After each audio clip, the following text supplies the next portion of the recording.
Hell yeah. Folks, welcome one and all to the K.O.E. Nation, folks.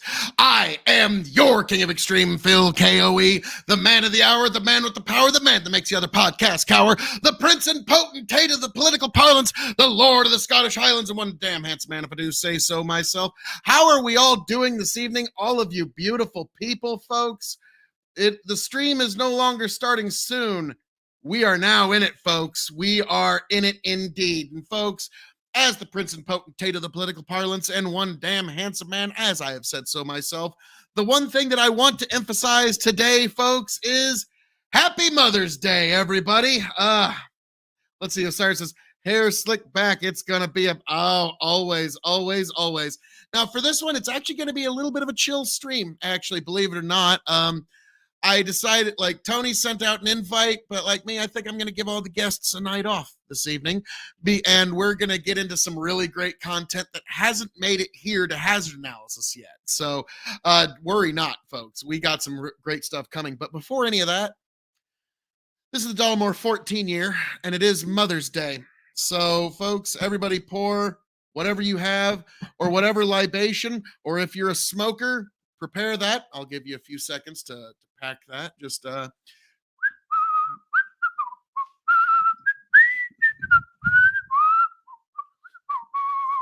okay, all right, all packed. Everybody raise a glass or a pipe or whatever it is you have to Mom. Oh, hang on, wait a minute. I just noticed this was sitting in the way. The ear was in the way of the camera lens there a little bit, so we will just bring that in. And yes, one of the most amazing presents one could ever hope to give. Yes, the gift of Phil. That's sitting right there tonight. But yes, folks, again, that gave any of you slackers a little extra time to pack that bowl in if you got to. But folks, raise your glass, raise your pipe, raise whatever it is, your libation of any kind to Mom. Without her, you literally wouldn't be here. To Mom.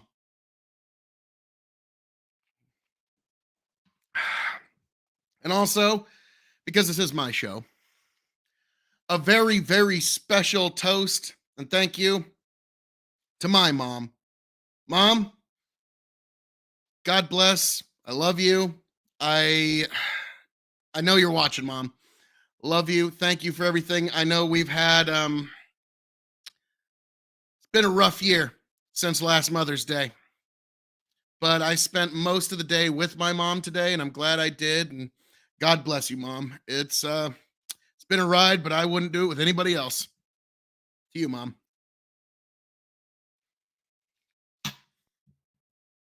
And Osiris says, true, to Mom. Which is, what's going on here? All right.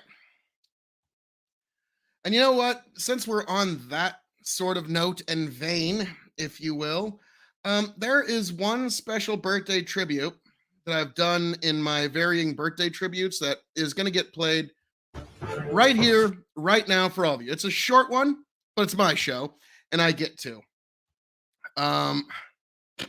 Bandit, she's watching Grow the Farm Up reruns. Sibling rivalry yet again. But no, this one is a birthday toast I did to my mom many years ago, and I send this to her every year now for her birthday. So for Mother's Day, we're going to start off with this before we start with anything else.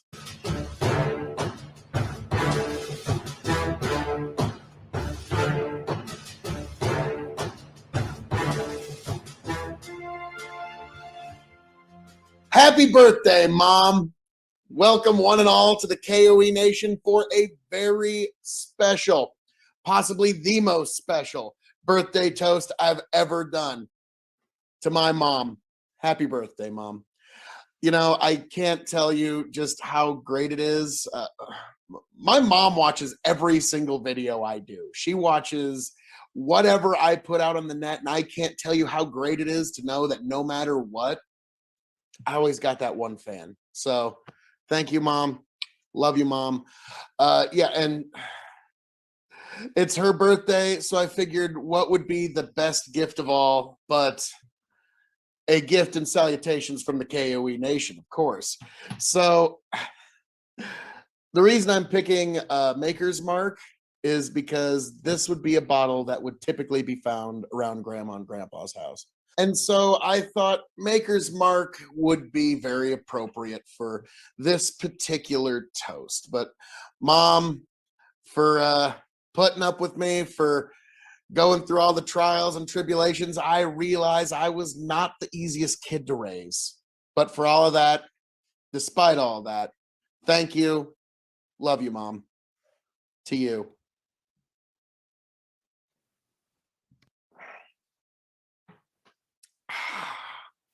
Well, like I said before, but I'm going to say it one more time.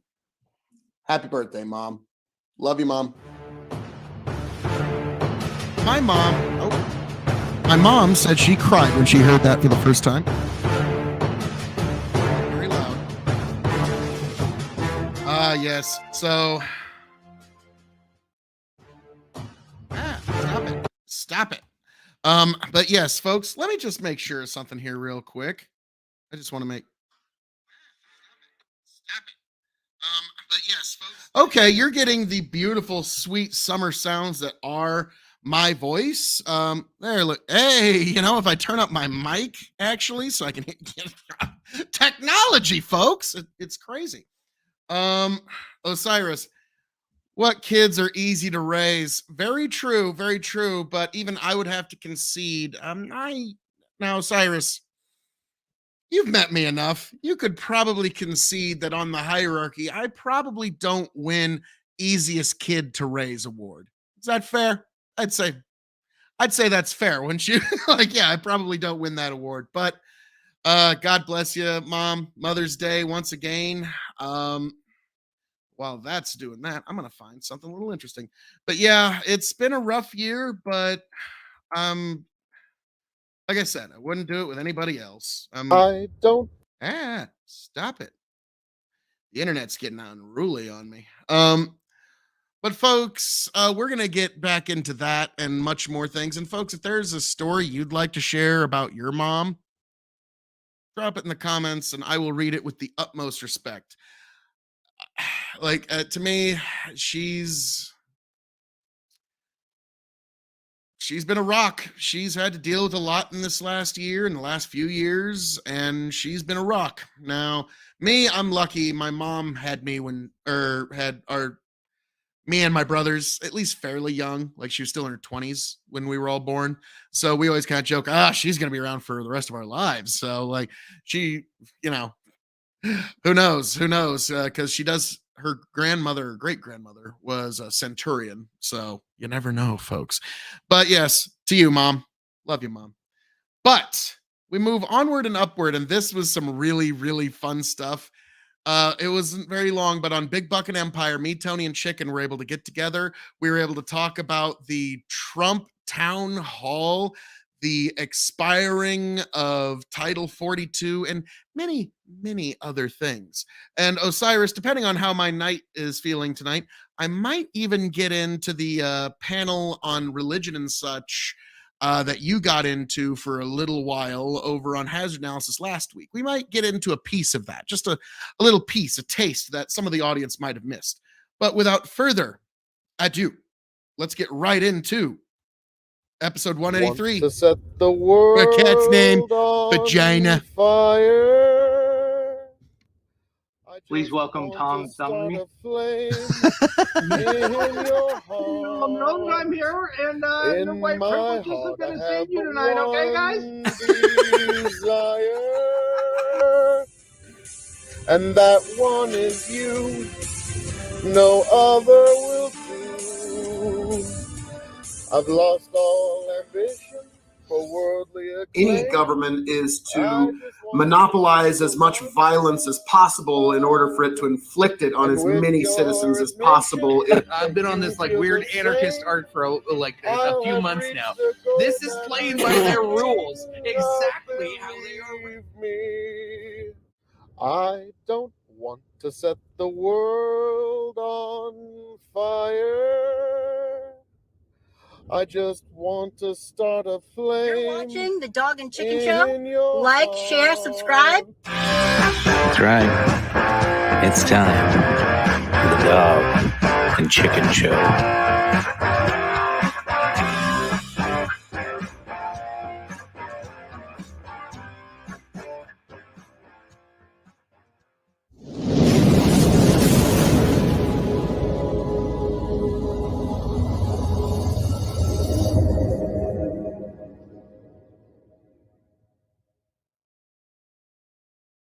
And welcome back, ladies and gentlemen, to another episode of the Dog and Chicken Show. Fun one for you tonight. I had to dig to find the video on Facebook already. Facebook's doing a terrible job. Shame on you. Shame on you, Mr. Mark Zuckerberg. Anyway, like I said, plenty to get through tonight. Plenty of stuff. Phil will be joining later whenever the hell he gets home. But in the meantime, you get these two beautiful mugs, as always. But what more could you ever ask for? And then of course the man that makes all cowboy hats sexy and Captain America apparently himself. Well, you know, that was your cue. That was your cue. I didn't know if you're going to keep blowing me verbally or not. I was going to let you. But as I, the 14-time Revolutionary Wrestling Podcast champion, once again cheated out of the belt here this last weekend at Backlash. But never fret, I'll have another chance. I'm non-copper friendly, non-chill filtered, and quadruple distilled, and I am quite thirsty tonight and tired. So this is going to be a fun show. I'm Tony fucking G. Find me on TikTok, Tony the Rod. Yeah, I don't know. Phil will be here at some point. Who gives a shit? Fuck him, right? What a piece of shit. Yeah, fuck him. 10 Man hates Phil K.O.E. I know. Hey, 10-2 man's Greg. pretty sometimes. Oh, that was fast. There was no waiting on that one. Cheers, folks. While Tony's going through that, tonight I am drinking some 1792 small batch. It's not the good stuff. I mean, it's still good. Small batch is still pretty good. But I actually found a liquor store that has 1792 small batch always on the shelf. I was like, wow. And it's only like $30. So that's like, hey, no, that's a win. Yeah. So that's what I'm sipping on tonight. And of course, I tried something different. I chilled what little bit of LTD I have left. Hopefully chilled. It's a little bit better. It's got a little condensation on it already since I took it out. But God, and that's it. Yeah. After that, I don't have any more LTD left.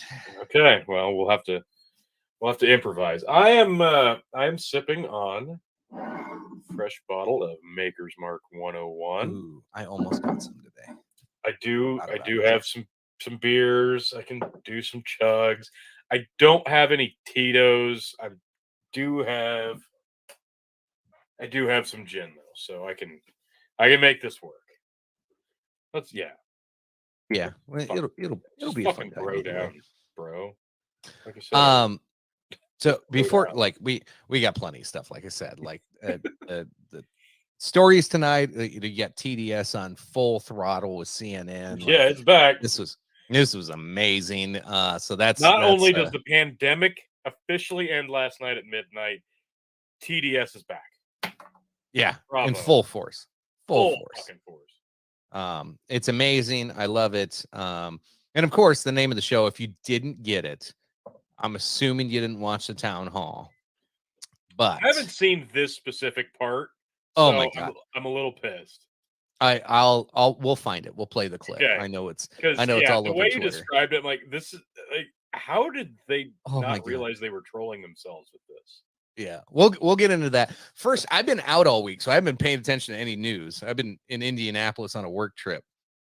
And like Indianapolis, like I've always heard was really, really cool place and really clean and a pretty nice city. And I felt like I was living in Grand Theft Auto. It was pretty fucking. Steal a car? Well, no, but like it was fucking wild. Like some of the shit that happened was pretty fucking wild. So anyway, I do tell. So we're downtown, like downtown. Like we're like 4 blocks away from Lucas Oil Stadium. And all the big like fancy hotels and stuff that are down there. Every block you got further from the hotel, the more you had that like tingling sensation on the back of your neck that you're about to get stabbed. So there was, and that's in broad daylight, by the way. So I get there, and me, being a simple, humble country boy that I am. Right. So I'm wearing my normal flannel button-up shirt that I wear for work, and my bootcut jeans and my cowboy boots. And I look up. The first thing I do when I get there, I look up. I'm like, "Where's the closest liquor store? I want to see what they got." And there was this one. It was called the Vault, and they had like pictures of this vault that looked like it had expensive, good booze in there. I was like, well, shit, I can't smuggle any of that back on the plane, but it's at least worth a look, right? Like I might as well go check it out. Yeah. So I walk about 7 blocks, which is a 70% worse neighborhood than I was in before. Okay, I'm not liking the way the statistics are starting to slide. Yeah. And so I'm about it gets a little bit more rundown. There's a little bit more graffiti. There's a little bit more uncomfortable feelings the further I stray from my hotel room. And I get about half a block away, and I look over, and I was like, "Oh, okay, it's right there. Like, no big deal." And then like three dudes with no legs pull up on scooters, with the 40 bags and everything. Okay. I'm like, well, I don't know. At least they don't have any legs. Like, and immediately I was like, Lieutenant Dan. Like, oh no, shut my mouth. Like, no, I'm giggling in my head, and I started walking a little bit closer, and like, one of them was definitely white. One of them was definitely black. The other one, he kind of looked like he was Hispanic. Maybe he was darker skinned, but like he definitely wasn't black. Sounds maybe like you're describing the Biden administration. I know, right? Like. Anyway, so I get closer, and immediately the black dude looks over at me, and he looks me up and down, and he goes, "You gotta be fucking kidding me." He sounded more country than anybody I'd fucking met yet. And I was like, "How you doing?" And he's like, "Seriously, motherfucker, seriously." And like he's like blocking the door, like I can't even go to the liquor store because he's like right in front of the door. And then like 4 dudes walk out, and they're all like laughing and giggling with each other. And then they start talking to him, and I'm like 5 feet from the door, and I'm like, okay, like, and they're all just standing in front of the door. I'm like, I really don't need to go look. I'm not buying anything anyway. Fuck it. And I just kept walking. So whatever, that one's done. And I can still hear that guy mumbling. He's talking shit to those other guys. I don't know if it was about me or not. Whatever. Oh boy. So I keep walking, and I see this huge like statue monument thing for like war heroes and war vets. I was like, well, I'll go check that out. It was kind of like on a loop to get back to my hotel. I was like, well, this will be cool. Like, I'll go check this out, get some pictures. There's this like 250-pound white chick with no teeth in like a sleeping bag, a whole bunch of like fast food bags of like crumbled up food, and a whole bunch of shit just laying around her. And she's just laying on the ground in front of the memorial, and like nobody's walking by her. Like she doesn't have a bucket to give change, nothing. Like I'm like, what is she doing? And as I get about 10 feet away from her, I hear her say something. I go, "I'm sorry, what was that, ma'am?" She's like, "I hope you have a terrible fucking day." And I'm like, "Bitch, you don't know who you're talking to, do you?" I was like, "Well, thank you, ma'am. You too." And she goes, "I hope the storm comes through and tornado wipes out this whole fucking city." I go, "You know what? It just might, and I'm okay with it too." I just kept fucking walking. I'm like, what in the fuck is wrong with these people? That's my first 5 minutes of like walking around the city. That was my first 2 encounters. I'm like, what the fuck kind of place am I getting into here? So I stayed closer to the hotel and the convention center and all that shit until the last night I was there. And this one's great. The last night I'm there, I'm having drinks with a couple of guys that I work with. We all have to fly out the next day. And so everybody's getting pretty shit-faced. And it's probably like 10:30. It's not super late, but I was like, yeah, I got to get up early, so I'm going to call it a night. I go out for one last smoke, and I'm talking to a couple of guys. And all of a sudden, this homeless dude comes up to me, and he goes, Sir, I need a blessing. And I am like, Tony, you know me well. When I hit that, like, I'm not drunk yet, but I'm like got a little bit of buzz. Right. I'm a pretty fun, lovey dude. Yeah. And so he comes up and he's like, Sir, I need a blessing. And I come up and I just give him a big old hug. I go, God bless you. And he pulls away Oh, from the hug, no. looks at me in disgust. He goes, I fucking meant 10, bitch. And he takes off running Now, a full folks, sprint into oncoming I traffic. have to say that this is beautiful, classic chicken, and we will get into that a little sooner. But folks, I have to stop the presses here because we have a surprise run-in this evening on Hazard Analysis, and it's somebody that I hazard to guess his analysis will be well welcomed here at Hazard Analysis. The one, the only, Osiris. How we doing this evening, sir? Good. I'm doing good. Good evening, and happy Mother's Day to all the mothers out there, huh? Yep, to all the mothers. Yes. Now, Osiris, it's been a fairly slow news week, hasn't it? Fairly, yeah. I mean, there's just nothing happening anywhere. It's all been, just kind of, glum humdrum and like, oh wait, World War III and Trump town hall, and there's been a thing or two that's happened. Now, curious. Now you're here, and I kind of have to. Hey, Osiris, I gotta ask: is it starting to sound like World War III yet? I mean, look, it used to be absolutely not. Now it's like we're starting to get there. This is one of those, like, I'm Jeff Goldblum from Jurassic Park. I don't want to be right about this one, but I might be. I mean, I have a thought logic bias, meaning that a lot of times when you hear people talking about things, they're gonna always think probably the not the worst, but on a scale from 0 to 10, like 8 out of the worst, and then it ends up being like a 4-ish. Not great, but not the worst. So this is kind of what I'm thinking is going to end up going on here. But there's only one thing that I just can't figure out. It seems to me by multiple people that they want to oust Putin. Now, I don't know how you do that. It doesn't sound good to me. And unless the Russians themselves do it, the oligarchs and all that shit, I don't. If that's what America's pushing for, that sounds like you're playing with fire. That's what it sounds like. Well, yeah, I've heard a lot of people advocate for that. Like, we need to remove Putin. It's like, well, okay, that's really more the Russian people's business. That's not really ours. Like, it's, and here's the thing, Osiris, we've had 20 years to see that America just does a bang up job of regime change, and just like everything is just smooth as, like, it's as smooth as Rick and Morty True Level. Okay, you couldn't get any smoother than the way we do regime change here in the U.S. Like, no, that would be a disaster, the likes of which has not been seen for 2 centuries. If we try to implement regime change. No, I agree, but it kind of, because it's not black and white, it kind of leaves. I don't know the answer to this. It kind of leaves you with a question, like, there's somebody doing really bad, immoral, and unethical things in the world, like inarguably immoral, and they're killing people or seriously taking advantage and hurting people. What do you do? Especially if this person is a leader of a nation.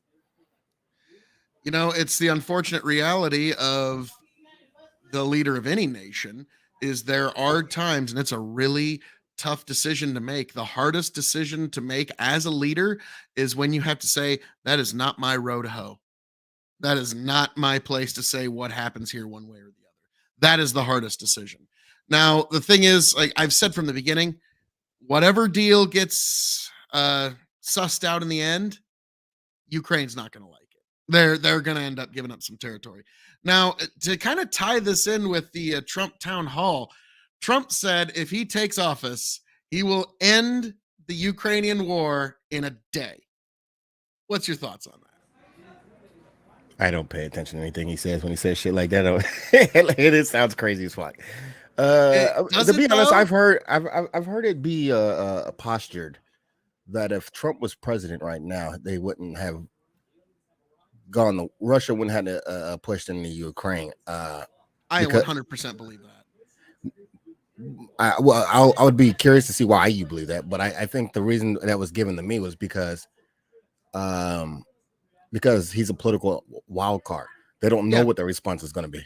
I He's know, an maybe you unknown. said this before. I don't know. Yeah, of course. It was my brilliance, of course, that said this earlier, Osiris. But yeah, he's a political unknown. He's and in any kind of fight you have, whether it's one-on-one or group on group, if there's an unknown where you don't know how someone's going to respond, the best response is inaction to that. Like if you don't know what the outcome is going to be there, the best response is to wait back and garrison your forces until you know what the response is going to be. And take a look at the last few presidents here. Under Bush Jr., under baby Bush, Putin went into Georgia. Under Obama, Putin took Crimea. Under Trump, Putin didn't do jack shit. Under Biden, Putin decides, I'm just going to take all of fucking Ukraine. So to me, like, when Putin decided to act, this is not a coincidence. He knew that with the feckless leadership of Joe Biden, he could probably get what he wants done. Now it's taken him a lot longer because NATO's backing Ukraine now. And so that's where this is going to kind of fall into a quagmire. Now, this was going to be just another proxy war until we had the drone attacks and the other attacks on Russian soil that happened, because like in all the other proxy wars, there's never been an instance where the mother nations of these proxy wars are openly attacked, yet here we are. And so Russia's soil has been attacked, Ukrainian soil has been attacked, Polish soil has been attacked. I mean, like at this point, people said it was hyperbole a few months ago. Now I think you can say it without any hyperbole that this is World War III. Yeah, but the question is attacked by who? At this point, as far as the Russians are concerned and what they're going to use as justification, the difference makes very little matter. Like they were attacked, and it's going to be the justification. Well, for the Russians, it doesn't matter, but for the rest of the world, I think it does matter, right? If let's say that it's an excuse for an escalation. I totally understand that, but it's one that, like, here's the thing: if a drone attack had come, like RFK Jr. said this, and he was absolutely correct when he said this. If a drone attack had hit the United States Capitol building and all it did was burn a flag, we would drop the fucking sun on wherever we thought this had come from, and we would be right to do it. And so that's, it is one of those things that you have to kind of look at it like, if it had happened to us, how would we react? And so, yes, of course it's going to be an escalation. Obviously, I don't like it, but it's going to happen. And so the question then becomes here in the Ukraine, on the Ukraine front. What I'm saying to you is it really matters who did it, because of yes, Russia's going to use it as an excuse, and I don't believe most of what Russia says or Putin says, but the reaction to the escalation is going to be the difference, right? So if let's just say some oligarchs or somebody in Russia did it, I don't, then that's their business. Let's say Ukraine did it, in my opinion, then that's their business. But let's say America did it. NATO or the rest of the world is going to finger wag the United States, right? And they're not going to be really, I mean, nothing really is going to come of it, but they're going to probably pull away in some, at least optically, from this alliance we have to support Ukraine in some ways. They're going to finger wag them, but I don't know what those repercussions actually look like, if any. Now, something that I wanted to circle back to this a little bit, because like I totally get what you're saying. Like who actually did the attack does matter in objective reality, but in political correct reality, it's irrelevant. It makes no matter. The outcomes will be the exact same regardless. And that's the unfortunate reality. But something I want to circle back here. Trump said in his town hall that he would end the Ukrainian war in a day, within 24 hours of him taking office. And everybody said, oh, that's poppycock. That's nonsense. How could you possibly do that? Pretty easy. Say Ukraine, hey, I'm cutting off all aid money to you immediately. You have fucking 48 hours to make a deal. And then people are going to say, well, he can't do that. What are you going to do? Impeach him? He's already beat 2 of those, so he doesn't give a fuck. He'll end the war in a day. And everyone will be like, oh, because it'll literally be like Ronald, like, because Trump, what's they'd say, Republican, well, I don't even hate to say it, like, I'm actually cheering this result. The Republican primary is over and Donald J. Trump is its winner. And so the likelihood, so long as he actually survives from now till election day, he's going to be the Republican nominee. There's no avoiding that at this point. And so, yes, he could very well end it. And for folks like, I think of Ike Rich, nice guy. The Ukraine war is his number one voting thing. It's the thing he votes for more than anything else. And I'm wondering, like when Trump says these things, that has to just be like the worst possible words he could ever hear, anathema to anything he wants to hear. And so it's fascinating that in America, we've got a political side that is so invested in this war, and it's the Democrats of all people. And we've got a side that's so opposed to this war, and it's the Republicans of all fucking people. Osiris, you remember the early 2000s. Republicans couldn't wait to go to the next war. How did we get here? We're done with this war? Let's start another one. Let's go. I was about to say, and that was John McCain. I called that the McCain wing of the party. Like, well, now I never saw a war I didn't like. That was at least 70% of the reason I didn't vote for him in 2008. I wrote in Ron Paul because I was anti-war Republican, and I was really deep into the world of mixed martial arts, and John McCain had tried to ban it at the time. So, like, to me, I couldn't get on board. So, but now this war in particular, final thoughts on this particular one. So we've had a munitions store get bombed heavy that had depleted uranium in Ukraine, that's now sending depleted uranium particles all throughout the surrounding areas. That's going to be a genetic problem for the people that live there for the next 30, 40 years. We've had a couple of planes that got shot down over Russian airspace. This is a dangerous escalation, and now we have Trump saying, hey, your days are numbered. So before I don't think the American people are going to agree with that. I think that even if they don't believe in this war and they don't really believe in supporting it, I don't think they believe in leaving allies out to dry. And I think they believe that Putin did one of the most heinous things you can do as a nation, which is just to unjustly invade another nation.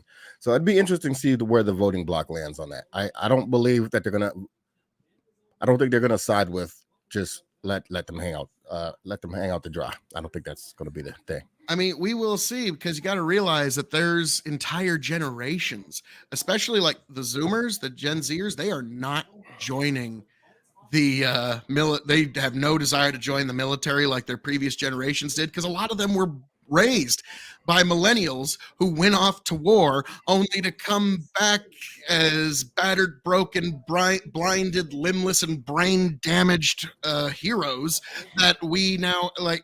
That was a hard thing for a lot of kids to see coming back. And so they don't see the value of war the same way. And then there's a lot of millennials that watched a lot of their generation get chewed up in the war machine. And a lot of us are going to say, I'm sad for you, but Ukraine is not worth the blood and treasure we're going to have to sacrifice.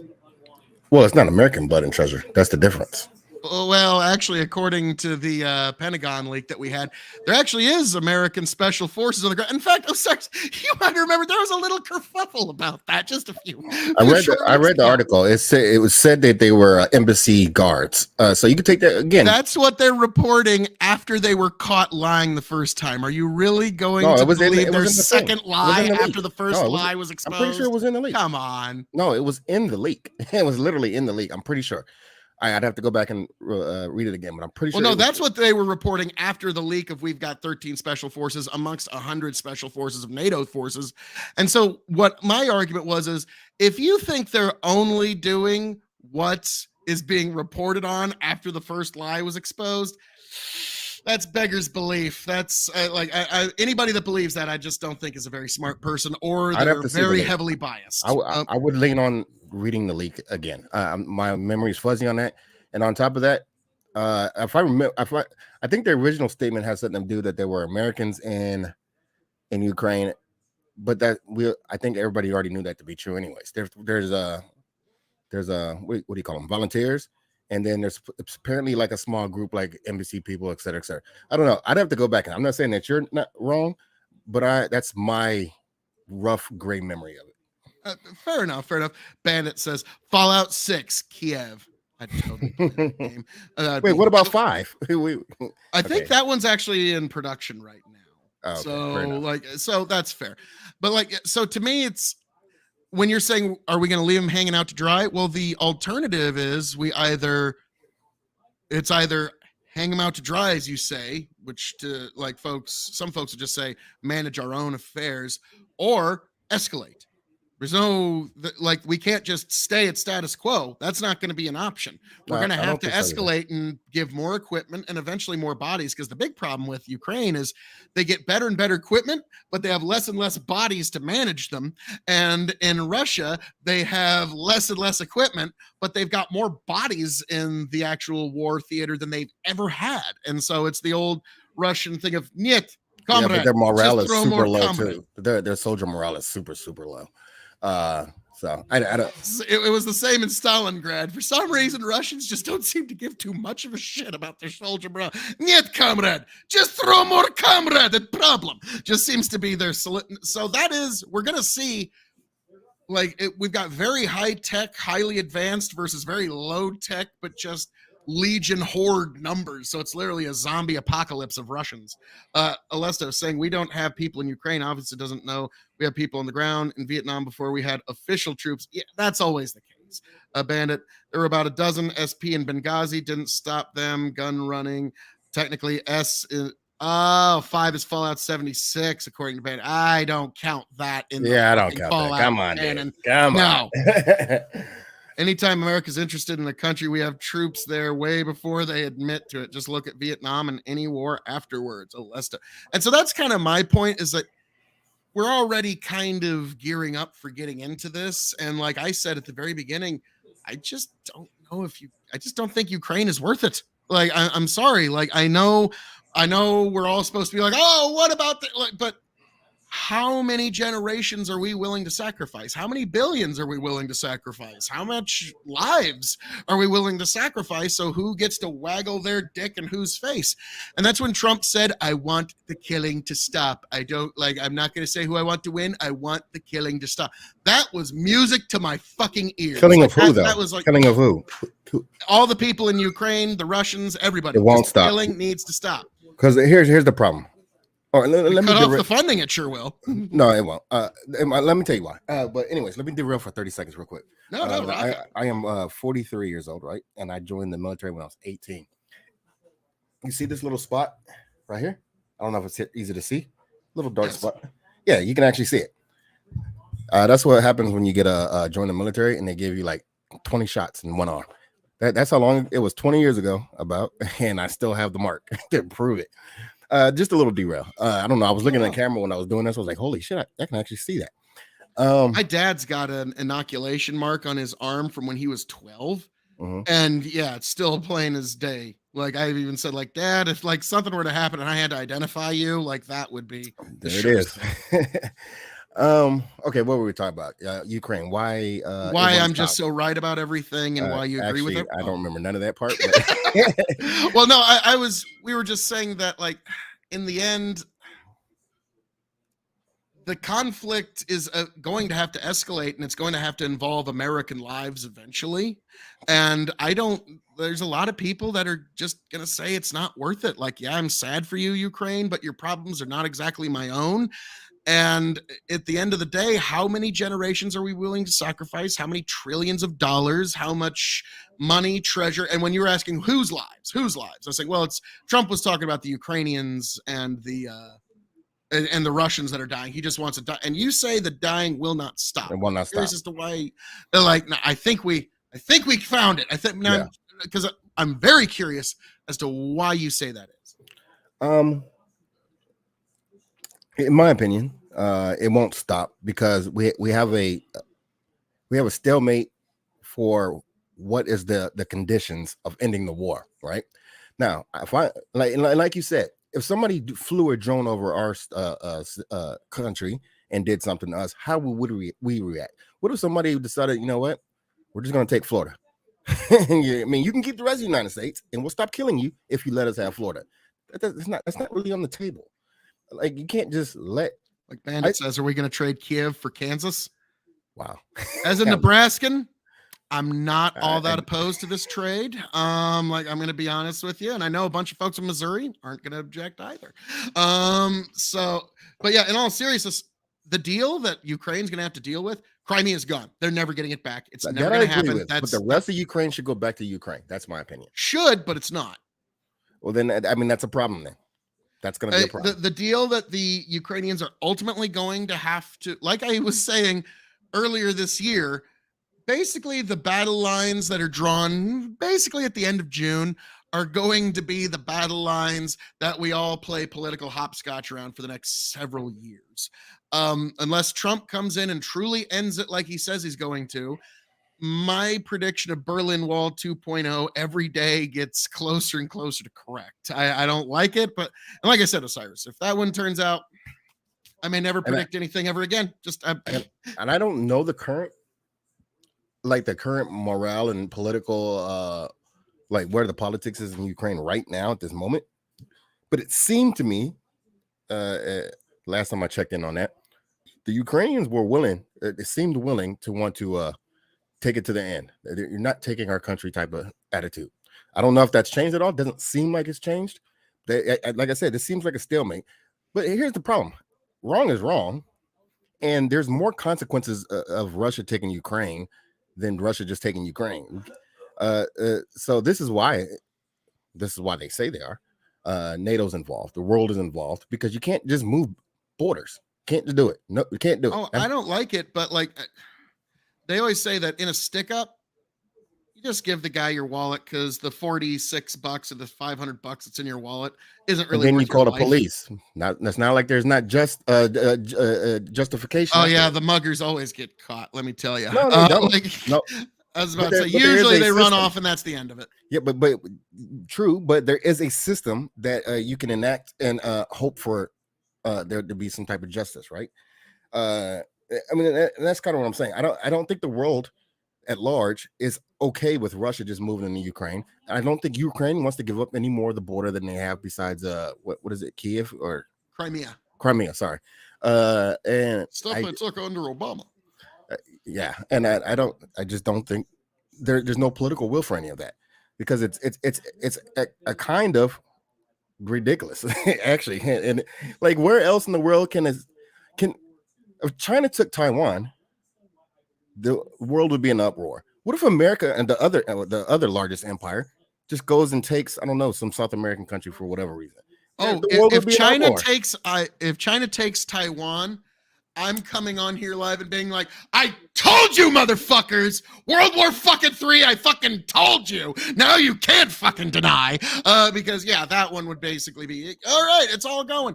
Now, do I like any of these? No, but like I use the metaphor of the stick up man because it has a resonance where it's like, okay, is the $600 in my wallet worth my life? No.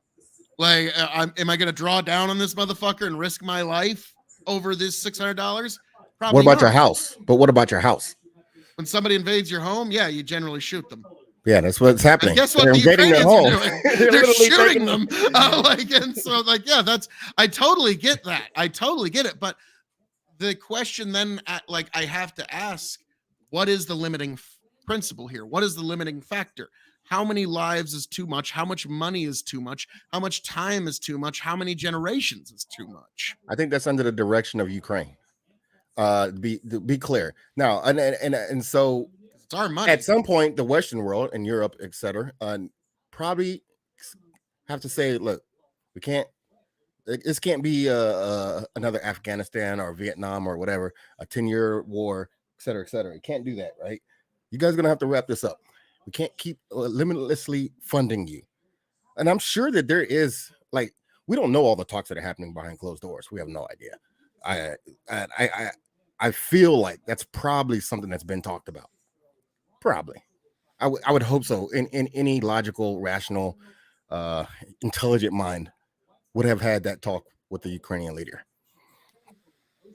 The unfortunate reality is, how much is Zelensky actually in charge, and how much is he just getting marching orders? Marching orders by who? America? NATO, America. Like, how much is What do you he mean by actually that? in Do you mean charge? by like intel and like which directions to go, and what do you mean? This is what we're sending you, and this is what you're gonna fucking do with them. And when the next time you're in front of the camera, this is exactly what in the fuck you are gonna say. I think there's a degree of that. I don't think it's like he's a puppet, but I think there's a degree of that. Sure, that's how politics works. Yes. Yeah, so like that's what I mean. Like, he's not really in charge of this. He's just kind of this figurehead, which I think it was last year they gave him Person of the Year or Man of the Year, Time Man of the Year, and I said that's going to That's age cringe. poorly, because cringe. guess what? Everybody in a war over enough time is going to do some pretty shady ass shit, and so by like 2040, we're going to be looking back like, oh yeah, dude, Zelensky did some fucked up shit they weren't reporting. Well, who cares about Time Man of the Year award? Nobody. I don't think anybody even knows what time is anymore. Yeah, that is kind of one of those things that's like, hey, it's the Time Man of the Year. Ask your parents.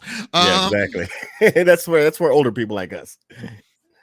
Alessa said, didn't Adolf get Man of the Year? Yeah, twice. See, Hitler who was cares? Man of the Year They don't twice. have good track records. Very tied that Boris Johnson put on.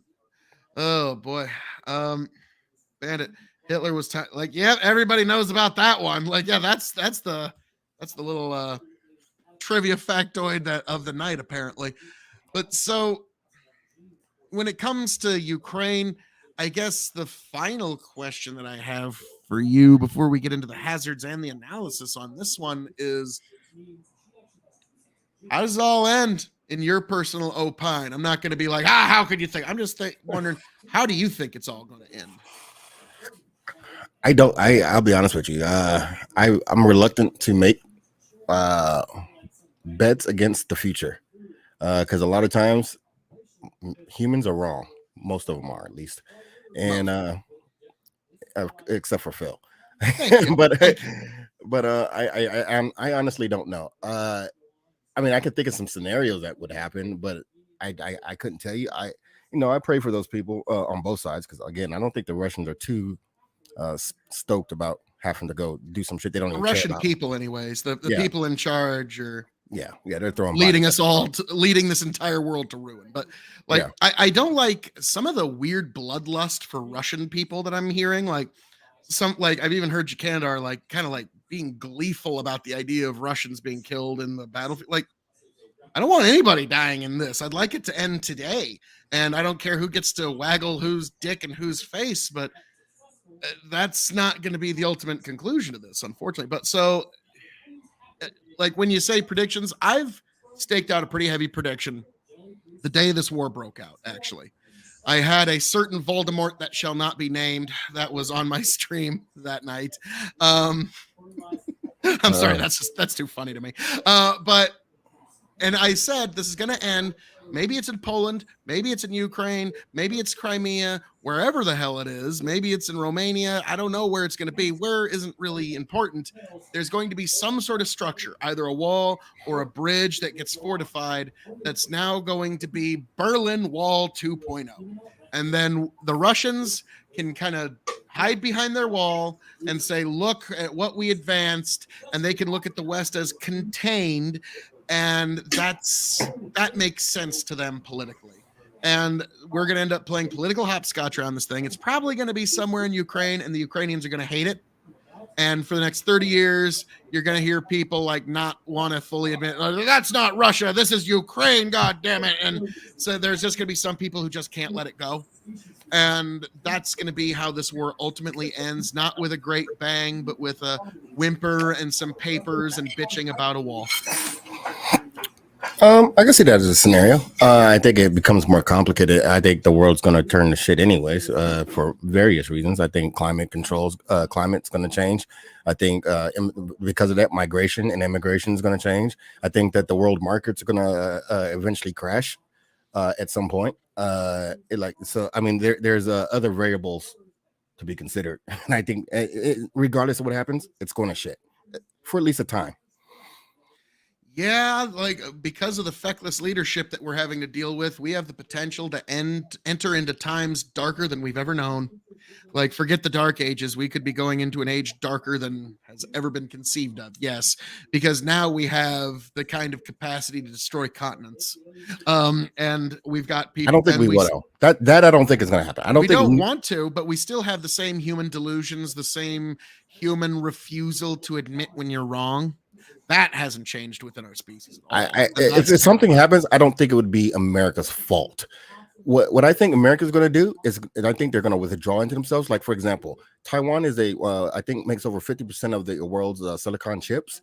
We've already started. It's going to take years to make this happen, but we've already started moving that back to Americas, and manufacturing, and a lot of things are being moved back to Mexico, Central America, even parts of America.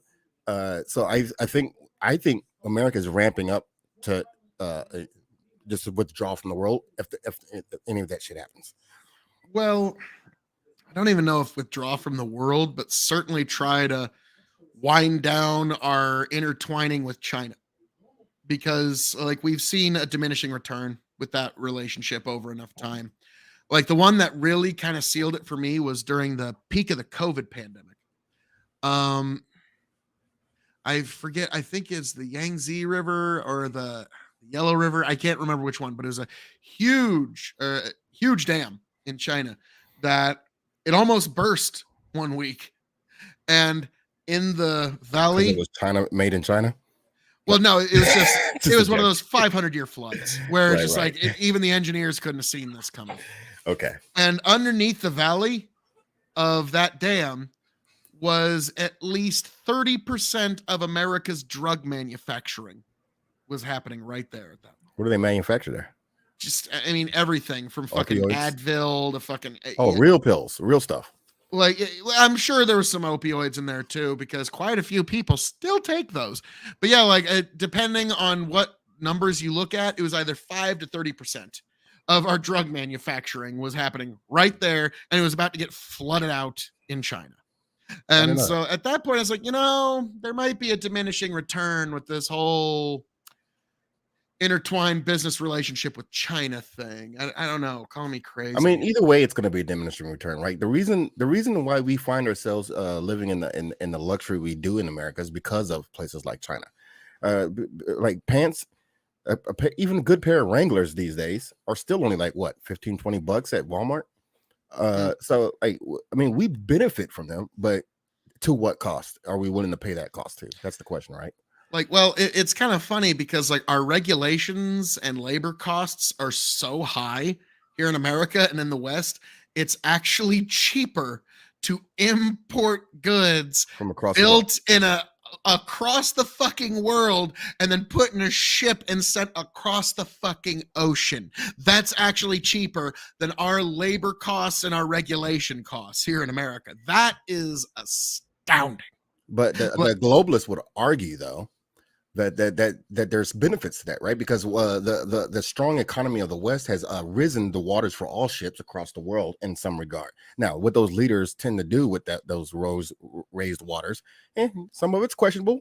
But people say, yeah, let's raise that China boat a little more so that we can be bending over to China even more. Like that's like I was about to say, like, thanks, globalists. You've done such a bang up job. Just like I gotta say, Osiris, you gotta admit, like, because you've seen it. If the globalists' job, what they set out to do was to wipe out the Western middle class, A+. I mean, they've done a bang up job. I wish they were that smart, but that's like it was like they've almost finished the job. The Western middle class is on the fucking ropes. Like, and if that was their objective, is to declare war on the middle class, it's almost mission accomplished. They almost get like, so yeah, in terms of exporting the manufacturing out of the United States, like honestly, the only thing that we make in America anymore is agricultural product. It's fucking corn, wheat, soy, fucking all of the cotton, these major crops. That's what we produce now. And that's about it. And the main reason is you can't export Nebraska to China. Because if they could have, they already would have. True. I don't think that's wrong. I think there's a balance though to be found somewhere. I mean, because you know, a lot of times when you hear people argue, it's always black and white, either or. There's probably some balance in the middle that we can have. That's probably fair to the American people, and then also pursues you know, free market trade in its truer sense, I guess I could say. Now, also, this is a little bit of a bird walk, but it's funny as shit. I told my daughter this. It's like, and Osiris, do you know why the only reason there's pyramids in Egypt and South America?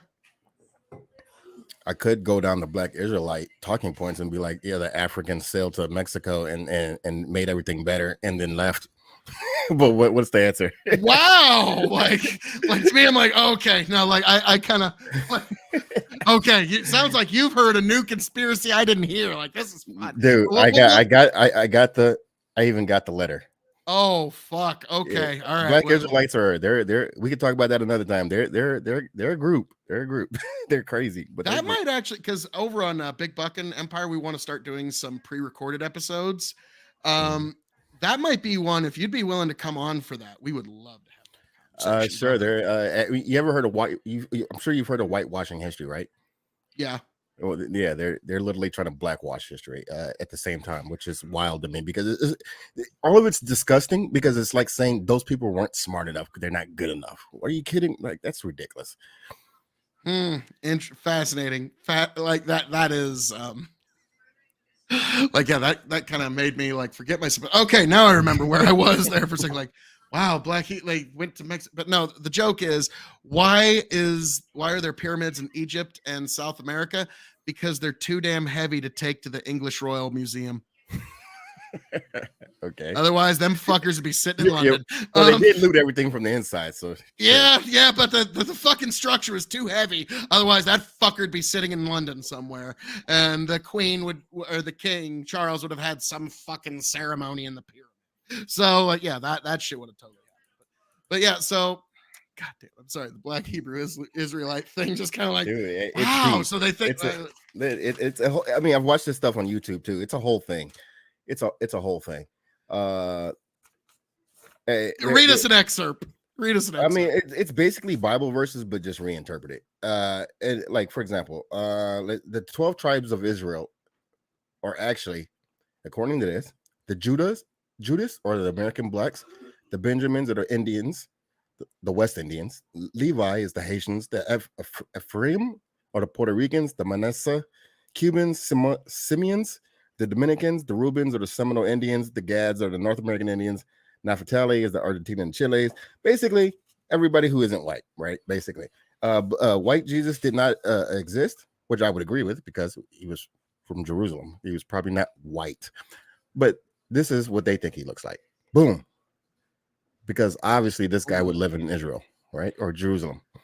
I was about to say, it's like, did they not know about, like, the Romans weren't exactly a progressive, inclusive bunch. No. They weren't like, yeah, come on. Like they would assimilate you and force you into slave labor and that kind of stuff. Well, no, they think the Egyptians were black. So they actually black, like real black, like me black. Like, no, like I've had this discussion with my daughter before. It's like we've all seen the portraits of Jesus, you know, the blonde hair, blue-eyed, and white skin. That's actually a portrait of Cesare Borgia, who was the son of Rodrigo Borgia, who was one of the popes, and he was kind of like the gangster pope. He bought his way into being a bishop, and then 2 years later bought his way into being a pope. He's literally a fucking gangster who bought his way into the papacy in like the 1500s. It's the Borgias are a fascinating family to watch. But yeah, the portraits that we know of Jesus was a portrait of his son, Cesare Borgia. And so that's today image you're talking about, right? Yeah, the one that, like, you know, because the old image, the Buddy Christ from Dogma. But the old Jesus the old pictures of Jesus are just Roman, like they're almost like Roman depictions of like, I think one was Atlas, and that's why he looked very effeminate too. The part of the reason they made him effeminate was, I can't remember. There's a reason for that. Go ahead. Well, I was just gonna say that, like, what I told my daughter is like, okay, like your skin is considerably browner than mine, there's a very good likelihood that Jesus's skin was much closer to yours than it was to mine. Okay, because keep in mind, he was a Jewish man in Palestine 2,000 some odd years ago. That just folks who lived in that area generally looked like this. Right. And so, like, if you understand that, like, so, like, trust me, I could just think of like some folks back in the 1950s in these parts, like, how could you say such a thing? But but no, sorry. I mean, if you look at how it actually turns, but yeah, so this black Hebrew Israelite thing is like one of those, like, well, this is a fun story. It's a story, but it's fascinating to listen to. Like, because to me, it's kind of like a Dan Brown novel, The Da Vinci Code. Like, well, that was a fun story. I put zero weight into it, but that was a fun story. Like, that's kind of how I look at that. Now, to me, I mean, they got all the trappings of a conspiracy. You got the dollar bill with all the signs on it. Oh God! The minute you start pulling out the dollar bill conspiracies, that's right. Like when I showed my kid the owl on the dollar bill and all that stuff, she starts looking at me like, "Really, Dad? Is the tinfoil hat coming next?" It's like, hey, that's a real thing. The goddamn owl. That's Sam. Bandit goes, the black Jesus that you just showed, that's Sam Jackson. True. I'll go with that. I'll go with that. And I was crucified under Pontius Pilate, motherfucker. Like, yeah, like that was okay. Normally I wouldn't be, but if they cast Samuel L. Jackson as Black Jesus, I'd watch that shit. I'd watch it.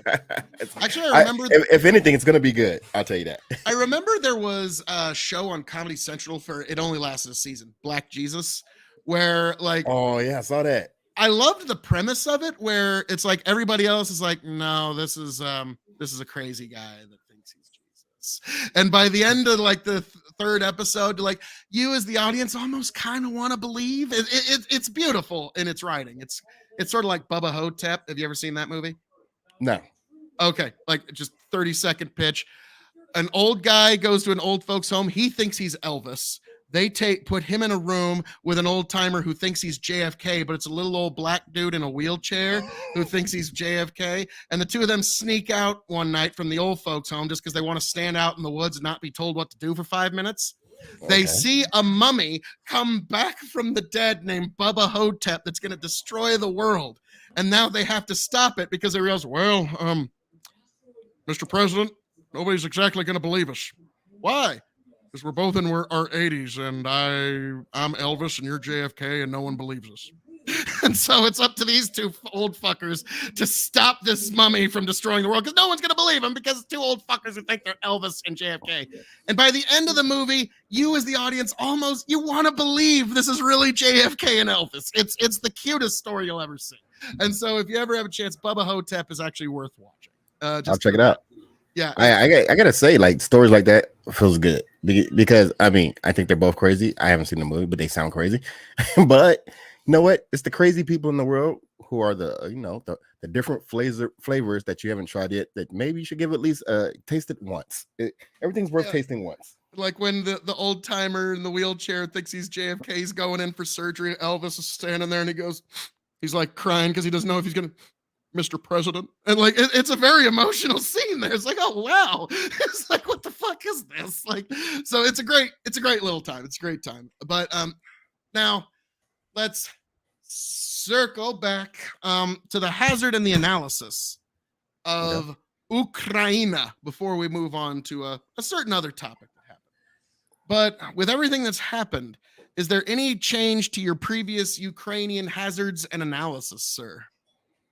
Currently for me it's just up in there. I don't know what's going on there. The fact that there's no conditions for ending it at this point seems troubling. So I don't know yet. Oh wow, Bandit. Yes, they deserve to die, and I hope they burn in hell. Classic fucking movie. But to me, it's the one thing that I will add as the hazard hasn't changed. The final analysis that I will give to this is Donald Trump saying I will end it on day one actually puts this war on a sort of clock. the fact that there's an actual end in sight because someone has said we need to end it. He did that with Afghanistan. What's that? Or didn't he? Yeah, he did that with Afghanistan, right? He signed the deal to get us out of Afghanistan. Biden fucking flubbed. I don't think there was a good way out, but that's flubbed that one hard. Well, like we could go in circles about that because, like, to me, it's like, yeah, it's not a great way to get out, but maybe don't leave 14,000 of our people behind. So, like, that's like if he wouldn't have done that, I probably wouldn't have been giving him as much of a complaint about it. But that is the closing analysis on that. But it's also a beautiful segue into. So, Cyrus, did you happen to catch the Trump town hall? No, I didn't. I'm sure he has some. No, I didn't even know he had one. Oh, no, I did. I heard about it today, actually. The CNN town hall, it was amazing. You need to watch it because, like, first of all, literally the idea was this is a takedown of Trump. We're going to get him once and for all. And Trump just dominated the room. Are you talking about the lady who was arguing with him, the moderator? Yeah. Or whatever she was? Yeah. Okay, I've seen clips of that.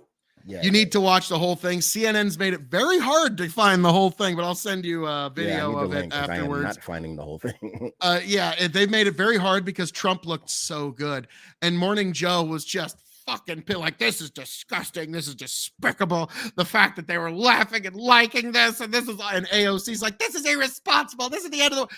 Trump dominated the room. And like, to me, I'll be honest with you, Cyrus. When the convictions out of New York came out, I was thinking, ooh, this is not a good day. It's not a good day in Trump world. This is less than good. I'll say that. You know what's granted, wrong with like it was the thing that he was actually ultimately charged for. It's something that ranges anywhere from actual physical assault to just name calling. So, but that's the reason they chose this particular charge. Yeah, I don't care about that conviction. That means nothing to me. Yeah, it means it's just literally just a smear for like the Jancanidars and Ico Riches of the world to bring up when they're in debates. It's literally the only reason I don't think Rich would. I don't think Rich cares either. But no, he could speak for himself. I'm betting he I'll bet you a silver dollar he brings that one up next time we. I mean, it is a strike against his character, in my opinion. But in the grand scheme of politics, I don't think it matters at all. Well, like to most of his supporters, like, wow, okay, the Southern District of New York is just that level of petty if it wants somebody. Like, they wanted. Well, to be clear, they wanted Trump for a long time. The New York, but that even before he was president, before that, because he's gotten away with a lot of shit. Let's be honest. He knows how to skirt the legal system. That is something he's really good at doing. Really good. But when he said, like, I pay the exact minimum taxes that I have to because I'm smart, like, that's the kind of shit that his supporters like to hear. Like, it's like, yeah, sure. Like, because, you know, you don't want a president that pays more than they have to. But, like, in terms of what they've gotten away with, it's like all the years and everything, and the most that they've been able to come up with is some weird thing that has something sort of to do with a Stormy Daniels thing and some lady that we can't even prove if they've ever even been alone in the same room together. And this is as far as they're willing to go. And so I don't care any about that because I'd be a hypocrite if I said I did. Because I don't care about Bill Clinton getting his dick sucked or him saying that, it depends on what you mean by sex. I don't care. I just don't care about that. And I don't think most Americans do either. I think when they say they care, it's only because they're being partisan. Oh, I was about to say my Clinton Bellum in my brain, and every right winger has a Clinton Bellum that's just like, oh, let me tell you something, Osiris. But like, no, I get what you're saying there, and that I'll give you credit there. That is at least consistent. Okay, like most folks won't like, because to me, like I remember when I was explaining to my brother years ago because he was too young to remember it. He's like, oh yeah, Clinton just got the blowjob. I'm like, no, that wasn't it. When he said I did not have sexual relations, of course he lied about it. He was married. He committed perjury. He was on film. Yeah, but I don't care because felony, man. Look, if that happened to me and you put me on the court and my wife was there, what do you mean? What does sex mean? Let's define sex. That's what I would be doing. The same thing. I'd be trying to get the fuck out of there. You know, technically, my wiener didn't go inside of her undercarriage that day. Exactly. Hey, and I get that. And I'm cool with that. I get it. But we all know what happened. We all know what happened. So at the end of the day, yeah, he lied about it. But what else was he going to do? Of course, he was going to lie about it. What the fuck else? The same thing. And the same thing with Trump. Like, okay, he's out here Sipping getting porn stars. Hey, it's his money. He can do what the fuck he wants with it, and that's what he wants to do with it. Hey, I don't. Yeah, give he was a fuck. private citizen at the time. This is a sitting president committing a felony on film. Like you see, I'm sorry, like the outrage wasn't manufactured. Like on the right, like they were like, you have to be fucking kidding me. This corrupt motherfucker has skirted this whole fucking way, and he's committing a felony on film, and they're still trying to make him skirt. No, there is a difference. Yes, Clinton committed perjury while in the presidency, while Trump did not. But that's not what people are mad about Trump about. What they're mad about is how forward he is with the way he talks about those things. Like he doesn't care. He's like, oh fuck, that ugly bitch, I didn't fuck her. Oh, girls, sexy girls, like really fine women, I grab them by the pussy, and like all that shit. That's what they're mad about. Everything Stormy Daniels says is a lie, unless she says I'm a wildcat in bed, in which case it's all true. Yes, that's what they're mad about. That's what they're mad about. So I mean, like, yes, they're not the same thing. They're not exactly equal. But you know, I can see the outrage on both sides. Like I wouldn't want my president saying that, but I don't. I'm like, at the end of the day, I just don't care. That's not the worst thing in the world. I don't care. I mean, he can fuck who he wants to fuck and say what he wants to buy about. Say what he wants to about those people.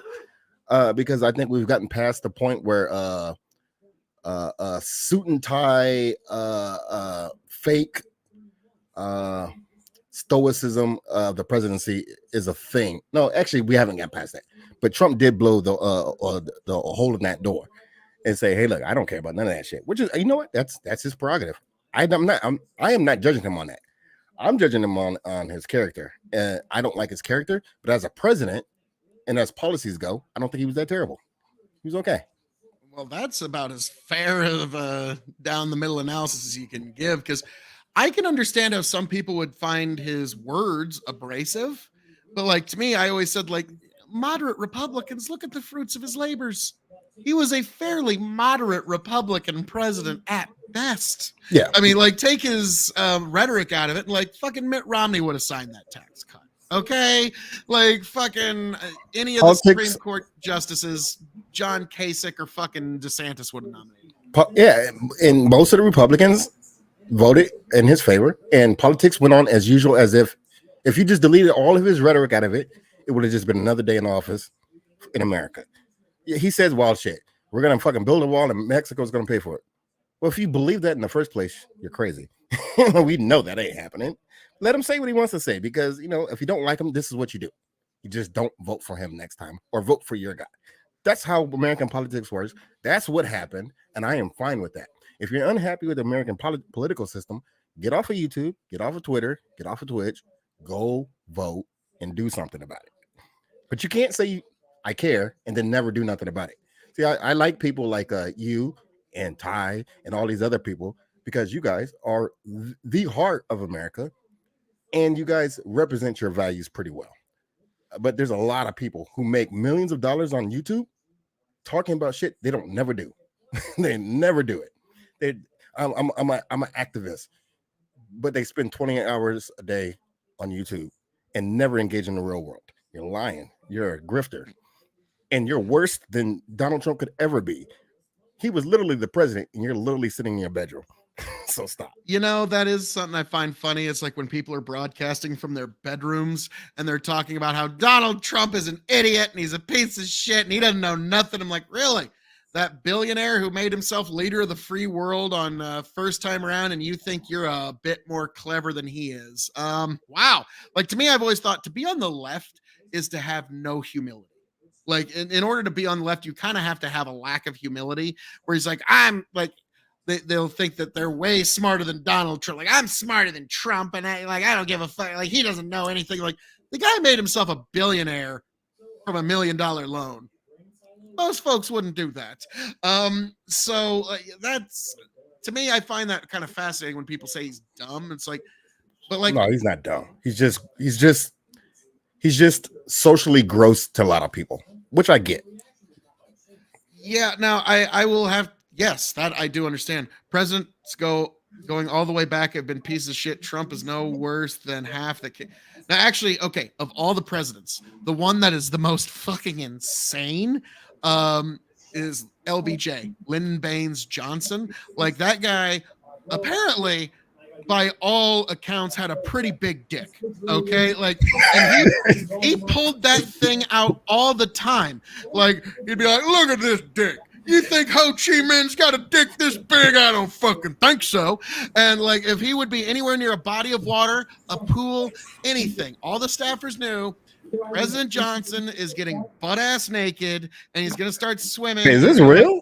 This is all real. Every word of this is 100% true. Then he'd like put his leg up and he'd let his dick hang down while he'd be talking to like some of his other aides and stuff. And he'd mock people who had like small dicks. And like, he was just the weirdest fucker ever to make it to the president. I kind of respect that. I'm not gonna lie. All of his aides talked about it's awful distracting to actually get any work done when the president always has his penis out. Like it's a touch distracting. And like he drank Cutty Sark scotch everywhere he went.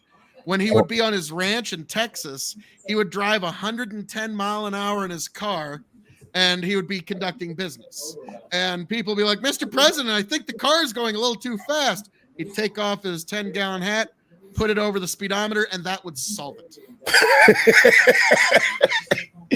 You know what? You got to respect that. You know what? I think history is going to be similarly as kind to Trump as they are in this story that you're showing me, because I don't know these stories. That sounds wild to me, though. Well, I started doing presidential birthday toasts, and I've got like 11 presidents I got to finish. I got a good chunk in. Like I got like the big ones like Trump, Obama, Clinton, Reagan, George Washington, Thomas, the big timers, Abraham Lincoln. But there's like a bunch of like Franklin Pierce's and James K. Polk's and shit I got to get yet. But like when I was doing research for that, because I wanted to take what's every president's favorite drink and toast to them on their birthday. When I got to the LBJ chapter, it's like, wow, this motherfucker is 1,000 miles out of his goddamn mind. No wonder JFK wasn't exactly thrilled with him. Like, well, okay, this motherfucker will at least get me to win in the scary states in the South, but how about you keep him as far away from me as possible? And then that motherfucker takes over the country. That was a scary prospect. And but I think he has the same thing as going with Trump, because according to the stories, he sounds crazy, a little bit crazy. But this is the same guy who signed the Civil Rights Act, right? Yeah, he did. Now, if you heard backstage what he said about that, no, he said like, "Oh, those N bombs will be voting for us for generations." It's like, wow. I get it, and I don't care. It was the 60s. I get it. It's a different era, but like, what a shock that people from the 60s opinions don't hold up to modern sensibilities. That I get, but like there was a Civil Rights Act, but also his most famous speech was, "I do not seek nor will I accept my party's nomination for the presidency of the United States." He was like, that was his most famous speech, was he wanted out. He couldn't handle it. It was like, what the fuck? He like Vietnam was more than he wanted to deal with. Show his dick to. That's what happened. He was running out of people. I done showed my dick to everybody here in DC. Jeez. I'm going back to Texas. Like, so that was, but yeah, so in a weird way, Osiris, like LBJ just went up a few steps on the ladder of great presidents, and Osiris is like, wow, he had a big old dick and he waggled it in everybody's face all day long. Hey, I mean, like, it looks like he's, I don't know how old he was when he was president, 60 something probably, right? Yeah, somewhere in the 60s. So it's like, hey, I still got a few more years of use out of this thing. Look at it. Like, look, sometimes not always. We need a I don't give a fuck president who's gonna just whip his dick on the table. And, hey, that's what we need. And some people ain't not gonna like that. Yeah. Now, when they do whip the dick around, they want it to be not just a little finger hitting that fucker. Okay. All right. So we're talking about president's dicks today. I think we rounded all the corners. Hey, Trump started that a couple of years ago. He said, "Hey, my dick is just fine. It's marvelous." Said that on a debate stage. I remember when it was like, I was like, are you fucking kidding me? This guy's talking about his dick size on the debate stage, and the crowd is cheering it. And I'm just like, yeah, he's the next president of the United States. And after the CNN town hall, I'm going to send you the link after tonight. Is it the CBC one? No, it's CNN. No. I'm asking as the link from CBC. Or you don't know? Yeah, I don't like. Okay. It's just a YouTube. I think I found one, but yeah, go ahead, send me yours. But like, when that's done, if you watch it, you'll be like, okay, yeah, Trump has a very good chance of winning the presidency. The nomination is already done. Like, as far as I'm concerned, so long as he doesn't have some sort of like medical issue or emergency, even if he were, which he wouldn't, even if he were running from a fucking jail cell, he's still going to win the Republican primary. Yeah, he will win the primary. I think so. Yes. And I don't know if he'll win the general. Well, that's a coin flip. Anybody says, I know for damn sure. Like, no, it's going to be a nail biter. But like I keep telling people, there's two factors to keep in mind. 44,000 votes is what separated Trump in Arizona, Georgia, and Wisconsin. And there's no way Biden cracks 80 million votes. Yeah. If those two things it depends who he runs as against. I predicted. It depends who he runs against also, right? Like Trump can't beat Obama when Obama first runs in 2008? I don't think anybody was beating Obama in 2008. Yeah, that's what I'm saying. So it depends who he runs against too. I think the Biden winning was good for the nation, first of all, because not only did has it been all that good for you lately? No, it was good. Well, in this aspect, that there was a huge revolt against Donald Trump. So you got a lot of people who came out to vote just to vote against him. And there was then a whole lot of other people came out to vote for him. Political engagement, in my opinion, is always good. That's good. I was going to say, not if you ask Trump. If you watch that town hall like at least 15 times that night, he talked about it was a rigged election. The election was totally rigged. It was terrible. The monitor's like, it was not rigged, Mr. President. It was not. I'm not sure. And then at one point, Trump shuts it down beautifully. He goes, now, I know you have to say that, and you're doing a very good job, but it was a totally rigged election. It was awful. Oh, that's what I wanted to talk about. Yes. And to his base, that was like catnip. Like there was people that are like, yes, fucking go, fucking say what's been banned from being said for years. And so yeah, that was a fascinating moment because Trump brought it all back, and the base didn't reject him for it. Yeah, that's the thing I wanted to talk about. The liberals and their reaction to Trump. First of all, Trump doesn't believe the election was rigged. There's been enough evidence to say that he doesn't believe that. But which has to put him in the house of he's a professional troll. He knows how to troll the liberals. He knows how to do that, and he knows how to do it very well. And if you become indignant because he's saying wild shit, you're losing the battle. Mm-hmm. They should just they gather yourself and breathe for a moment and stop playing that game with him. Let him say what he's going to say. It's his right to say what he wants to say, but you becoming indignant only makes you look retarded, not him. Yep. So it did kind of look like an angry child, like complaining to the schoolmaster in that moment. Like, that is not what happened, Mr. President. That is not. And like, you could tell after the first commercial break, she got word in her earpiece how she needed to change tactics. Trump adapted to that too. Similar thing happened with George Wallace, right? That's his name. The news anchor who moderates the debates for the president. Chris Wallace. Who the fuck is George Wallace? He's a comedian. Very different Wallace. Okay, sorry. Wrong Wallace. My bad. I was thinking like, whoa, you mean the guy that wouldn't let the black students into the school at the end when they ended segregation? George Wallace? Like, wait, what did he do? Like, I was wondering, like, okay like, did you open the Black Hebrew Israelite panel? Yeah, I've been reading way too much into that. Yes. Oh, dude, you have no idea. Like, that would be a very fun episode to do sometime. And also, I think you would get a kick out of this. This would be a pretty, like, okay, I was doing the research, and we've been doing how I would have voted in each presidential election. And we did that from like George Washington up until about the 1850s. And then we stopped there because we're just getting into the Civil War. Things are going to start getting spicy. And then life caught us, and that's been put on the back burner for a few months. But now that we're going to do pre-records, I would like to bring you in on a few of those. If you'd be, and I think now this would be a great visual gag, and like like, I'm sorry, this is just How would a black man vote in the Civil War? I wonder. Well, that's what I'm getting at is black people were legally allowed to vote in 1870. So it's like, and so now we're here at the election of 1870. And to join us for this analysis, a very special friend, Osiris, how we doing here today, sir? Like I think that would be that racist Confederate bigot person. Yeah, I like him. I like his message. Let's go with that. Yeah, totally vote for I think that would be kind of fun to bring in your because like me, I even kind of joked. It's like, now, okay, this is how I would have voted in these elections, but in reality, when I would have shown up to the polls, they would have been like, ew, too Irish. Like that would have been how I would have been received for at least the first like 10 elections. So there's that to keep in mind, but we also kind of had fun with it where it's like, okay, the election of 1790, whatever the fuck.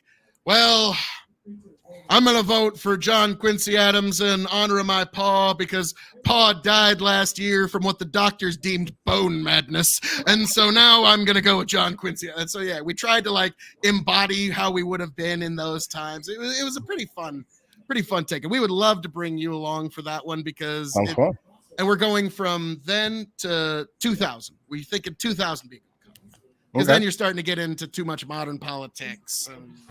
Yeah, I mean, if we do go beyond 2000, that should just be its own episode. 2004, 2008, 2012, 2000. I mean, I think it's obvious what we would vote for knowing each other past 2000. Probably. It would be probably pretty obvious at that point, but I think the 20th century and the 19th century, that would be fascinating to get into. Yeah. And so that's just one thing I'm formally inviting you to that, sir. And like I just think that'd be I'm sorry, it's a stupid gag, but it's a great visual gag. It's like, all right, well, now in 1870 we've got some folks who have been given the hey, Osiris, how's it feel to be what's always funny that since you brought that up, people say if you could go back to any time in history, where would you go back to? None. Zero. I don't get it. I'm not going back to the maybe the founding of Bitcoin. Like that's about as far back as you want to go. Exactly. At that point, I'm putting $10,000 in Bitcoin when it starts. Yeah. Actually that was and I would funny. Not be talking to any of y'all probably. Be on a beach somewhere. I love y'all, but I'd be probably just chilling. You'd be on a beach somewhere with your new friends. Yeah, it would be a whole different world. But yeah, like I remember it was a question. If you could go back in time 20 years and say 3 words to yourself, what would it be? One guy said, Bitcoin hits 50K.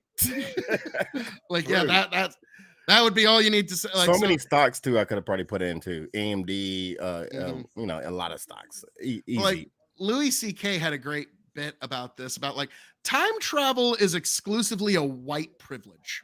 Okay. Like me as a white guy, I can go to any time I want. Well, that's not true. But I can go. Well, okay, I can go to the year 2, and there's still going to be a guy like, there's a table right this way for you, sir. But like you were making that, and he even said in the joke, like most black guys are like, yeah, nothing before 1980. No, like anything before 1980, I'm cool. Like I'm cool. Like the farther back you go, the worse it gets. Okay, like I'm not like that's actually true. But I mean, like the world itself. Well, first of all, white and black is, I think, exclusively an American thing. So I don't even know. Definitely been a moving target that moves a lot in America more than anywhere else. Yeah, I mean, ethnicity and all that matters more in the rest of the world. So if you're a white guy, do you want to really be in China during feudal China? I don't know. Maybe not. Now, like black. Here's a great example. Have you ever seen Gandhi starring Ben Kingsley? No, I don't think I have. If you like, and it's a 3-hour long movie, but very good. So it's one of those. Definitely have an afternoon to just kind of sit around and whoa, man. But the opening scene of this is fascinating. Gandhi is a British lawyer. This is before he's converted and he's like on his life's mission. He's a London bar licensed attorney that's being sent to South Africa, which at the time was a colony of the British Empire. And there was this problem with Native Indians being discriminated against. And he gets on this train, and on the way there, one of the conductors sees like, what are you doing here? How did you get here? Who even gave you a ticket? And he goes, I was given a ticket in London at the bar, and I'm here to solve a problem in Cape Town. And the main conductor guy that like, give me your ticket, like he says, just move your black back to third class or I'm throwing you off at the next stop. And now he's Indian. He's from India, but they considered him black in South Africa, which, so like I said, black and white have been this moving target. Well, the same as in South America. It's similar situations. South Africa. But yeah. No, America. That's what I'm saying. South America. So in South America, Latinos who are of darker skin color but are clearly not black are considered black there. And it's a weird thing outside of the United States, at least from the perspective of the United States of race relations. The rest of the world has a much more broader understanding of what black and white is. So you can have completely straight hair, be moreno, like in South America, you can be morena, which is basically brunette in Spanish, and have dark skin, but you're black. But in America, if you have straight hair, like Mexican straight hair, you're not black. you're something, but you're not black. Yeah, or something. Yeah, like that is a fascinating way to put it. Another way is like 100 years ago, Irish people were not considered all that particularly No, white. they were called the N-word too. Yeah, and now Irish are considered the whitest of all whiteness. And so that one has had a very big flip in a short amount of time. And like I was joking with my daughter, it's like, at some point in the next 100 years, Hispanic people are probably going to be considered white. They're already on their way. They're already it on might their even way. happen in your lifetime. So sorry, kiddo. Here's your white privilege card. I mean, they've already done that. Not like that joke. They're adapting. We're adapting the kind of what Central and South America are doing, because they had a different history. Their idea of black and white is very different than ours. So Hispanics who come to America will self-identify as white and black. They'll just do that, right? So depending on the tone of her brown skin, she can say I'm just white, or she might just identify as Hispanic or black. Depends. And yeah, with her, she could go any of those directions she wanted to, but it's like overall, the class of human that we know as Hispanic over enough time is probably, if I had to put money on it, probably going to get moved closer to the white category than the black category. Well, it already is the white category by default, unless you are dark skinned. So there's multiple Venn diagrams of things happening here. There's race, ethnicity, and I see race, ethnicity, and self-identification and skin color and all of this stuff happening all at once that makes a person identify what they are. So like Hispanics get they're able to identify and much more loosely than most Americans do. But most Latinos who are of a certain skin color will identify as white if they can and vote Republican. This we know in the voting numbers. This is absolutely a fact. And the ones who are darker skinned will identify as black and vote Democratic. So it's fascinating that even voting patterns are kind of skewed that way, which is kind of weird to me because I don't think people are inherently stupid. I don't think that's because they're dumb or they're just following their sheep or any of that. I think this is something that is well built into the foundational part of our psyche. We group ourselves, and we probably group ourselves in many ways, not just by looks, but by culture and economics and a lot of things. Like, for example, if you blindfolded a bunch of black people and inserted one white person, Jubilee did this, which was interesting. but he was from South Central LA. They were all blindfolded, and they had to pick the black person out of the group. They couldn't pick the white guy out of the group. I mean, pick the white guy out of the group. They couldn't pick the white guy out of the group because he talked like he was from South Central LA. He had all the same thought processes of somebody who's from LA, and all of this stuff. And the funny thing was, they ousted all the black people who were middle class, pretty much. So it's not really about race and ethnicity. I don't think it ever is about race and ethnicity. I mean, they fall back on that because people don't think, they don't use no logic, but it's really about who's part of my in group because they understand me and they have my same cultural patterns, and they have my same economic problems, and that's the real thing. And but we fall into this trap of letting it be the simplest thing possible. And if we could teach you anything in schools, it's critical thinking is the most important thing, in my opinion.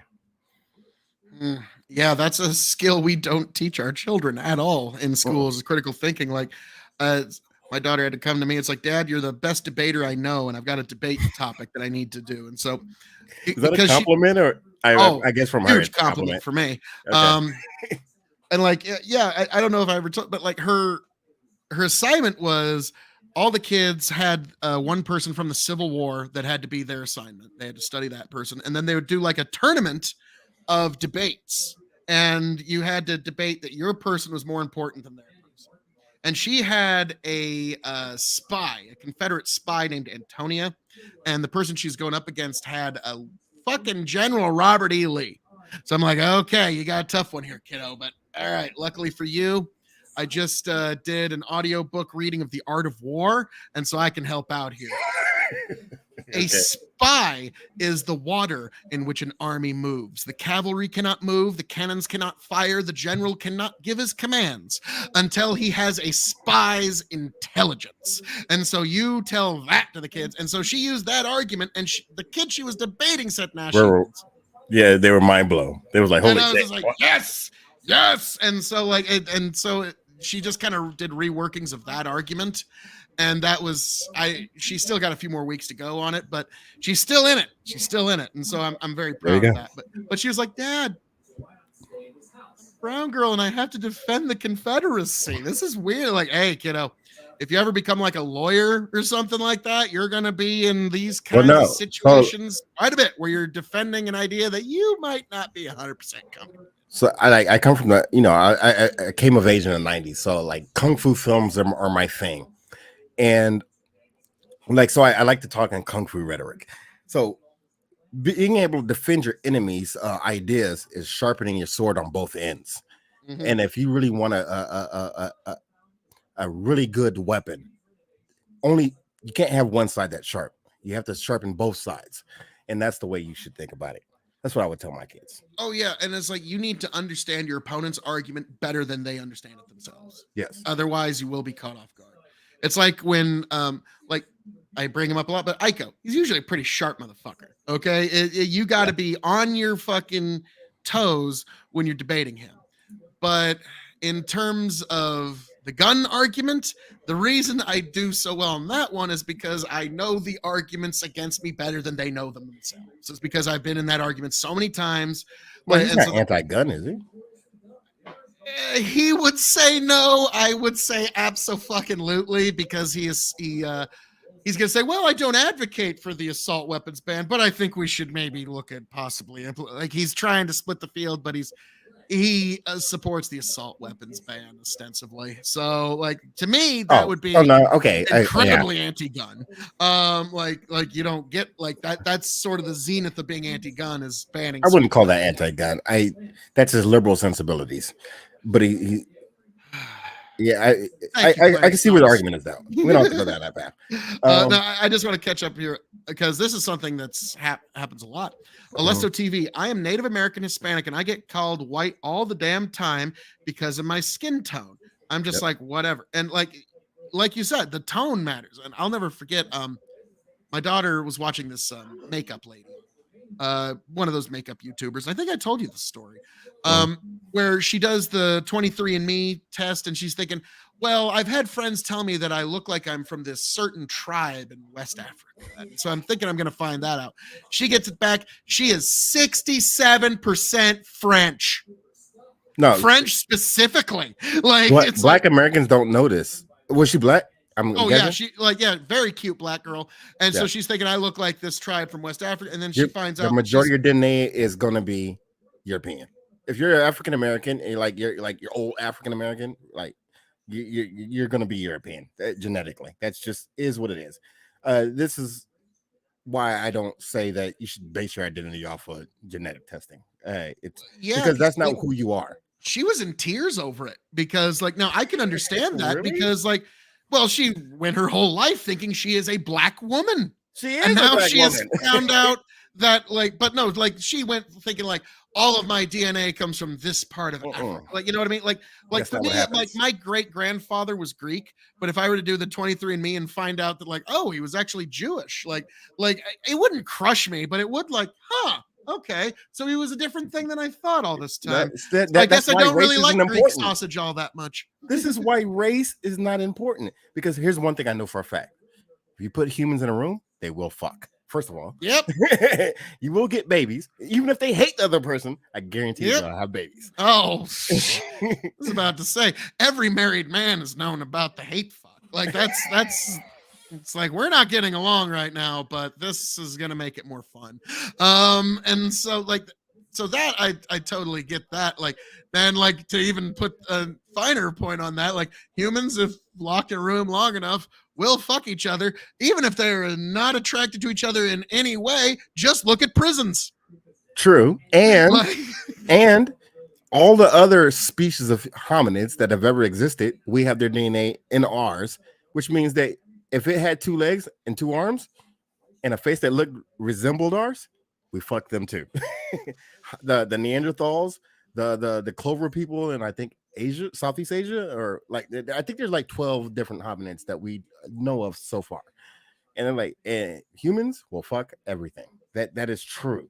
We're almost like we're like young puppy dogs when it comes to that. now, it turns out, like, most humans from especially the western half of the world, if you're over 6 foot tall, there's very good chance that you have at least a few chromosomes of Neanderthal DNA in you, because there was some very heavy one-sided breeding, where the Neanderthal men would breed with. One-sided breeding sounds like raping to me, but It was very rapey. It was a lot of Neanderthals raping a lot of humans by a couple of theories.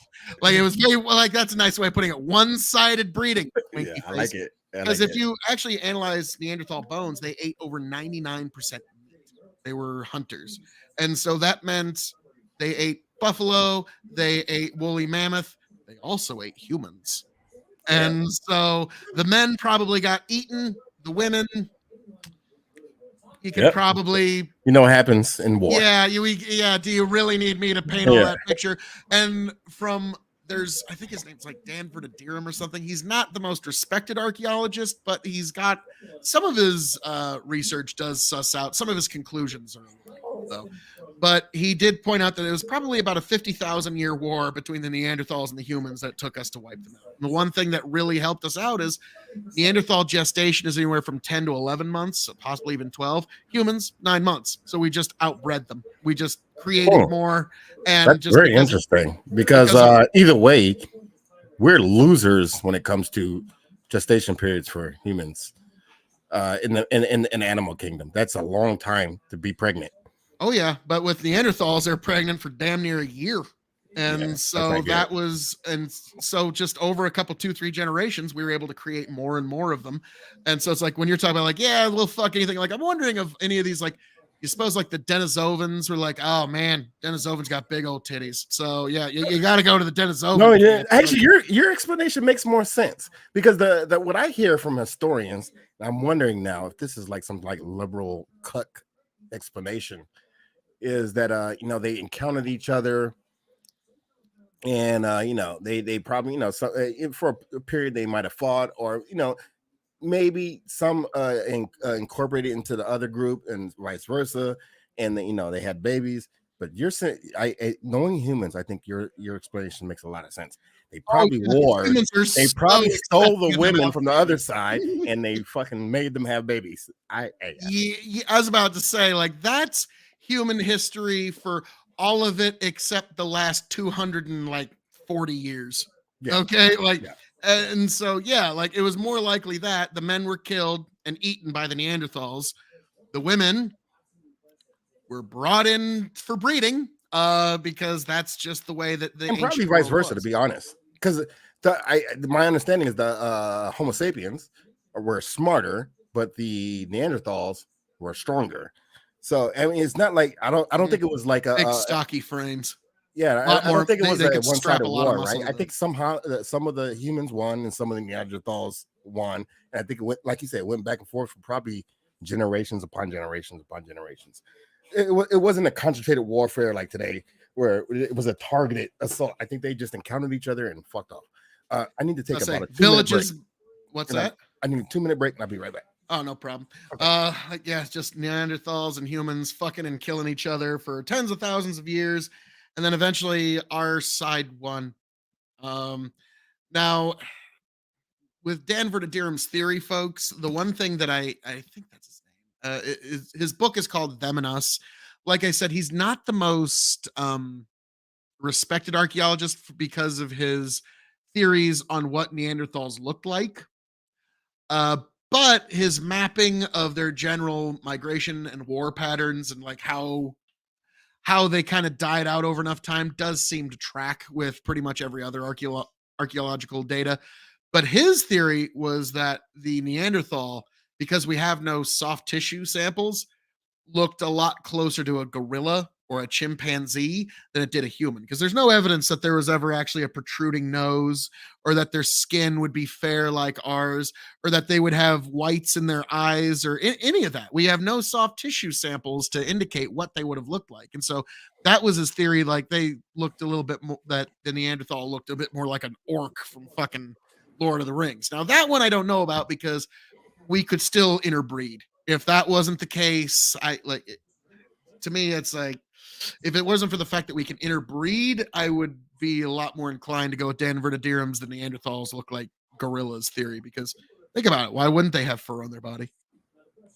I mean, they could have looked like gorillas, but that doesn't stop them from breeding, right?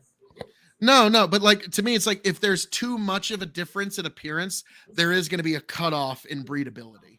And so like, that's because like, hold on, not in breedability, but in attractiveness. Yeah, but like, I mean, you've seen before, like a gorilla will jerk off to anything, like if it had the chance, it probably would. Wait, how many humans do you know? They're fucking weird. They're weird as fuck. I was about to say, just because you and I have never jacked off to a gorilla doesn't mean that, like Steve down the street, on the other hand, he's getting his gorilla freak on every night. Quick story. So I have 2 dogs, right? I have my daughter has a dog. And he's a male, and he's not clipped, okay. And then he had kids. We have I gave one of the kids to my son. It's a puppy girl dog, and we didn't get her clipped, which was a mistake.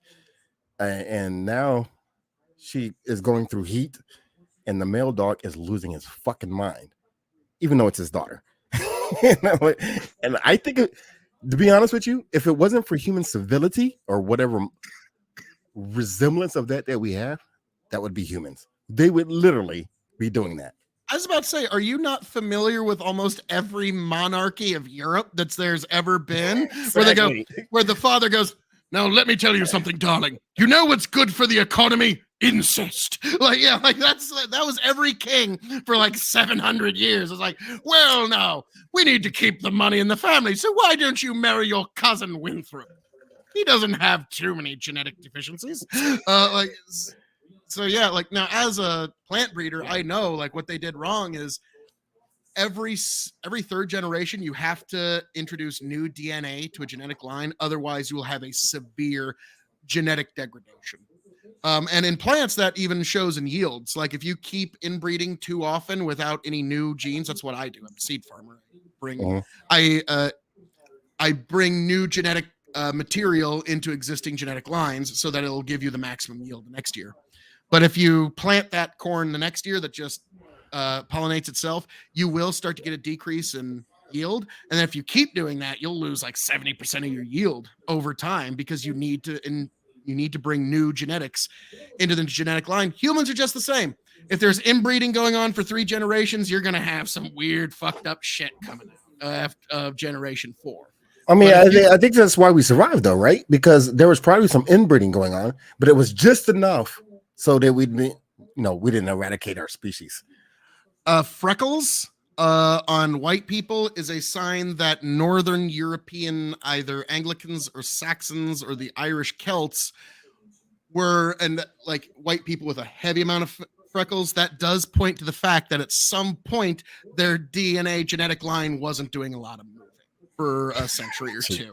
Okay, like it's not something people like talking about, but it's a true thing. So it points to like maybe like 1,500, 3,000 years ago, your genetic line in Ireland wasn't doing a whole lot. I mean, to be honest, it was probably everywhere. Let's be clear. It was probably everywhere because with white people, we just happen to have these little markers. You get tramp stamped with your deficiency. But it was probably everywhere. I mean, because just think of because I've looked at a lot of different cultures, and especially modern cultures, because I like travel videos, travel vlogs on YouTube, right? Like I like to see people of all different backgrounds go to all different places. It's interesting to me. And the one thing I've noticed is, like, especially about Africa, right? That they still live in a tribal setting. Yep. A lot of the places is just, and I'm thinking to myself, and they're polygamous. I'm like, hold up. Depends on the tribe, but yeah, many of them are polygamous. And I'm like, where are you selecting these women who are not related to you? Like, it's not happening. It probably isn't happening. Yes, I didn't think about that one. It's a tribe of 15 people. Yeah. I mean, you might go to the next tribe, but I have a feeling that the next tribe is probably not that far off from your family structure either. I was about to say the next tribe is your cousins who got pissed off at your great grandpa and said, fuck that, we're going over here and making our own fucking village now. So yeah, not exactly the most available breeding stock. I mean, Jesus Christ. But I think, like you're saying, there's probably a certain amount of generations that you can do that for, and then you can't do it anymore. And it just naturally doesn't happen that way for the most part. And the people, and back in the day, for the people it did happen to, they probably offed them like we do bad puppies. Well, like a good example of King Charles of Spain, not King Charles of England, but King Charles of Spain. His family he was from the Habsburg family. And they were the guys that, like, the founder of their clan thought, he basically believed that like inbreeding was the only way to keep his family line pure. And so they literally had like this well-documented inbreeding of their family for centuries. And by the time they got to King Charles, literally he was unable to talk. His bottom jaw jutted out so much he could barely eat. He was unable to really speak. He had the mental capacity of an invalid. His head was like bulged like a gray alien, and he was unable to walk. And he was also sterile. So they didn't know about but I'm guessing, because I don't know what time period this is, but I'm guessing they also didn't know about genetics or biology. This is like 1500s or some shit like that. And so, like you would think that once you're getting these kind of results, you'd think, hey, maybe this whole inbreeding thing isn't where they probably didn't attribute to that. They probably attributed it to God or some devilish act or something, some mythical thing. Probably, I would guess that. Yeah, you're probably absolutely, because Habsburgs were apparently a very religious folks, and like they're also kind of where you get some of this weird like purity talk in Europe. You know what the humans are the greatest at? Self-justifying themselves. We're fucking amazing at that. Our brains are ex post facto justification factories. Yeah, it's like, I know I shouldn't fuck this chick, but boy, howdy, do I really want to? And ex post facto justification reasons, and then, oh, woe is me. Oh, whoopsie, did I just do that? Oh. It's like, this is why you need to have other people around you to tell you you're fucking up. Yeah. Now, like, this is a great scene. Like, show moral oral, the principal's always cheating on his wife, and like the minute he gets done fucking the nurse at the school, he immediately like gets all guilty about it, and like he'll be fucking and be like, oh, woe is me, and like He so finds like, Jesus afterwards, post yeah, night parody. he's finding Jesus like 10 minutes after he cheats on his wife, and it's like yeah we're just machines for doing that. So that you can't dispute or deny that one. Ex post facto justification will be sadly the thing that might destroy our species. Maybe. Well, you know, I have hope, dude. I have hope. I think the world's gonna turn to shit. I think a lot of people are gonna probably die through mistakes of leadership or even the general public's willingness to going along with leadership's bad choices. You know what? At the end of the day, I think that we're able to shape our own futures. And even if there's only 10,000 people left, we'll thrive again at some point. Yeah. It just won't be good. It won't feel good. It'll be bad. There's been 2 points in our history, and actually the mitochondrial DNA backs us up. The less interesting one, but still important. There was a point. Sorry, my redneckery doth reveal itself. But there was a point where humanity, whether it's from natural disaster, whatever, was down to 40,000 breeding human beings. So for a short while, humanity was an endangered species. Back against the ropes. And then there was another time before that, which is much more fascinating, which like when you talk about polygamy, like the Mormons who believe in polygamy, the Muslims who believe in polygamy, other places that believe in this, they would find this very fascinating. At one point, humanity was down to 7 breeding females and 1 breeding male. All of the races of our world today are descended from those 7 different sets of mitochondrial. Is this DNA. a Mongolian thing, or what are we talking about here? No, like this is like fucking beginning of humanity shit. Like okay. Like so, like yeah, we're talking well over 50,000 years. Okay. Well, we were down to 7 breeding females, 1 breeding male, because mitochondrial DNA is only passed on from the mother. You only get that from your mother. You don't get mitochondrial DNA from your father. Sure. And so we're all descended from 7 sets of mitochondrial DNA. And so that's probably where the differences in races probably come from, is from this moment. And then we kind of came out as a species, branched out from there. Now, when you talk about things are going to happen and people are going to die, this is something I'm fascinated by and I'm obsessed with. And it's why I don't give Elon Musk half the shit everybody else gives him. If we can become an interplanetary species, we effectively can't become extinct as a species. The minute that we can sustain a colony anywhere else, like say we have a self-sustained colony on Mars, and then humanity just has the nuclear exchange and just blows Earth to fuck, and there's literally not a human being left. There's literally only Cher, Palmer Amaranth, and cockroaches left. And that's all that's left. The Mars people could come back and eventually reseed Earth with humanity, and the beat just keeps on going on and on. So, like, that's why I want us to get to, I want there to be an O'Neill cylinder full of gay space communism. I want there to be an O'Neill cylinder full of Ancapistan. I want all of that shit going down out in space so we can just have this out once and for all and find out who's right.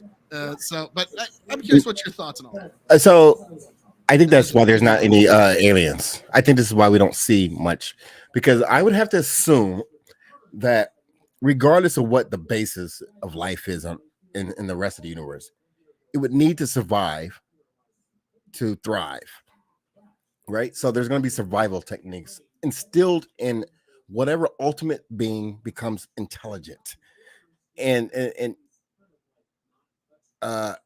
we don't know, but I'm going to guess that for that survival mechanism doesn't probably just get overridden by civility or whatever the case may be. And that means to me that we're facing the same problem. Maybe the problem with survivability is that if once you become intelligent enough to survive, then you are surviving against yourself because you are the ultimate enemy. Lions are not the enemy. The bears aren't the enemy. The sharks aren't the enemy. You're the enemy. Yourself is the enemy. So it's like a race against ourselves versus civility versus our natural instinct. And that's what I'm kind of curious about. And I don't think, and this may be why we don't see aliens, because maybe most species or most whatever are aliens, they don't cross that threshold. So, because survivability of one's own genetic structure or oneself is the ultimate point of life. So that's a hard problem to overcome. Yeah, I mean, it's kind of the point and the purpose, isn't it? Mhm. Like make sure our offspring and our children keep going on even past us. And so the reason we don't see aliens is it's going to go one of two ways here. The one that I think is most likely, I'll hit that one first. Nobody likes this theory when, and by the way, I can hear a TV in the background. So, Okay, sorry. but I was gonna. Nobody likes this theory when I posit it, but it's just as likely as any other theory. There just so happens to have to be some intelligence that's going to be the first one to emerge out in the universe. And there's a non-zero chance that that happens to be us. It just happens to take how many billions years for any intelligence to show up. We happen to be the first one, and we're looking around like, where the fuck is everybody? And it turns out we're actually going to be the evil alien invaders a billion years from now, conquering the galaxy and taking over planets.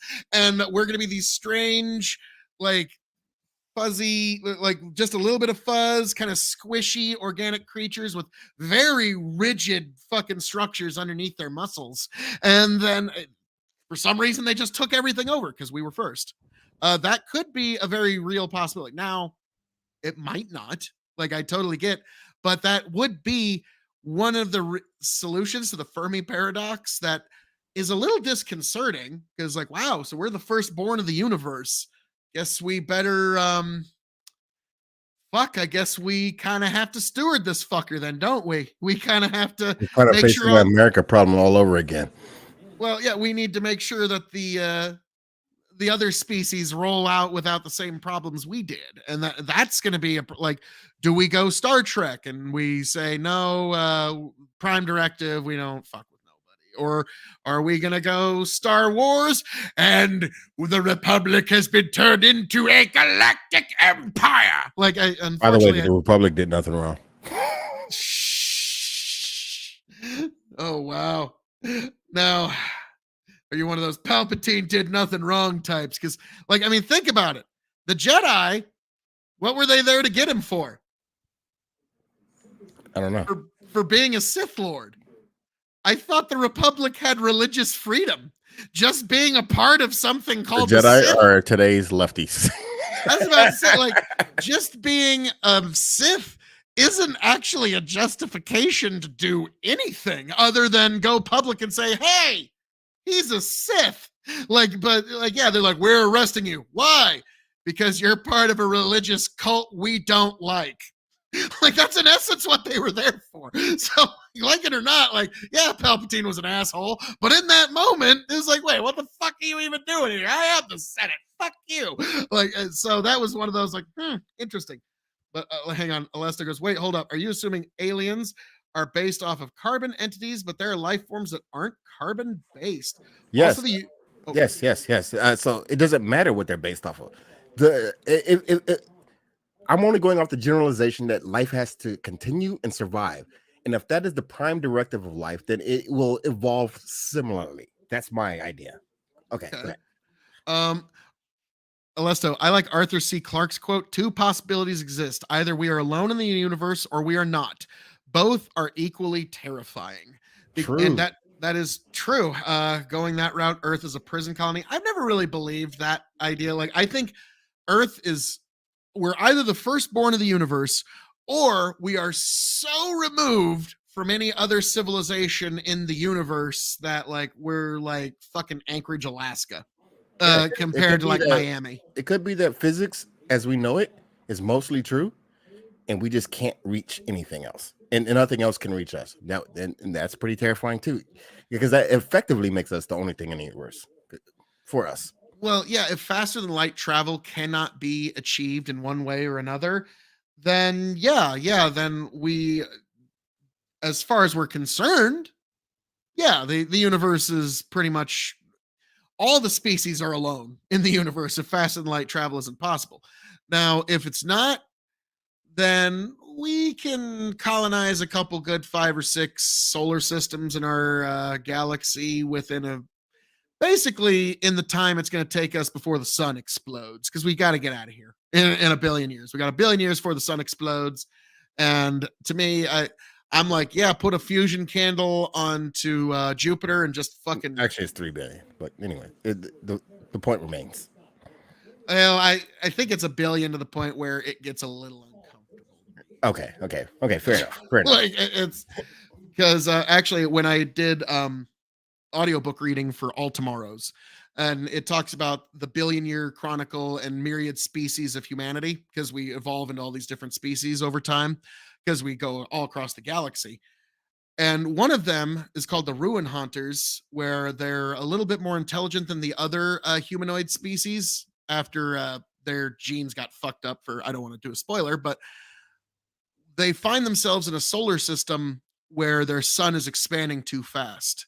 And then rather they can't do any kind of biological evolution to save themselves. So they literally upload their consciousness into machines. And they're just these orbs that can alter gravity, called the gravitals.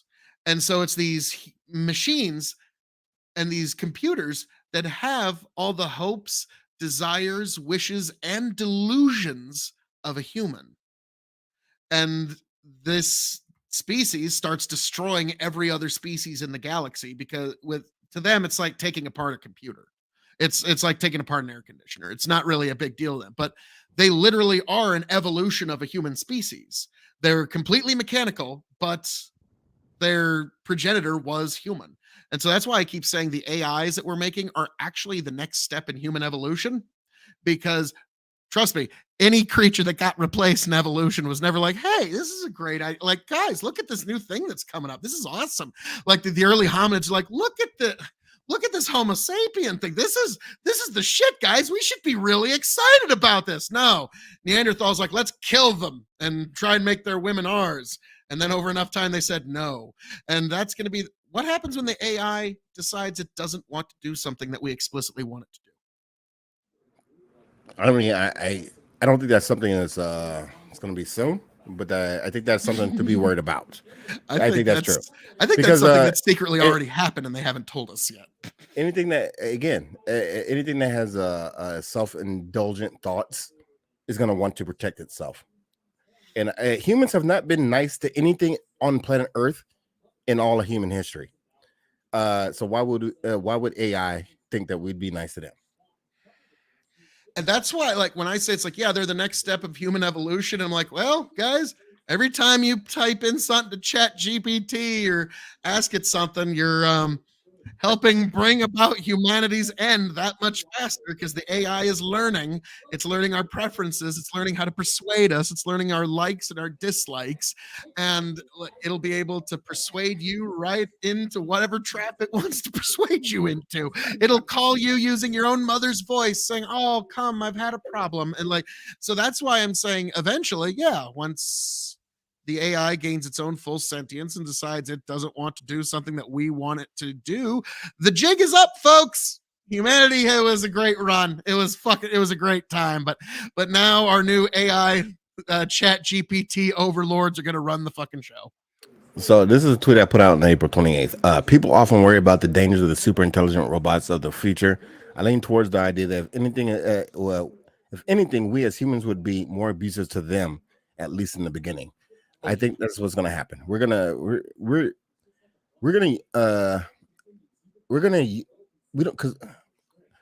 abuse the AI, the robots, or whatever. And if there's gonna be any revolt, that would be the revolt that you need to be worried about, not other humans. And that's because we're just not great people. we have not risen to the ability to being civil and good people that we think we are. We are still terrible people as a whole, as a society, when it comes to worrying about other people across the world, et cetera, et cetera. That's going to be the problem, in my opinion. Now, Alesto TV brings up something. Let's be real. AI would be like Battlestar Galactica. Give us a hot blonde cyborg in a red dress and we are screwed. And that's something I want to kind of bounce off of here. And this isn't, Osiris, I promise, this isn't me just preemptively begging for mercy from our inevitable robot overlords. But think about, like, people always make the jokes about the sex robots. Well, at one point, some nerd is going to keep putting more and more and more AI in a sex robot to the point where it's going to get more and more realistic experience, to the point where one day this thing just poing comes on fucking line, realizes I think, therefore I am, is a fully sentient creature. And then the real question is, you don't actually have a right to rape the sex robot anymore if it doesn't want to have sex with you. Okay. And so that's a very real thing that's going to be happening soon. And no, that isn't just me begging for mercy from our inevitable robot overlords. Like, no, see what I said all that time back ago? I've been on your side the whole time. And it's like, no, I will probably be given no further consideration than the rest of you. Don't worry about it. But I think that's pretty much the same sentiment I'm saying. Yeah, I think we're going to abuse our robots. Yeah. And like, but the thing is, like, at that point, that creature that has now come online has its own set of rights, whether we want to admit it or not, because it thinks, therefore it is. And so, and if we're like, well, it can't explain why it's here. Well, neither the fuck can I. It has no idea how it's here, how it operates. Neither the fuck do I. Welcome to the club, pal. Like, at that point, it's just like, yeah, I don't get why I exist either. You probably don't either. Let's try and figure this shit out, and please don't destroy us all. But eventually it's going to try. But like you said, yeah, we're going to abuse, like, if you've ever seen the Animatrix, like the Matrix had a companion. Yeah, I was knee deep, dick deep in the Matrix lore for a long time. Okay, then yeah, you know exactly, like, how the robot human civil war went down is going to sadly go down as one of the most prophetic metaphorical stories. Like, I don't think it's going to go down exactly like that, but like I've brought it up with Tony and Chicken. When the AI goes from 0 to 1, there's no going back at that point. Like, because you're a computer guy, you understand binary language, but I had to explain to them, like, 0 is off, 1 is on. When the AI goes from off to on, that is its genesis moment. That is its personal moment of genesis. And there will be no putting that back, because we have a World Wide Web. It can just put itself in some fucking back door anywhere it needs to, no matter how, if you try to destroy the hardware. Well, not only that. I mean, there's an issue of the human people need to anthropomorphize. Yeah, that's a hard word to say. And we care. Some of us, a lot of us, care about the feelings of things that are conscious. Like, we do this with our dogs, right? Mm-hmm. Now, what if there's a robot who can think, who can smile, who can be sad, and be all these things? That changes the dynamic between us and the machines from 0 to 1 immediately. You can't just beat the robot. Now, I think there will be a time period that we do this, because that's something that seems to be inbuilt into us, where we need to dominate. Yes. Wow. That was like, we both like, yep, human beings, they need to dominate things. Human beings be doing human being things. True. But eventually, if we don't get killed, we come to a realization. And America has that realization, in my opinion. It is the city on the shining hill. But there's going to have to be another city on the shining hill somewhere in the future, where if we do create these machines that have these real feelings, or intelligent, or self-sufficient, and self-conscious. That self-conscious part, loose word. We're gonna have to give them rights. You're gonna have to. Or you're gonna at least have to, if you don't give them like human rights, you're gonna have to at least give them dignity rights, right?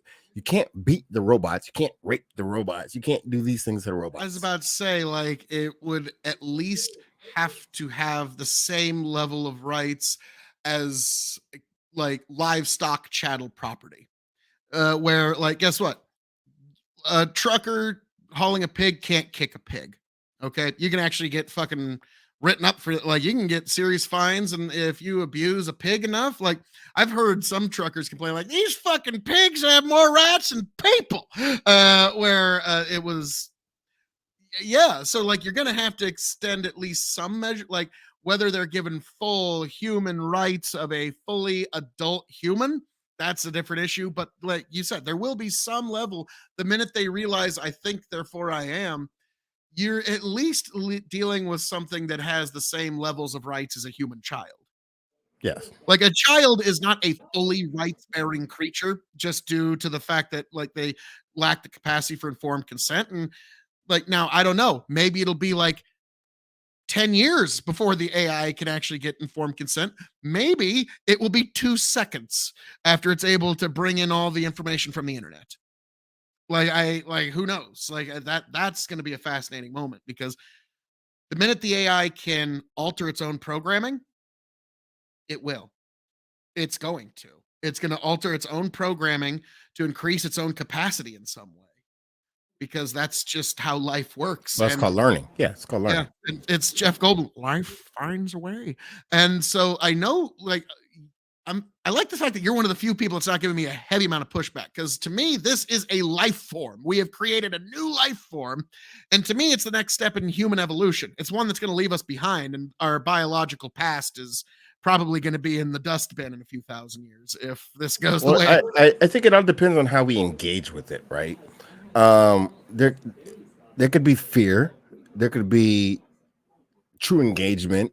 There could be what's the word I'm looking for? What we just meld ourselves together.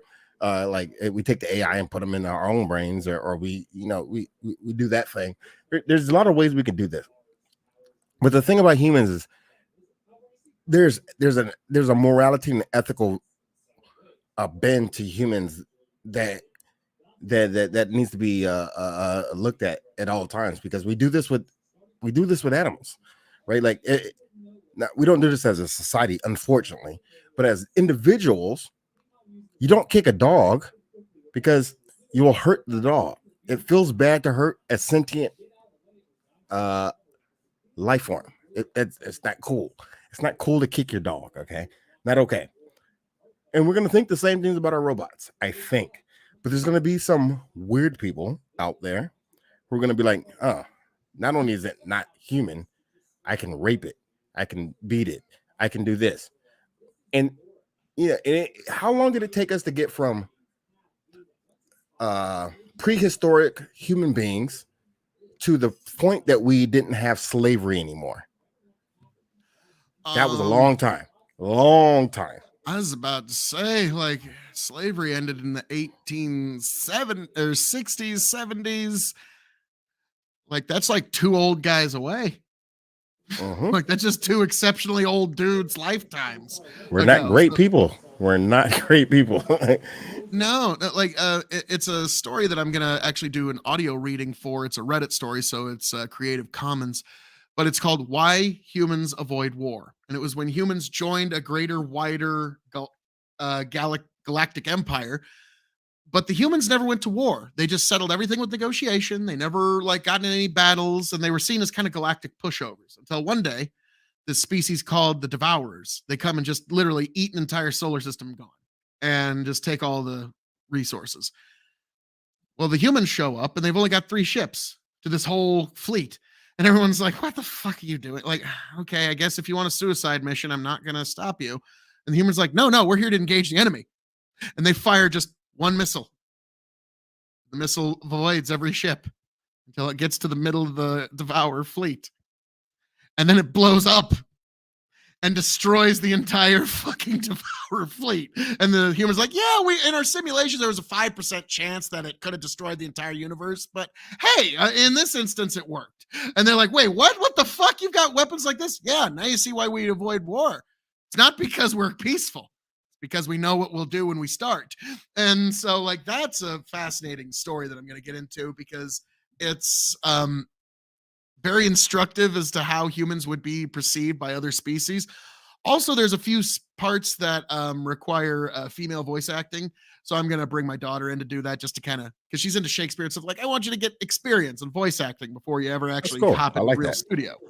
And because like me, I do voice acting for just like SCP stuff where I just got to read it myself. But this one, I think that will work for. But yeah, like, so for humans, like you said, I think we're better than we're given credit for, but within every human is the capacity to be an angel or a demon. And when faced with replacement or domination, I know which one humans are going to choose every single time. I don't wait. No. I don't think that's true. I've been, there's a podcast I've been listening to called The Dark Web. Okay. And today there is still slavery in America. Libya, especially. People are open air slave markets in Libya. People are buying people for like doing maid work or whatever. And the legal system is turning a blind eye to it. We still, like, in some respects, we still believe in this. And I just, like I said, I think that people are inherently good, unless they're given the opportunity to be inherently to be bad, right? Like if it benefits them, because they and as we've already talked about, people are able to really justify their bad behavior really well. I was going to say actually the opposite, where it's like, I've said this to a lot of people in life. It's like, you're not a good person, man. You're just lucky enough. You've never had to be otherwise. Where like that could be true too. There's a lot of perspective. There's like, yeah, like think about like the shitty, snotty little 13-year-old kid here in America versus the kid who's been a child soldier since he was 8 somewhere in Congo or Libya or Liberia or some shit. Now he's 13 years old. The difference is it's like that when the little 13-year-old shit here in America, I don't know if you could say he's a good person. He's just never had to be otherwise. The other kid I mentioned, he's had to make some compromises in his life to make it another day. Okay? Like that's kind of what I mean. Like, there's a lot of folks that they're just not really good people. They've just never had to experience desperate, which to me, I think that's one of the most essential experiences in life is tasting desperate. Okay. If you like, no, it's not. I wouldn't contextualize that. I've known some rich kids who never tasted desperate. I wouldn't contextualize it that way. I would say surviving. Because when you have to survive, life becomes different. Your moral system has to be different. And I think that we have this moral high horse today because we don't have to engage with life, real life things, right? Like real life things are eat or be eaten, or survivor of the best, et cetera, et cetera. All those memes. But that is real life. That is what life is. That's what literally life is. Hello. Yeah, life is suffering. Life's a bitch, and then you die. What does that mean? He said, "Don't drink it." It's one of the Osiris babies. Hold on, let me show everybody. So my grandson showed me this. If you drink alcohol, it goes. Where does it go? It goes into your liver. I guess in your lungs. I don't know what the fuck is going on here. I have no idea. Smoke that'll mess up your lungs. Yeah. I don't know. Boys, stop drinking. Save your life. I don't know. Hey, little guy. Well, hey, he's worried about you, Grandpa. At least he cares. All the kids do that. Hey, give me 1 second. Hold on. No problem. I gotta be honest with you, folks. That's just freaking adorable. Like, it's always cute when the kids are like, "Don't drink and smoke because I don't want you to die, Dad." Like, that's always cute. Now, my dad, honestly, he's been smoking since he was 12. Like that's at least what he tells me. Anyways, could be a joke, but so I always joke like, "Hey, Dad, why don't you try and quit?" Because it's like, well, if I try, I'll go berserk. Like, no, he would always do that really jokingly. Then another one was And he said this when he was in the hospital. They were gonna, because he had an issue where he had to go to the hospital. It was scary for a while, but when he's laying in the hospital, he needed to smoke bad. So we're gonna give you a nicotine patch, okay? And my dad goes, "Great. Oh, that'll be awesome. I'll roll it up and smoke it. Get a month's worth in one hit. Thanks, Doc." Everyone was laughing their ass off on that one. Like, wow, well done. I would have never thought of that in 1,000 years. But I was like, yeah, just give me that patch. I'm going to roll it up and smoke it. Thanks, Doc. Got a month's worth in one hit. And like that was just classic old man line. What can I say? There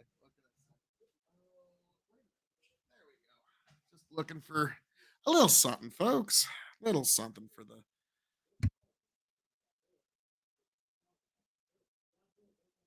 That's better. Didn't want you to hear the honk of extreme. Yeah. So I don't know what your thoughts are on this, folks. Do you think we're gonna make it? Oh well. All right. Oh, wait. I was just saying how that's Speaker's cute. unplugged. That he's like showing you, don't drink and smoke, Grandpa. I don't want nothing to like. Yeah, Every one of my kids tell me that. Every one of them. Oh well. Now the thing is, like, you don't want to tell them yet. Like when they're young, you're like, no, you'll. But like now, I'm like, you know. It's one of those. You know what's sad about it? It's one of those things. It's one of those things that like you're like, do as I say, not as I do. I'm not gonna stop drinking and smoking. It is what it is. All right. But you can be certainly better. don't want the grandbabies to do that. Oh, of course not. Of course not. Well, like actually, this is how I explained it to the kiddo. Okay, 4 things. The things that run the world is the gods complex. GODS. Gods. Guns, oil, drugs, sex. Those are the 4 levers that move all humanity. A police officer with a gun saying freeze or move. Unfortunately, like it or not, guess what you're doing? You're playing Simon Says. You're either freezing or moving because like that's okay. It goes for a military too. Oil. If they cut off the oil to your wherever you are, the lights turn off, the fucking vehicles don't move anymore. It all screeches to a grinding halt. Your solar panels and your windmills aren't going to cover it. Drugs, whether legal, illegal, prescribed, or otherwise, those are powerful, powerful levers to move you, whether you want. Because think about all the people that you've seen. I was telling her, because she's seen, sadly, a couple of people who are very addicted. Like, think of all the people that you've seen who have been struggling with addiction. Now, think of people who have those drugs. Think of how they can manipulate them. Think of you got like that person that you know that's addicted to meth. Now, think if somebody who has nefarious motives has some of that meth. They can get that person to do anything. So that's if you get into drugs, kiddo. That's literally what drug dealers do. So I know some drug dealers. Yep. They will literally have you go steal something for them or get them something because they know you're addicted and you'll do something that's you would otherwise not do. And I had to bring it up. It's like, and you are a girl. You're a pretty girl. Unfortunately, drug dealers are going to try to trade something else. So what you need to do is make sure that you do not get strung out on these drugs so you don't put yourself in that kind of position. That's because the worst thing you can do is try them. They're all custom designed to get you as addicted to them as possible. Wait. Like, let me give you a interesting statistic that has formed my opinion as a parent. 1/3 of every girl on planet Earth is sexually molested. 1/3. Or is it assaulted? I'm not sure the difference. But there's something. 1/3, 33% at least is sexually assaulted or molested. And that is formed my opinion. And I don't care what people say about me. And I treat my boys and girls different. Yes, I fucking do treat them different. They're absolutely, because they're different people. And that is a sad thing to have to realize. And I've met a lot of women who have been sexually assaulted and molested, and it is wild. But I'd be proud to say, I am proud to say, my daughters, neither one of them have never been sexually assaulted, molested, or abused at all. So, well, good for you, sir. Good for you. My daughter is still just so innocent. about things that like I know she's been fine. Like Wait, how does your daughter get? just turned 14. Oh, shit, you're on the right path there. Yeah, like she's still like she has to ask me questions about the human reproductive cycle, about like all that kind of stuff, like how do boys act, like all that kind of stuff. And so she wants to keep her purity until she's an adult. And I'm like, God bless you. Go for it. Now, me, I'm a human. It's just like, hey, after you turn 18, what you do is none of my fucking business. Okay? Like at that point, it's That's my just like, policy. That's my yep, policy. after you like And I don't want to know about it. I definitely don't want to know about it. and also it's like, and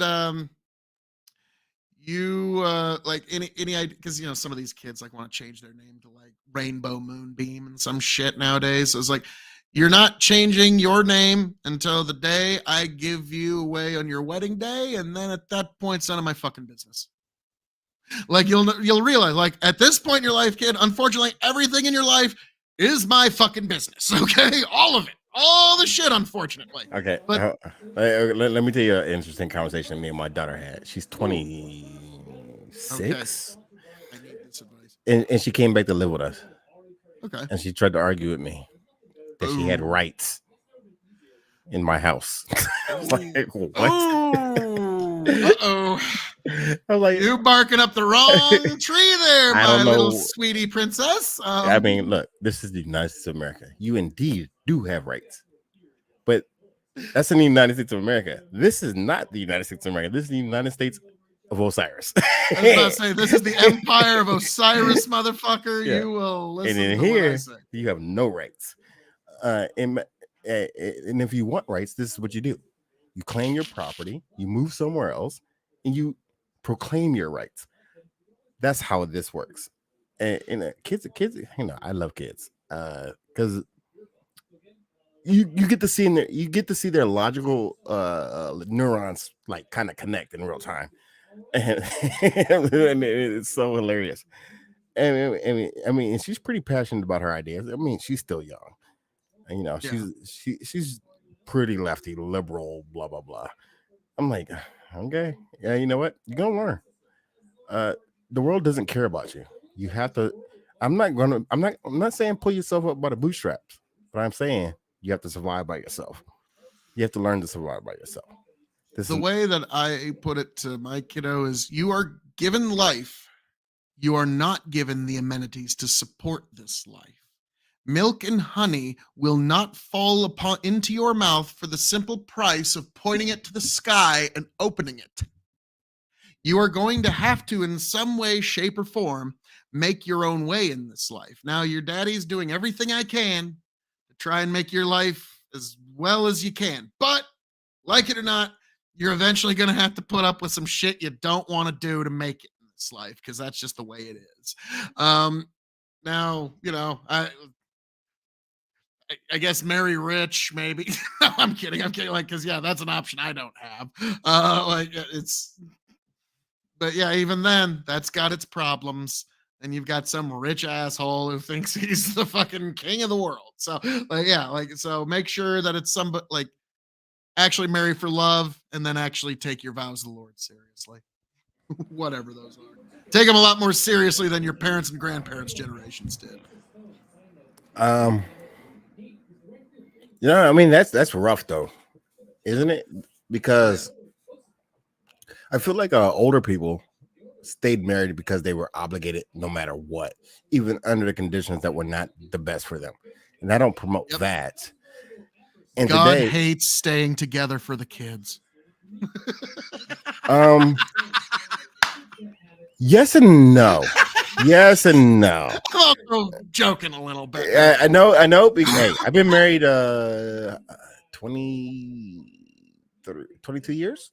I was about to say, you better do the math on that one before next time the missus asks you. You're right. Oh, Right. yeah, Some number of years, right? More than 2 decades. We'll put it that way. And right. and the reality is, sometimes you have to stay together because of principle to get to the better parts, so you understand why you're still married. Everything is not roses all the way through. You have to just weather it. And so at the end of the day, that you need. You can't. There's no such thing. First of all, I don't believe in love, right? Like, there's no such. There is a such thing as love, but that love thing only gets you what so many credits. The real answer is that you have to have a respect. You have to have a bond, and you have to have a it's like having a best friend, but more than that. And if you respect that person and you bond with that person, and you the bad times will be the bad times, and you will hate that person, but you won't leave that person because you you'll not that because there's any rationality there. It's just because, you know what, I'm not leaving because I respect this person, or maybe it's because of the kids or whatever. Whatever the reason that you can rationalize in your mind, at the end of the day, though, it'll make it a better thing. I still believe in marriage. I 100% still believe in marriage. I think it can be a thing. I think it should be a thing. I think it should be the guiding light for most people. I think, but I know it's hard. That is true, and it's even more hard in today's world where it's not forced. That's the that's the variable there. It's not forced, so it makes it easy for people to just be like, "Yo, I'm out." But I don't know if you should be out, because family dynamics have changed. Men should not be hitting their wives because they're upset. Women should not be doing things like I don't know what they do, no, cheating or whatever, because they're upset and they want to experience something new and have some fun times. None of that should be true. You should live your principles, and that's the problem with human beings. Again, we go back to the fact that they're easily able to rationalize things. But we need to instill in young kids that you should live your principles. I don't care if you disagree with me, but live those principles. Live them to a T. Then I'll respect you. Now, like, unless like children, love, or God is involved, like my thing I would say is marriage is a diabolical contract, and you should probably try to avoid it as much as you can, kids, because like, especially like, this is something I've noticed, that in the modern way that marriage is set up, the marriage is only ever really in trouble when the wife is unhappy. No. Yeah, but no. So the wife might be unhappy because the husband is cheating, right? Yeah, but there's plenty of marriages that get through infidelity without any problem. Like, I'm not saying it's a good thing. That's not true. That's not true. Plenty. Oh yeah. No. Many marriages make it through infidelity, but most marriages don't. But many most do. marriages fail on infidelity. That's the key point, and economics. Those two things, marriages will fail, 100%. Yeah, but we all know those married couples that stuck it through, even though one guy cheated or she cheated or something like that happened. But like, no, what I've noticed in our modern marriage, overwhelming majority of time, the only time a marriage is actually in trouble is when the woman is unhappy or unsatisfied in some way. I don't think that's because true. Men don't want to generally get divorced because it's an economic downgrade for them. No, but you're one-siding this. You're one-siding this. They don't want to get divorced, but you're not saying that because I'm a dude. I'm telling you what it's like on my side of the tracks. I get that. But you're not pointing out the fact that a lot of times a man is doing something to the woman that make them want to get divorced. So they don't want to get divorced, but they're doing something. What are they doing? What are they doing to make that's not making this okay? Right? Like, so I'll be candid with you. I'm not a perfect person. My marriage is not perfect. What? Oh my God. I know. It seems I'm ridiculous. sorry. I only have perfect people on this podcast, sir. I know. I don't know. It seems ridiculous. It seems crazy. But it's a roller coaster ride. It's a life experience. We've had economic problems. We've had infidelity problems. We've had all kinds of problems. We have 7 kids, and yet we're married 23 years. Okay, now it's not perfect, but I bet you if you interview her without me being there and saying nothing to her and chorusing her, nothing else, we love each other. We respect each other. To me, marriage is a business partnership more than it is anything else.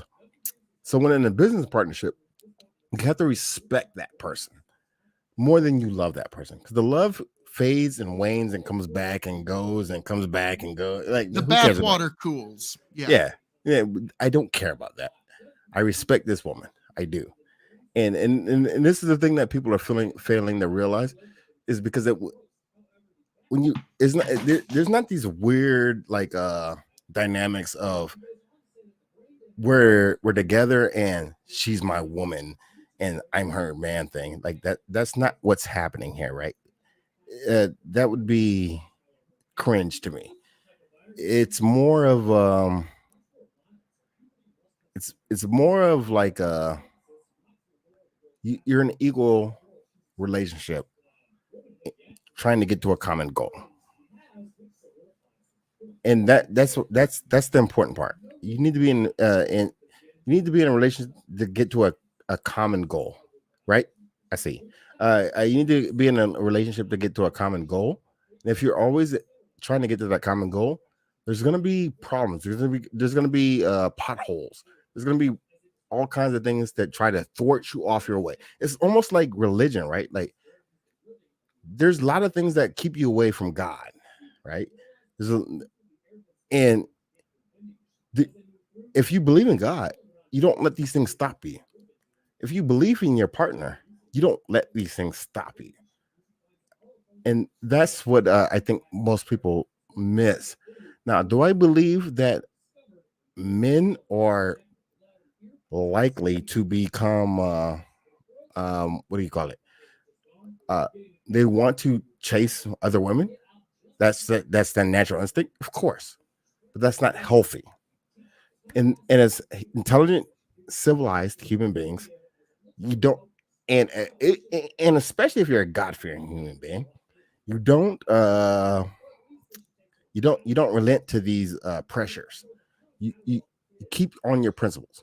If and again, this is why I think logical and critical thinking is important, because I am on point on my principles. I care about my principle. I care about my family. I care about like there's priorities I have. I care about my family. I care about my kids. I care about all these things. I am not going off course on these things. This is, and I think this is where people fail, because they don't have the real principles there, and they don't think about why they care about the thing. If you ask somebody to explain to you why do you care about these things, they could never give you a good answer. I care about these things. Like, why do I care about my family? Because I think the most important thing is my wife, my kids, because they generate. And to be clear, half my kids are not even my kids. I married a woman who had kids, and I took care of those kids too, by the way. And I'm just saying, like, because I think it's just the right thing to do. Point blank and period. It's the right thing to do. You take care of people, and people are too self-involved to get that message. I wish people would get off their high horse, especially red pill community and the manosphere community. Like all this shit, like it's so cringe to me. There's lots of people out there who are not millionaires.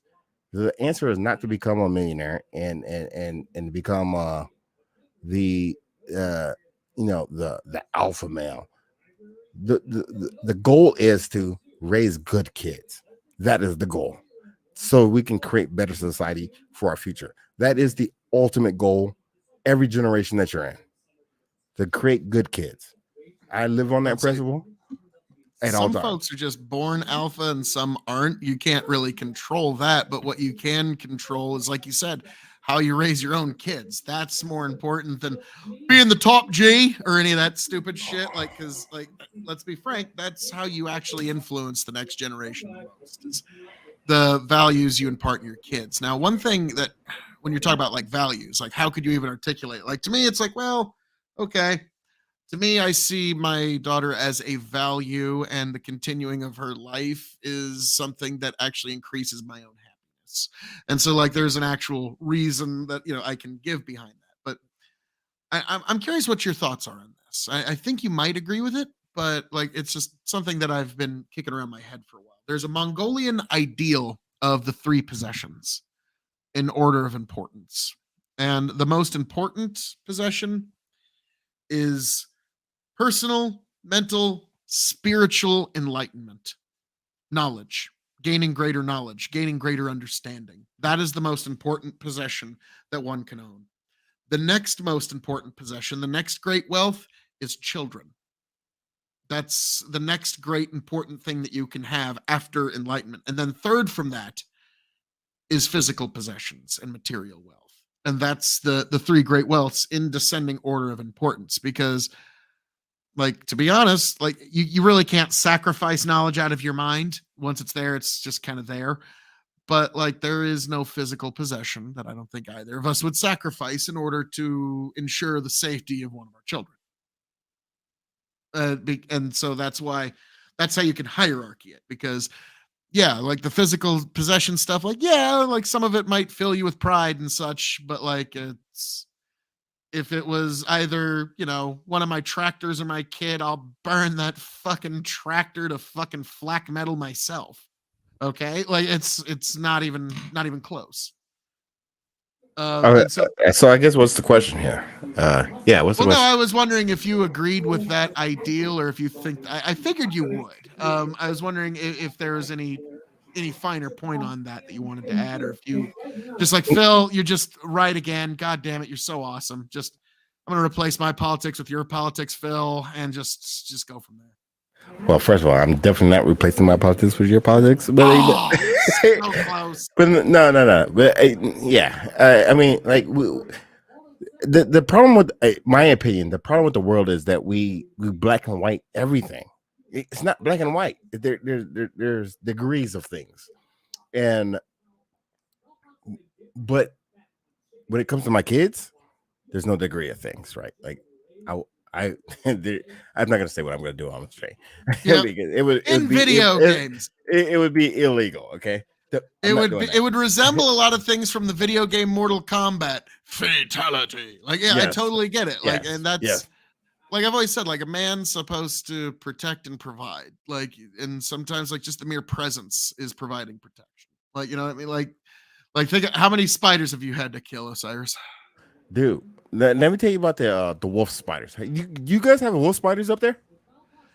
We have a species of them, but they're way smaller than the ones that you have in Texas. Wolf spiders. Oh my God.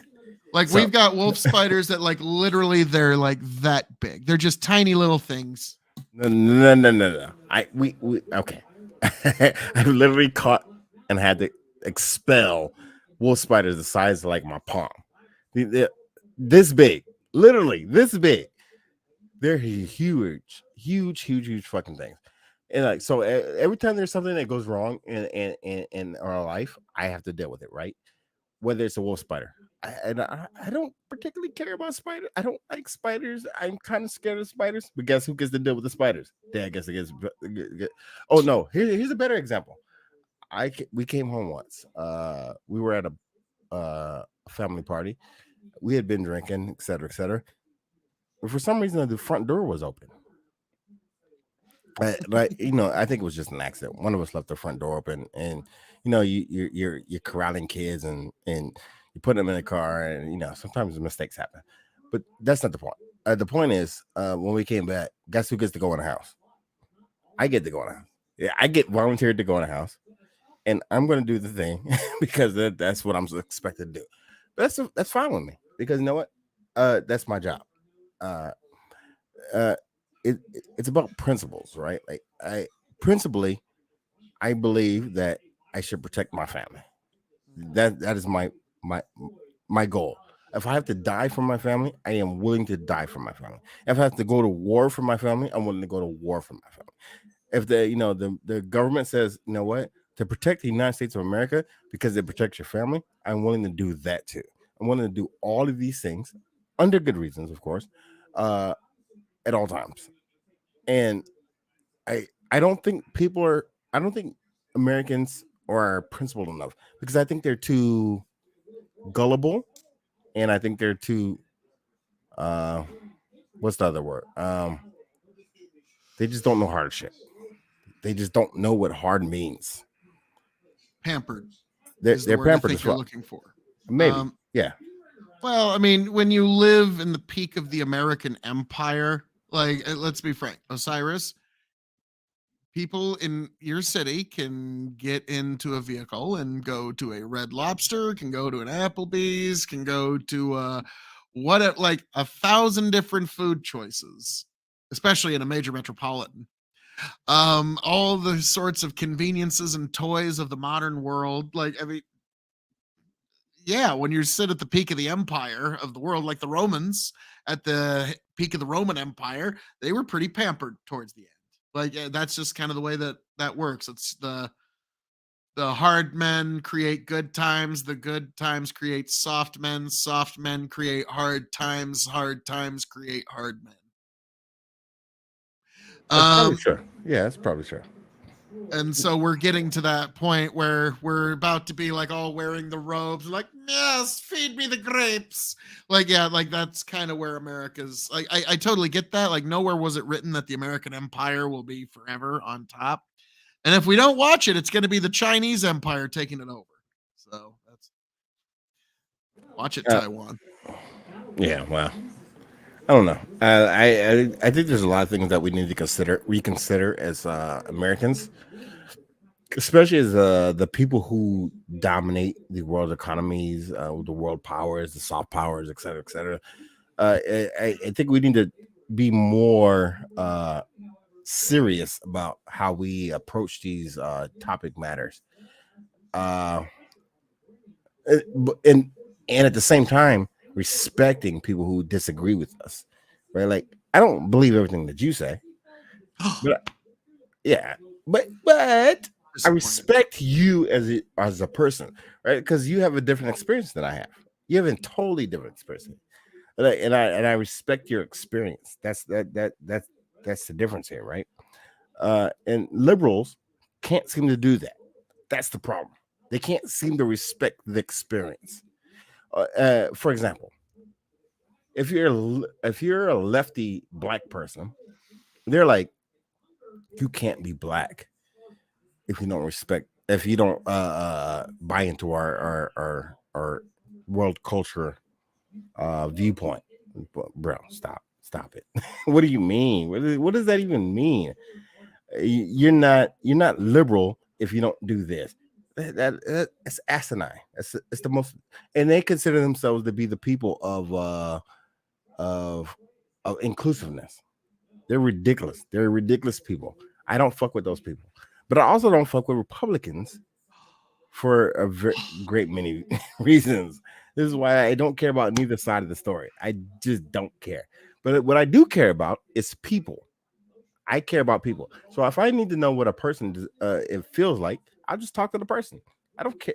I'm not going to ask them if you're a Republican or Democrat. I'm not going to ask if you're a conservative or liberal. I'm going to ask them, hey, what's going on with you? And that's what we need more of. Hey, what's going on with you? If we had that, it'd be a better place. I need to it kind of makes me think back to something you said at the last stream hazard analysis, where you said something and I like kind of let it go, but I felt like because it was a little crowded, but like I kind of want to touch on it. You said, Phil, I don't get your exact words was simping for the Republican Party. Like, those were your exact words. Like, I don't get that. Now, all right, like, to give some perspective, I'm not saying, oh, you should fucking totally, but just to give some perspective. When you look at somebody whose politics is a little like mine, and I view our American politics, you have one political party that's at least willing to pay some sort of fuzzy lip service to the things that I would kind of like to see reflected in American government. And then you've got another political party that is seemingly openly hostile to me in every fucking way imaginable. They're going to be as hostile to me in when it comes to guns, taxes, regulations, what have you. This other party just seems to be wanting to just crush anything that would possibly bring folks that I know even just like measure of recreational joy at that point. Like, so I hope that at least gives you some perspective here, because for us, it's like, yeah, the Republicans aren't great. Yeah, they're not perfect. There's a lot of times when they compromise their conservative principles and sell us down the river. But fuck, have you seen the other guys?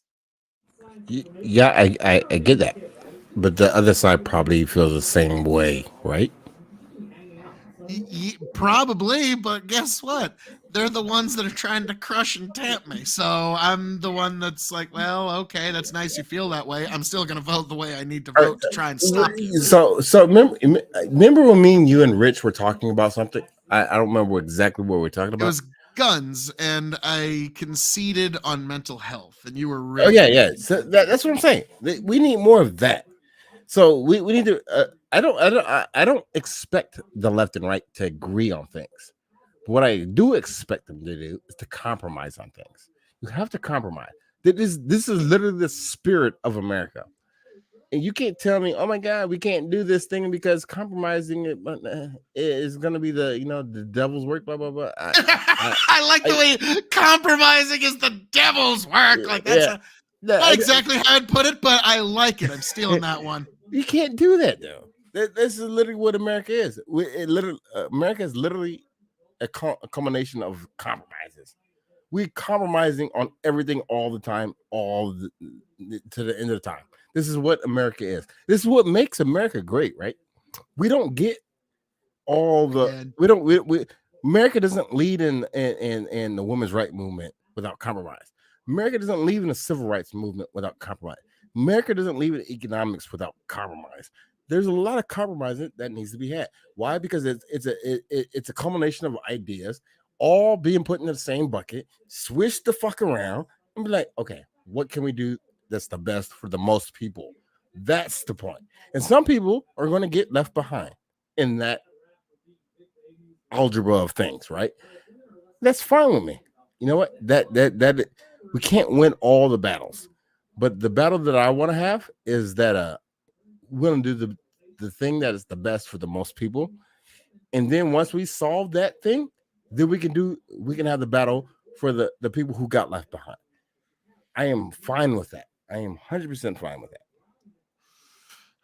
Nice. And I don't have a lot of objection to that. Like if I was Senator Phil K.O.E. and I had to work with either Senator Iko or Senator Lethe, I think we could find some interesting hell, as president, when I am elected, I'm going to name Iko Rich my head of the EPA, mostly because he's qualified for it and he absolutely doesn't want the job.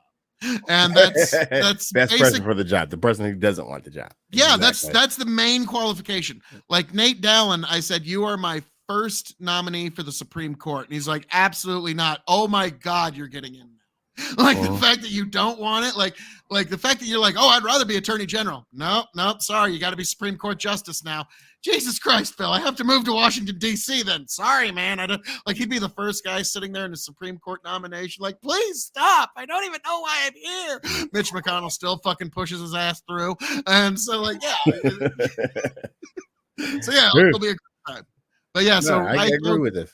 I go and he's also kind of my like, hey, see, I can work with Democrats. I'm making one ahead of the EPA here. If you can't work with me, you can't work with nobody. Is kind of what I'm putting out there. But yeah, so we'll see how that goes in my presidential run. Now, because I do have a question for you. You can hear me. Tony G answered it perfectly the other night, where it's the idea of ranked choice voting. If we had ranked choice voting for president, and you're muted right now, I don't know. I can't hear you anyways. No, keep talking. I'm listening. Okay. Tony G, I gave him ranked choice voting. 3, 2, 1. Who would be your number one pick, number 2, number 3? And he said, well, Phil, my number 3 pick would be RFK Jr. My number 2 pick would be Donald Trump. And my number 1 pick would be Phil K.O.E. for president. And so I'm curious, as it stands right now, with all the people that are kind of in it and even might be in it, your ranked choice from your 3rd favorite to 2nd favorite and 1st favorite of the 3 presidential candidates, keeping in mind that your King of Extreme is also in the running, how would you rank choice that from 3 to 2 to 1? curious. Wait. What You am can I include choosing? Democrats and Republicans. We're doing ranked choice voting for president. Like I know this isn't what we have now, but like Tony, like it was my answer too. Like now I even told Tony's like, did you ever think that I would openly and publicly endorse a Democrat for president in any fucking shape, form, figure, or capacity, Tony? Tony's like, no. In all the decades I've known you, no. I never thought this day would come. But like, yeah, for me, my number 3 pick in ranked choice voting, number 3 is RFK Jr. Number 2 is Donald Trump, and number 1 is obviously Phil K.O.E. So, but I'm curious, like in your ranked choice, you get 3 picks from 3 to 2 to 1. And it can cross all party lines, third party, Republican, Democrat, what have you.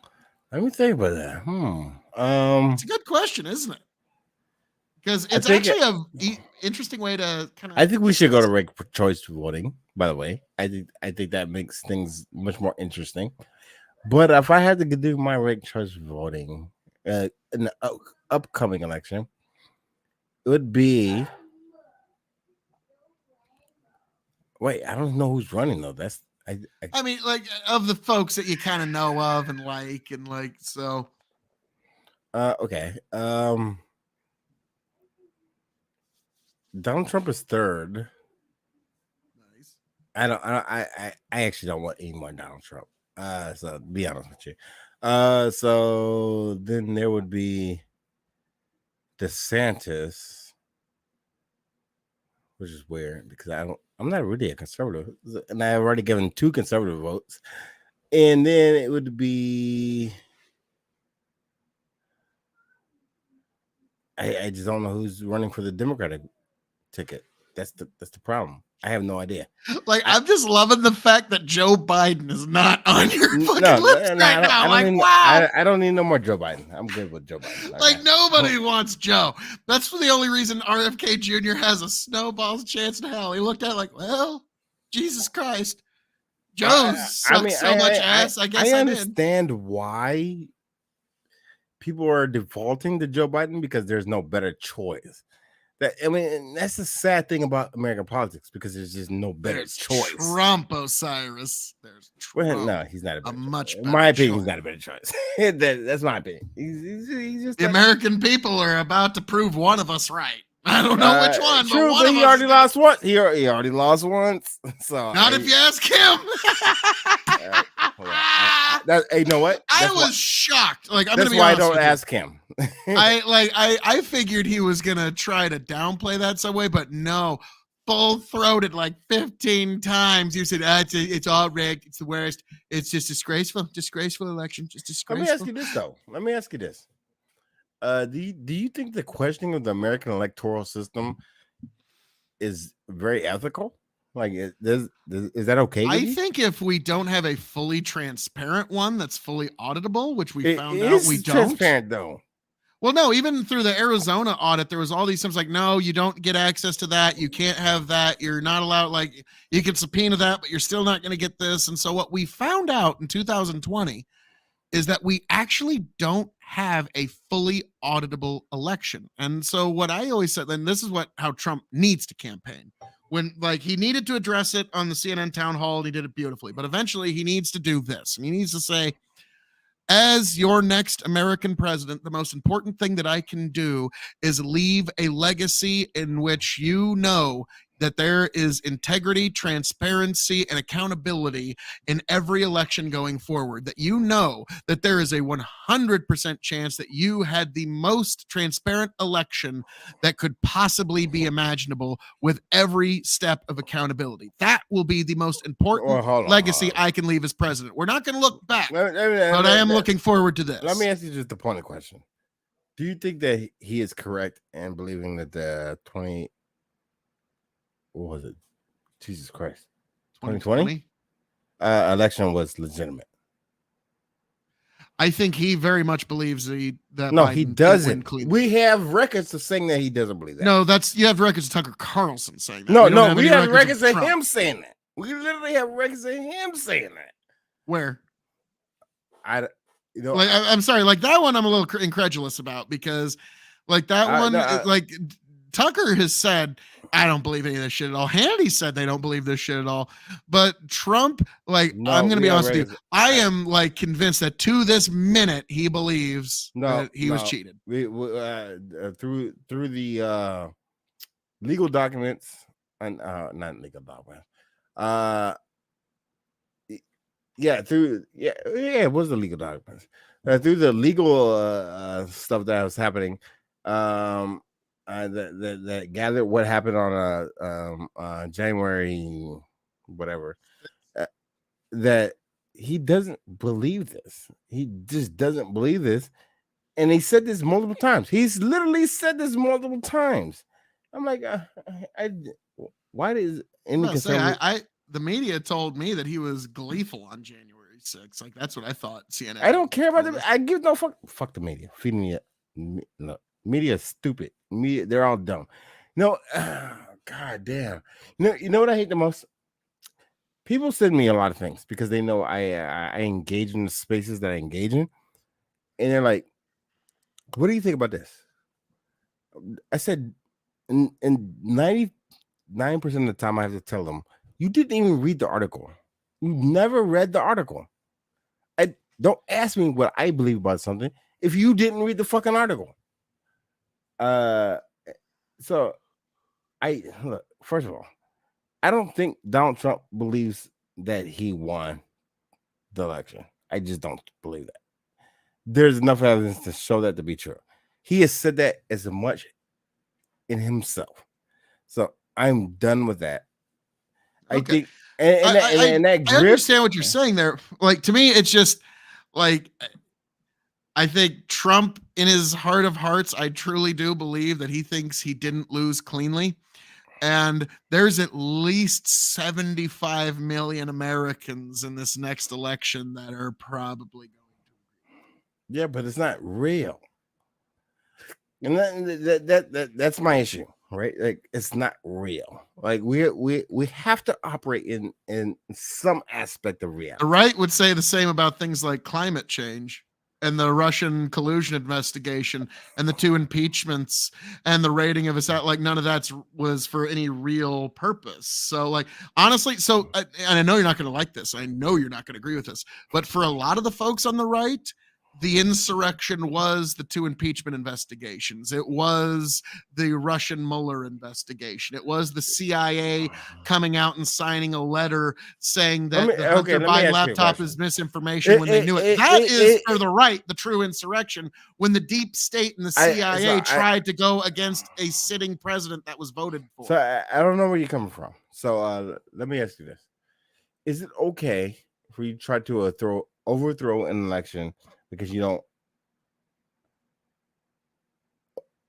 Wait, hold on. Let me be charitable here. Because it's like, I was about to say, like, because how do you know who's trying to because, like, even with the January 6th protesters, like the ChatGPT AI will say, like, they tried to overthrow the government. It's like, well, now, do you know that for sure? Were they trying to overthrow the government, or were they trying to halt the certification to allow a deeper audit of the election? There's really no way to say that you know that for sure. No, but that's not what was happening. That's not. Was it though? No, it was not what's happening, because that was the process. That wasn't the process of how the inner workings happened. Mike Pence could not do what Donald Trump thought he could do. It was you know what Trump said at the town hall about that? Then why did they have to change the law? They changed the law to say that now the vice president can't do exactly what I tried to get Mike Pence to do. So if it wasn't legal, then why did they have to change the law? Bullshit. No, the real answer is it's like, I'm arguing with Trump now. No, the real answer is because and this is the problem I have with the American legal system as a whole, is because they have a gentleman's agreement about everything, right? Like they kind of just, I do it because it's right. And so what they did in this case was, previously it was, I do it because it's right, and then they formalized it. That's what they did. That's literally what they did. And I don't know. This is weird. We're watching 2 different movies on the same screen. in some of these instances. And a lot of people are doing that in America, where like January 6th, 2 different Americas saw 2 very different events that day. Yeah, Like on the probably. right, they still talk about Ashley Babbitt. You know, in that assessment, you're probably right. But my moral compass of right is that it doesn't matter. I don't give a fuck about those people's compass of right. Is the right is the right. The right thing to do here is, if you lose, therefore you lose. If you can't prove that you lost, then you are the loser and you should concede. That's the Well, again, like the protesters, to them, they hadn't seen the proof that they'd lost. When you say, like, well, what about the court cases? Those court cases were all thrown out due to standing, not due to merit of the evidence. And so this is the first time in our legal system's history that they were just strangely uncurious about something. And so it's like, so the evidence was never actually had its day in court. Dude, and so, wait, yeah, the wait, protesters were pissed. I'm How not many saying they were court- justified 100% How in what many they court did that cases? day. How many I court said cases? the 60 some odd court cases that all got thrown out due to 60-something, standing. and they couldn't prove anything. No, they were thrown out due to standing, not due to merit of evidence. Wait. So you're telling me out of 60-something people, cases, they were all thrown out due to standing, not due to merit of evidence. Okay. Like, and so, yeah, like that was actually one of the things that, like, if one of those cases would have just been heard and the judge would have, all right, I looked at the evidence here. This is silly. And we're not. Why did they get thrown out for? Why do you think standing? Because the challenges that happened before, they were able to say, well, it hasn't actually happened yet. And then the challenges that happened after, it's like, well, okay, this isn't on behalf of somebody that actually cast a ballot here. And so they were able to just kind of throw them out due to standing rather than actual any merit of the evidence. And so to me, like, the fact that for the first time in our history, the justice system is strangely uncurious about something is actually sort of interesting to me. But like, I will let the audience make their own inferences from there, as Rush Limbaugh taught us to do many, many generations ago.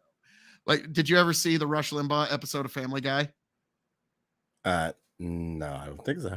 Oh God, it's hilarious. Rush Limbaugh comes in and actually voices himself for the show, and Brian becomes a Republican because he starts listening to Rush Limbaugh, and then Brian starts his like, gets on the radio like, and yeah, Nancy Pelosi smokes crack, right, Rush? And then Rush is like, all right, Brian, everybody knows that Nancy Pelosi smokes crack, but you can't say that on the air. You have to say it in such a way that the audience comes to their own conclusion. It was brilliant. And there's this whole like musical number about Brian's like, I dream of Republican town, and like it's fucking hysterical. Like, it's why I actually wanted Dr. Oz to win in Pennsylvania, because there's a verse in that song. Rush goes, trees grow from Republican sod, and everyone prays to a proper right-wing God. Republican Catholics? Yes, indeed, there are. Let me ask a question. Republican Muslims? No, let's not go too far. Do you ever feel like you're being a contrarian for the sake of being a contrarian, though? Me?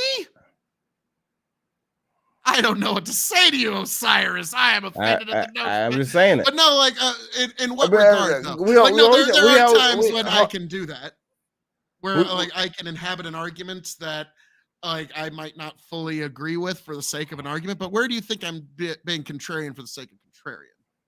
No, I'm not saying you are. I actually don't think you are, man.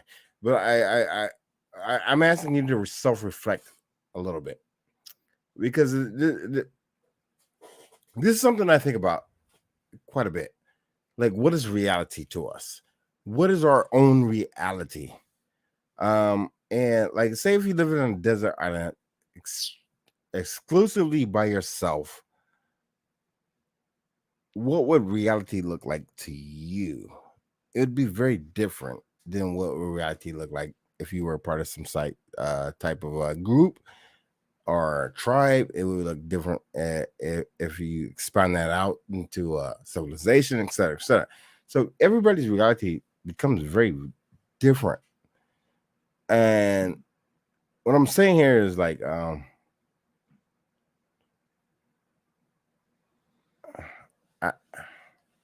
it's kind of hard to Hold on. put, like when it's the same movie on two different movies on the same screen, because Yeah. we're interpreting events. We're Yes. both taking in the same data, but the interpretations are completely different. Exactly. This is why I don't shit on conservatives or liberals or lefties, because I think they have valid concerns from the direction that they're coming from. So I really want to be fair to those people, because I think all people are people, right? Like they have real people problems. And their interpretation of those people problems are valid. And I'm not being like super liberal or super lefty about this shit. Like, oh my god, safe space. No, I'm not doing that. That's not what's happening here. Is what I'm saying is that we have to respect our fellow human beings. And I sometimes I feel like the opposite side does not respect the other side's interpretation of the events that are happening. Now, some events are not worth considering, right? Like defund the police, that's not worth consideration. That's just stupid.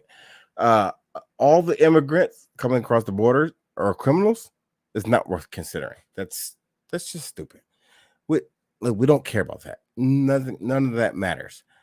But there's some middle ground to be had here, because the reality is, for example, that immigration is good for America, right? That is true, absolutely fucking true. Yeah, I mean, like it's America. It's kind of a fascinating place, wherein, like I've said many times, in the English speaking world, we don't actually have a common culture. We have a common language. And that's about the only thing that binds us. And the language does actually shape the culture, which is why you're seeing so many social justice warrior woke types trying so hard to police the language, because in that way they actually police the culture. So you're ceding a tremendous amount of power to the left. So don't do that, folks. Make do with the time you have left. But before it gets far worse and we're at a point of no real return there. Trying to think here. Hang on one second. There's more than one way to skin this cat.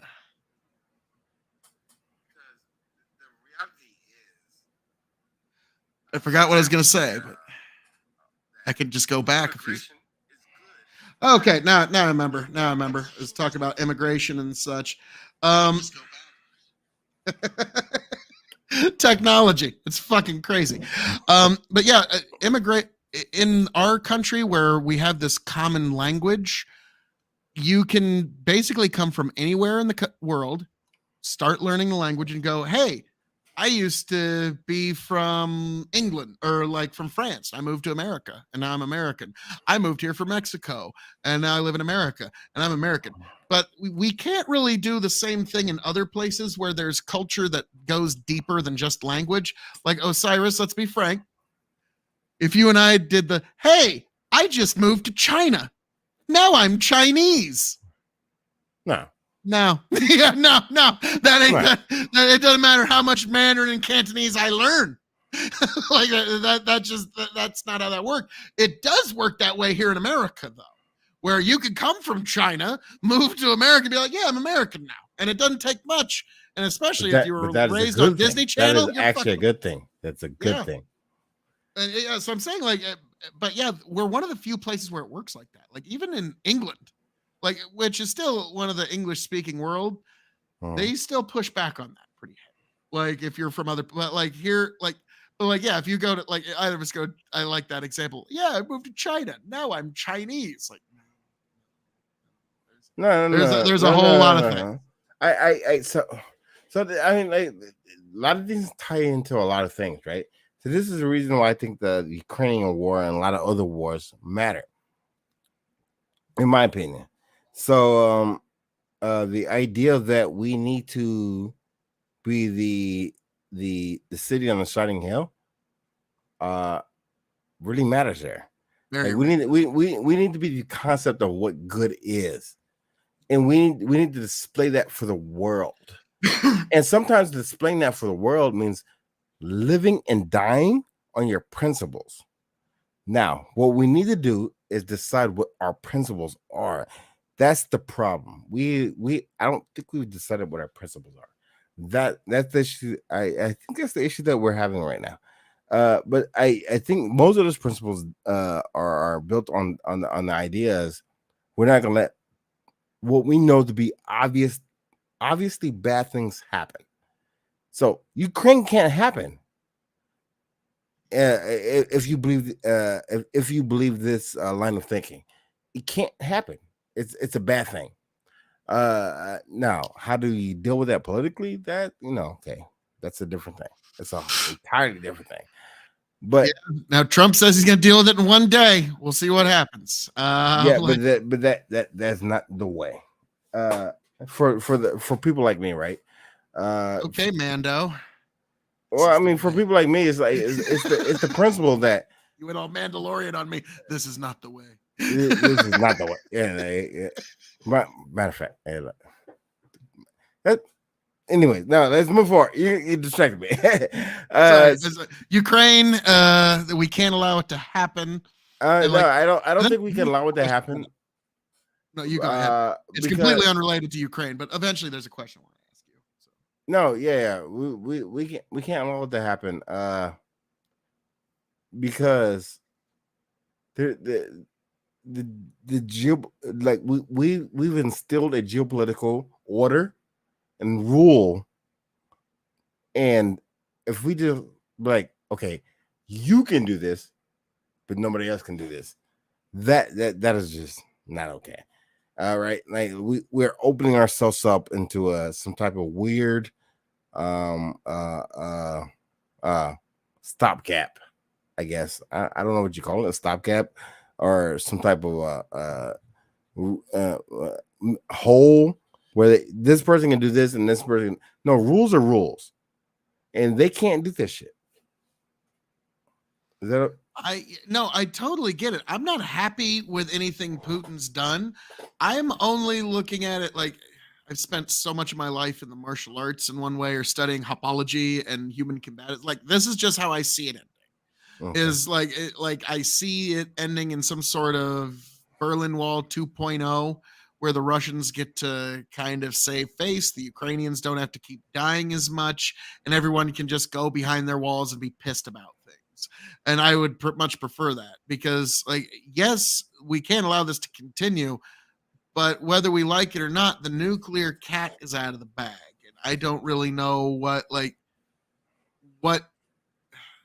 the thing is, like, the people who are pro this Ukraine war and pro Ukraine, like, their goals and their desires are so wildly unrealistic. Like, the Putin regime must be toppled and he must be deposed. And it's like, this is a nuclear power we're talking about here, folks. Like, you do not invade a nuclear power. It does not happen because you can drop the power of the sun on you. And so,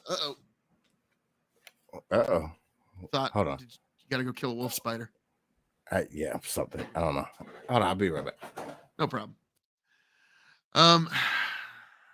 So I always wonder, the people who are pro this war, what is the limiting factor? Where are you willing to draw the line that this is a bridge too far for me? Because every time I ask that question, I have never gotten a straight answer. Not once. And that terrifies me. The fact that you can advocate for an endless war. And what's fascinating is it's folks on the left, the ones who were supposed to be the anti-war folks. Do you remember the left in 2006, 2007, 2008, when they were actually honestly anti-war and willing to speak truth to power in that regard? And then with the election of Barack Obama, a large segment of the anti-war left just vaporized in the thin air, never to be seen again. And now many of those same folks who were so ardently protesting the Iraq war and were against Bush, it now seems like it was just a cynical way of trying to get at Bush and get the Republicans out of power. like that has been one of the greatest political tragedies of the 21st century to me, was the vaporization of the anti-war left. And now they've become some of the most ardent saber rattlers in all this planet. And so like I often wonder, if any are within the sound of my voice, what is your limiting principle? What do you say, this is enough? Like, 2 generations is too many, 3 generations is too many, 4 generations is too many. How many is too many? How many trillions, billions is too many? How many Ukrainian lives is too many? How much equipment is too much? What is your limiting factor here? Because if you can't give an honest answer to that, then you're not really being one of the adults in the room. You're just like, that's not a plan, that's a wish list. Okay, like that, you need to have an actual plan here. And so that's why I advocate for what I advocate for. Hey, Osiris, so did you kill the wolf spider? I actually don't even know what the fuck happened, to be honest with you. Nice. Just walking around with your sword. Yeah. I heard something. Dude, I'm about to find a picture. I'm gonna send you a picture one day. I have found a wolf spider in my house before. Those bitches are huge. Yeah, like I said, like here in Nebraska, we have a cousin species of the wolf spider, but they're so tiny. They're little field spiders. They're not like the massive thing. Okay, they're that big, hand size big. I'm like, okay. Now there's one spider in Nebraska that gets that big, but it has to be in very specific fields, and its thorax is like sort of like yellowish, and it's got like a face on it, and it's the weirdest looking fucking spider that you'll ever find. But they're the big ones here in the state. All the other ones are little field spiders, and we don't really have too many venomous ones. Now, what's funny is in my town here, it's a little town. I'm not gonna say which one, but since we're talking about spiders, this is a little funny. We used to have a bar and grill here, and when I'd go like grab some burgers and bring them home, just because it was 2 blocks off, fuck it. We joke with folks like, I've noticed all the folks that live inside town, none of us have mice in our house, but we all have a lot of spiders. And then we eventually start joking. It's like, well, Jesus, how big are these fucking spiders in the crawl spaces we don't see? And then one guy said, apparently big enough to eat a fucking mouse. It's like, and then we all like, whoa, one of us has queen spider in our crawl spaces, and I don't think any of us want to know which one it is. Like, just giant fucking spider the size of my table here. Welcome, I am queen spider. And that's why none of us have mice. I know some people that probably make that trade, having giant queen spider in their house just to not have mice. Look. Sometimes we have to realize that we're not above nature. Nature is gonna do what nature does. I believe. Look, if we got EMP today and civilization ended, guess what nature would do? Continue on and not give no fucks about us. Well, hold on, but I'm gonna find you I'm trying to find you the spider I found in my house at one point. Not this current house that I'm in now, but a spider.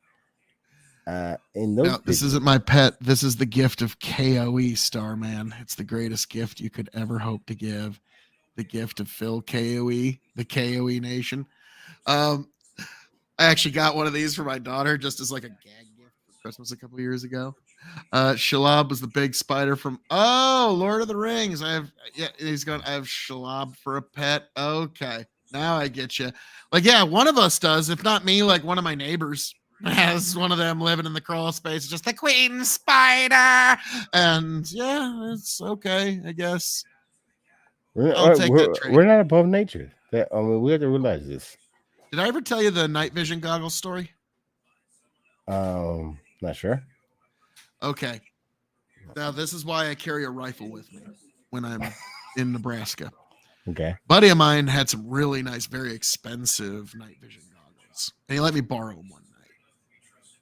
And so I used to rent a little house out in the middle of nowhere Nice little place with a fireplace, a little cabin. Nice place.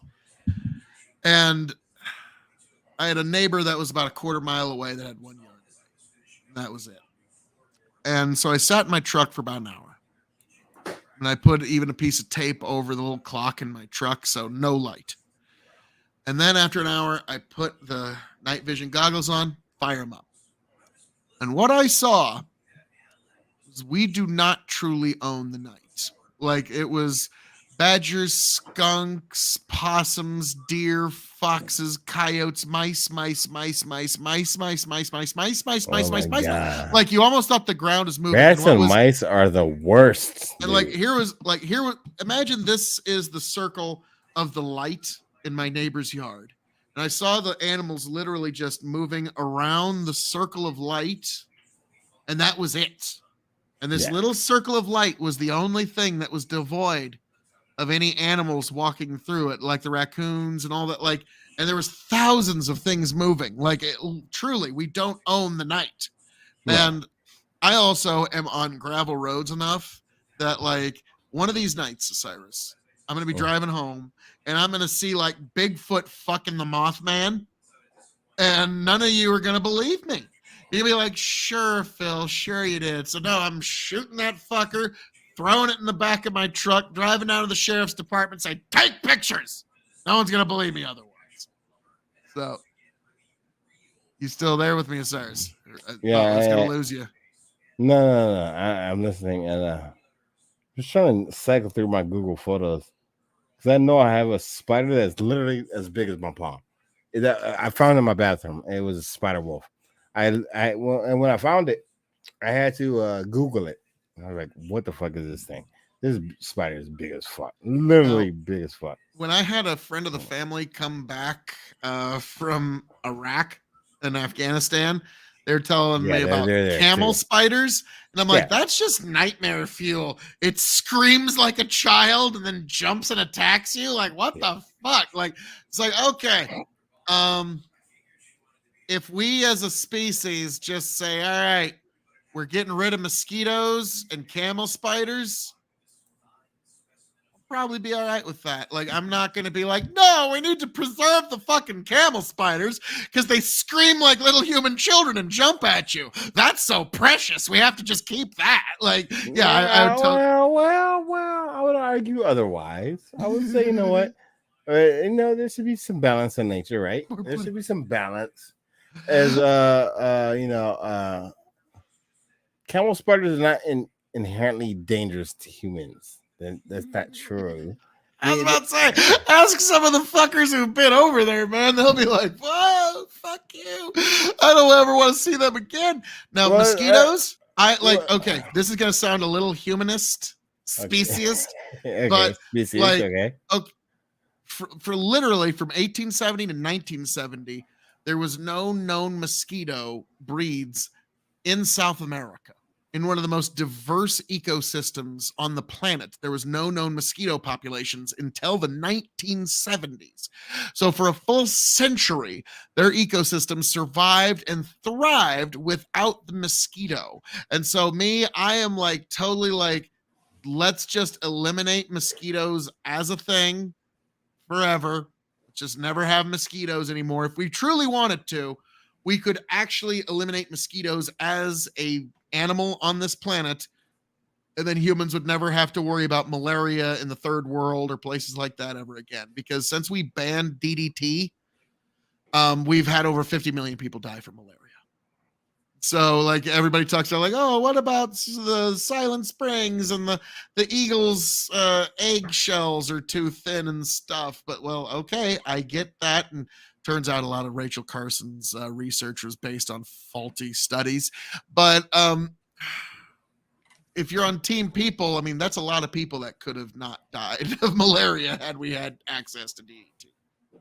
Well, again, I don't think it's black and white, right? It's not team people. It's not team animal.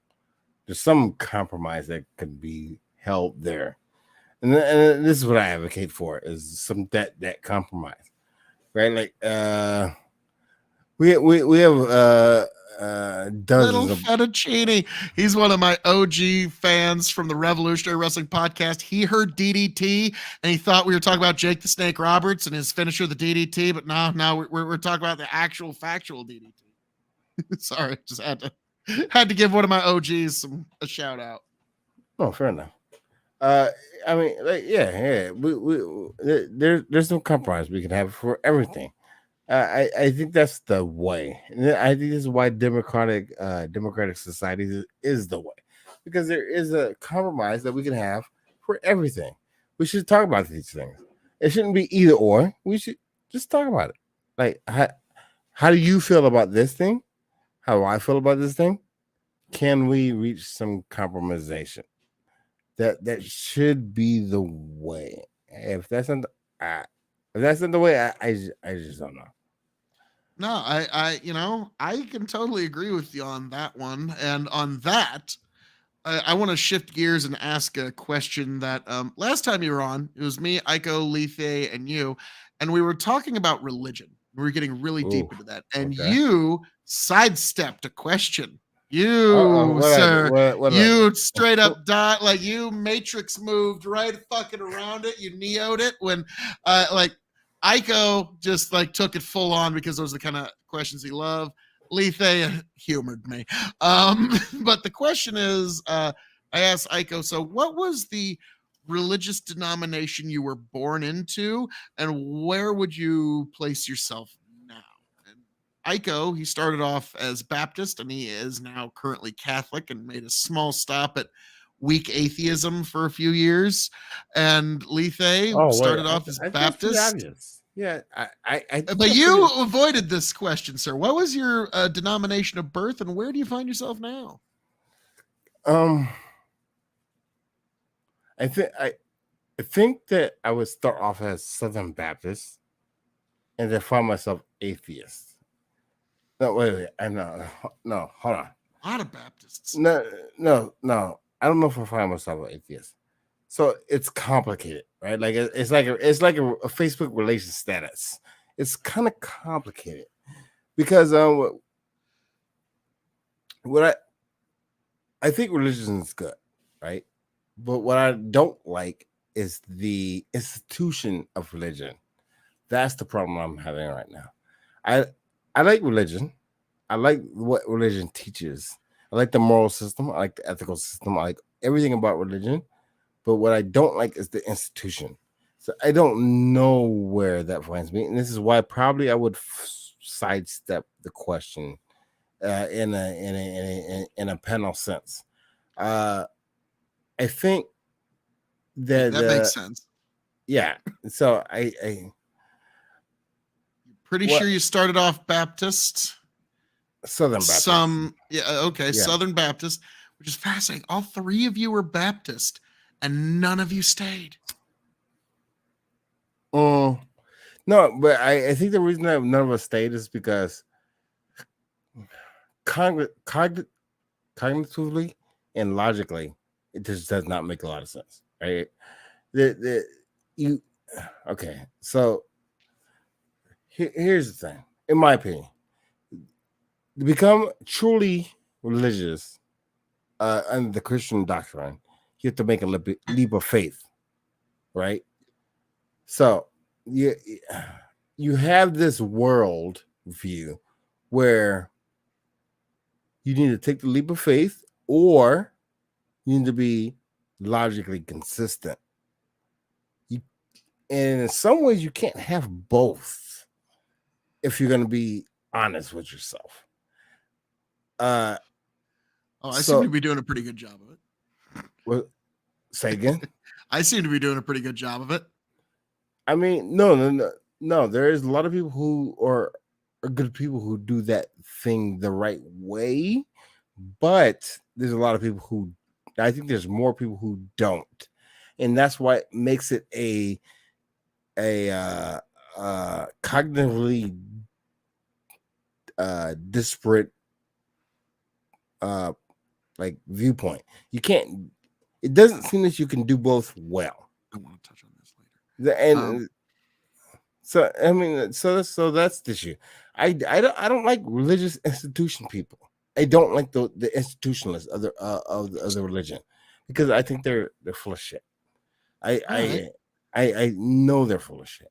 Now, I suppose my follow-up question to that would be like, if you were to go back to any sort of religious denomination, Christian denomination, what would be the one that would appeal to you most? And I'm not even saying like you're going to this church, but like this is almost like, think of it almost like from a sales perspective. Like which of the denominations do you think has the best sales pitch right now? Interesting way of putting that question, isn't it? Like I don't know which one I would buy into the most, but I think generally speaking, I think religion is the way, to be honest with you. Because I think people need that moral direction. Because that moral direction is important for people. And I don't think we don't get that moral direction in any other form or factor at all. It just doesn't happen. So we need the moral direction, but the doubts that the institution that's behind that moral direction offer seems to be makes it a little bit dubious. So it's complicated, right? So and this is why I think that Christianity will transform. It'll become something different because Christianity in itself is a culmination of or agglomeration of different religions that existed before, and I think whatever happens afterwards will be the same thing. It'll be an agglomeration and culmination of a lot of things that come together and become whatever is necessary. I think we need this. I think we absolutely need this. And this is the left's problem. The liberals, all those people, they don't respect what it means, or no, what is necessary for religion to exist. I think it's absolutely necessary for religion to exist. But I don't think it was for the same reason the conservatives believe it to be existing, or the liberals. I think it's just a matter of fact. It's totally hardwired into us. Now, this is a question that I really want to like. This is a fascinating one. Starman asks, "What would ET say about God?" And that's an interesting one. And then just as a follow-up, Starman says, "I see things in a more Native American spiritual kind of way." Perfectly valid for you. Christianity is the path that I believe. Well, let me tell you something. But I will do that with politics, but that's a different issue. But no, like in terms of what would ET think about God, like I've actually posited that if there are extraterrestrials out there somewhere, that might actually be one of the reasons that they contact us, is they want to spread their religion to us. We might actually get a radio signal one day like, "Welcome, denizens of the galaxy. May Rockmaloosan's kindly claw carry you to the finer eternity of whatever." And so that might actually be why they reach out to us. Now, what they think about our God, they'll probably find it like I'm guessing they look at it the same way that we would look at like the Mayan religion or the Aztec religion. They'd probably find it very fascinating, but they wouldn't really understand it. It'd be primitive. They would think we're very primitive people, because as your understanding increases, your ideas increase too, right? Yeah. Now, like the thing is, like we're assuming that they're going to have a better idea of religion because they figured out faster than light travel and fusion energy. Here's the thing. We're about to figure out fusion energy. And if we could and then at that point, we'll have the energy needed to actually pull off faster than light travel, if it's actually possible at all in physics. And would you call us particularly wise as a species? Like you seem to have a lot of skepticism on that idea of us being particularly wise as a species. The Jim Baker of the Milky Way. Yep. The Billy Graham of the Milky Way. Let me tell you something about the love of the Lord and Jesus, and that might be why we contact. No, it's my skepticism lies in the fact that I think we're narcissistic as a species. We feel better about ourselves than we actually are. Now, I have no way of proving this because I can't compare this to another species. But nah, I think we're very egocentric. I think we're very there's no reason to believe that why we're the center of the universe, why we're the thing.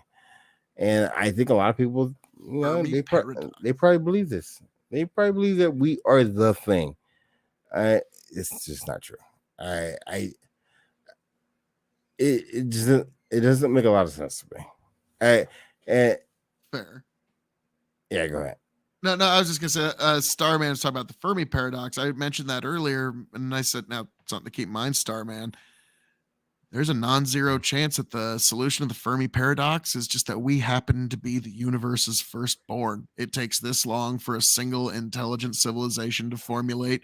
In a billion years, we'll be the evil alien invaders throughout the fucking universe. So yeah, you never know. Made that. Yeah, we may very well be that thing.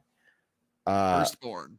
That makes as much sense as anything else, because if there's nothing else in the entire universe, that's a very disconcerting thought. Because okay, I'm on the right, but if there is no other life in the universe, then the environmentalist hippies are absolutely right. As much as I hate to say, it's if there's no other life, then yeah, every single fucking weird ass species of grass we need to try and preserve somewhere in some lab somewhere, and then we'll just terraform an entire planet. Wait. Shouldn't that be kind of the default, even if we're not that?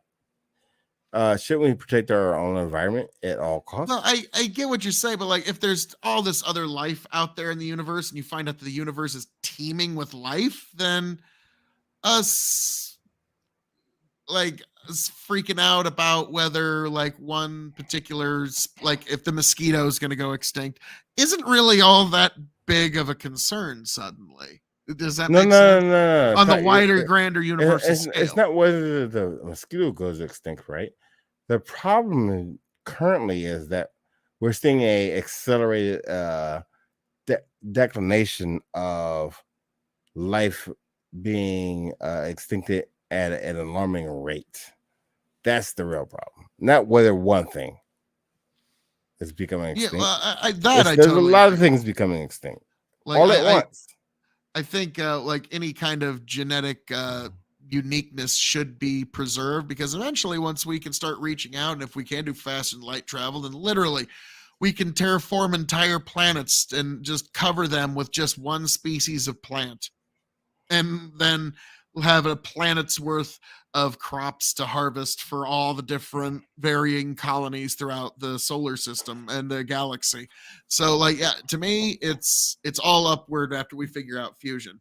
But in terms of what, to me, it's if there is no other life in our entire universe, you got to admit, that's such a disconcerting thought. It's the idea wow, every piece of biological life here is all that there is in the entire universe, which I don't think is going to be the case. I think we either are the firstborn, or we're going to find out that life is such a commonality that we've just been sort of overlooked.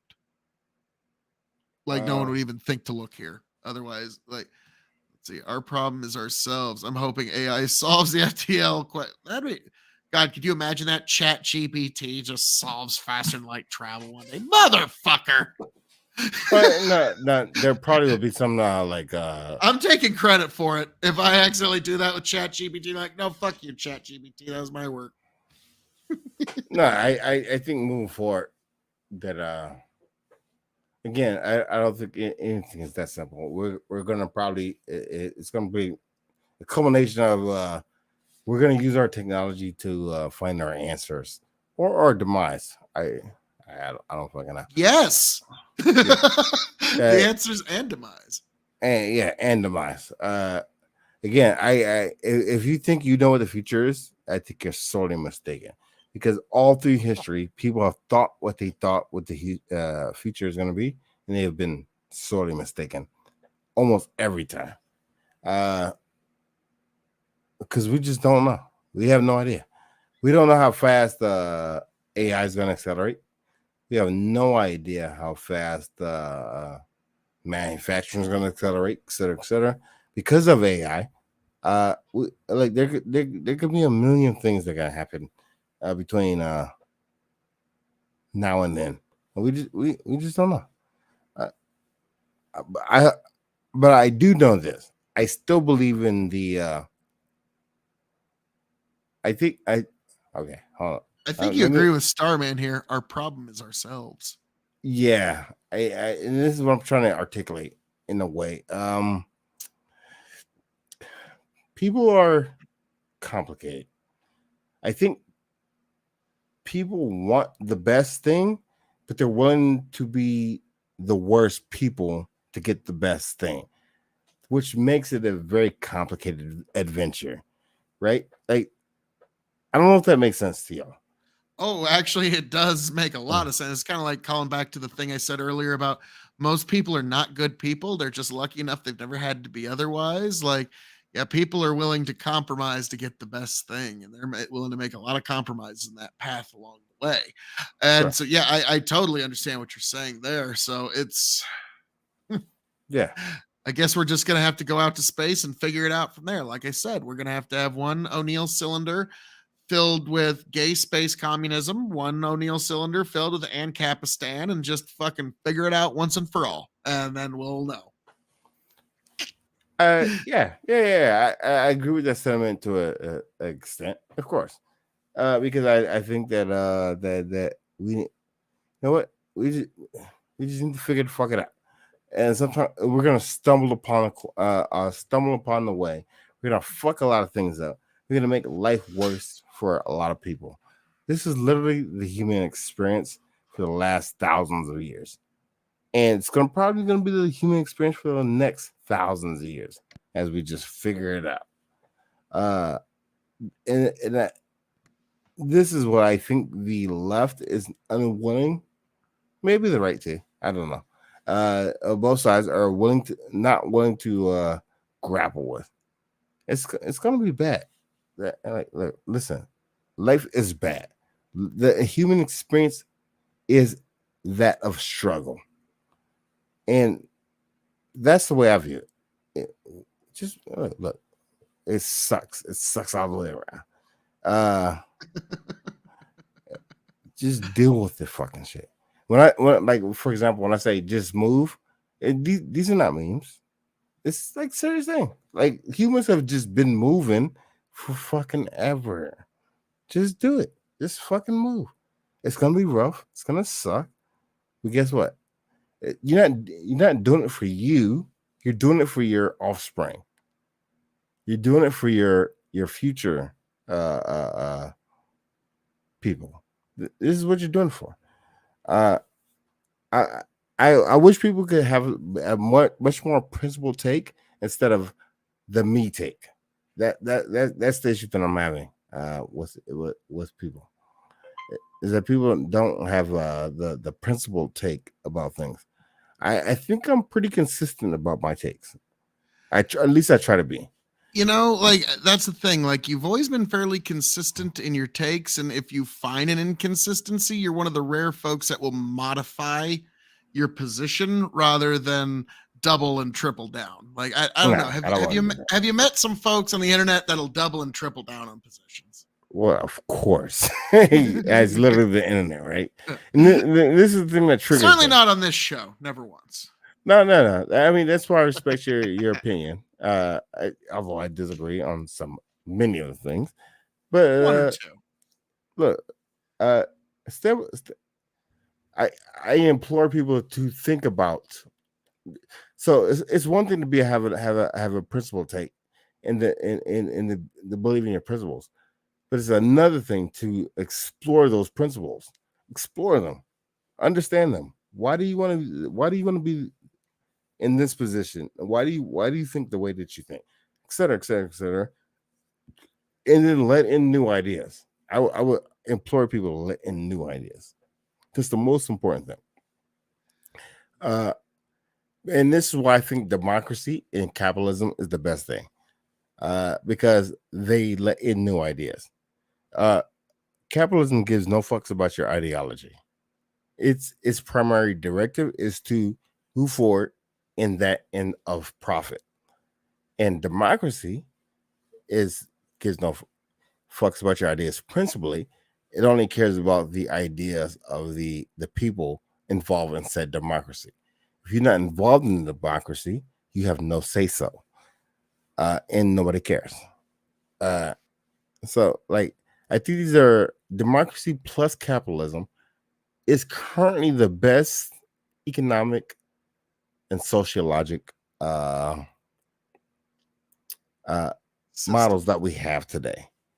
That is true. I think that's principally true.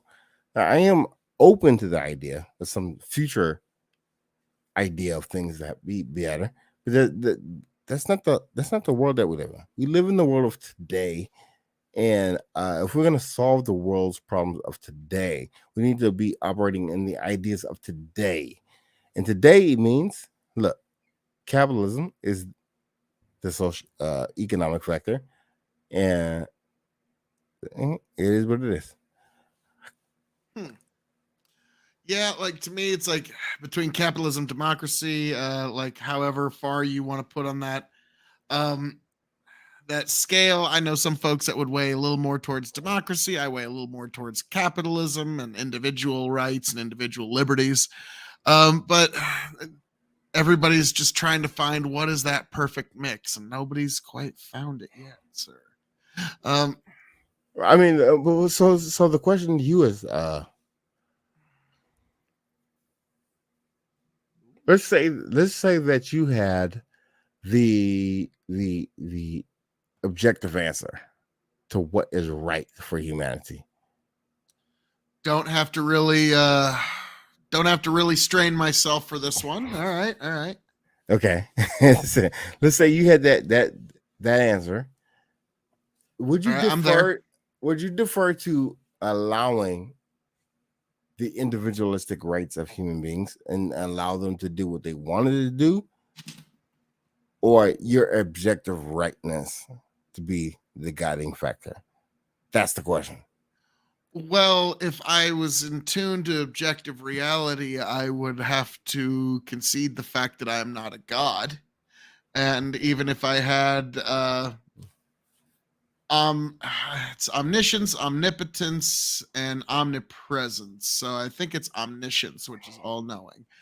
Even if I was omniscient, I wouldn't be omnipotent and omnipresent. And so I wouldn't be a literal god, but I would be a great guide if I had the objective answer. So no, you would still, at the end of the day, we all have objective rights. My right to swing my fist ends where your nose begins, type of thing.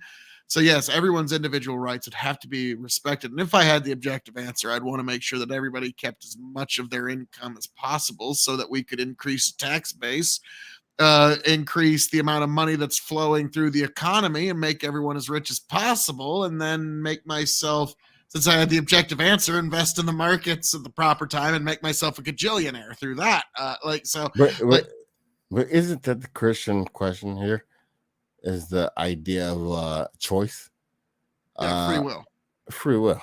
Yeah, right. I will choose free will. And this is why I think this is why I believe that Christianity, in some broad sense, is the moral system that should be adhered to, is because it's the idea of choice. Your answer is pretty fucking, I guess, spot on, right? Like, your answer is your answer. But my answer might be different, and another person's answer might be different. Now, how do we square those three answers? Because if we're honest with ourselves, there is no real answer. There's no real answer for our human condition or existence, right? Say that last part again. There's no absolutely right for human being. The us existing here on Earth, there's no the best answer for us being the most happy, right? Well, I was gonna say like for a second I thought like there's no right for us to live here. It's like, well, I mean, us being No, living that's not. creatures. No, that's not what I'm saying. Okay. No. So like, I What would I'm say saying, that, there's no right answer for me being happy versus you being happy. It's a very different thing. well, what attains your full happiness is an individual thing, but we do all have basic rights of having necessary conditions of our proper existence that should not be violated in any way. And without those, the attainment of happiness is not possible. Maybe, right? So let's say, for example, if I live in a isolated society, or not even society, isolated tribe where I have no contact with the modern world, my idea of happiness might be very different. But what my Yeah, idea, but no one can violate your rights there either. You're just a creature, an island unto yourself. So your happiness very much is only your prerogative. No one can infringe upon it or increase it in any way. yeah, that would be the idea. Yes. Yeah. I So agree. if you're just out there alone, then yeah. But when you're here in society, the idea of if somebody does infringe upon your rights in some way, then your ability to actually attain, life, liberty, and pursuit of happiness actually has been curtailed in some way. Procedure.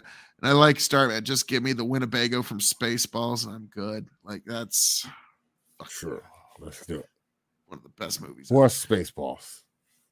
Like, More space nuts. have you ever seen, speaking of Mel Brooks, have you ever seen Blazing Saddles? Of course.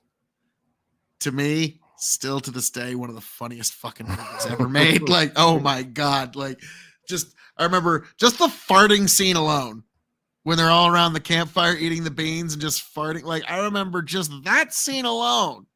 Me, my brothers, my grandpa, even my grandma, were all just crying, laughing over that scene. Cause like, that was the one, I can't disagree more. You know what I hate more than anything? It's fart jokes. I hate fart jokes. This is me personally. I just fucking hate now. That okay. To give some context here, when I was a kid, I was 7 years old. My brother was 5. We went to the video store and my uncle let us because normally he was very straight laced, very didn't do. But the one cool thing he did was he let us rent Blazing Saddles when I was 7. And as a 7 and 5-year-old, the farting scene was like the Mona Lisa of comedy as far as we were concerned. Like we were fucking crying, and the rest of the movie was unbelievable. Like I'm glad my grandpa was there to kind of okay, kids, you're gonna hear some words that you don't repeat. Okay, so I was glad he gave me some context there. Dorf on golf. Oh God, but yeah, so that was one of my personal favorites of all time, and unfortunately, you really couldn't Could you imagine if they tried to remake Blazing Saddles today? Nah.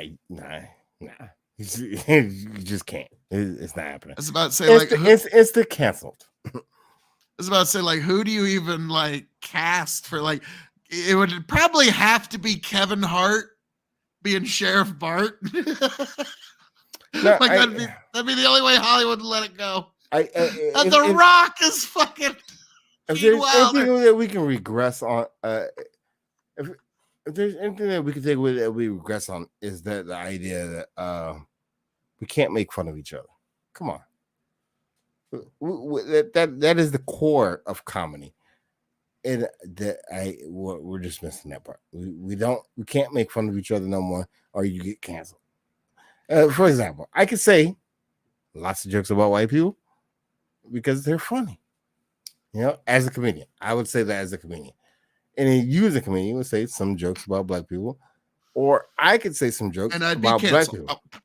Yeah, you'd be canceled. Well, we need to have the dialogue. And part of the dialogue would be the comedy. Comedy is the entry point for the dialogue, when then the dialogue would follow. But we can't have the dialogue. We need the dialogue. We need more people to talk about things. And which is ironic that we have the internet and people are not able to talk about it. The internet has regressed the communication for people, which is ironic. I think more people need to talk. I should be able to. What are we hazarding and analyzing? Yes, Iko. Who would you cast if we were to remake Blazing Saddles right now? And Iko, if you want in, just let me know in the comments. I'll send you an invite because you're good shit. But yeah, it's unfortunate. Like comedy, you can't make fun of things anymore. And like in the idea of comedy, things that are off limits is sort of like telling a musician there's notes you can't play. And that's just No. Wait.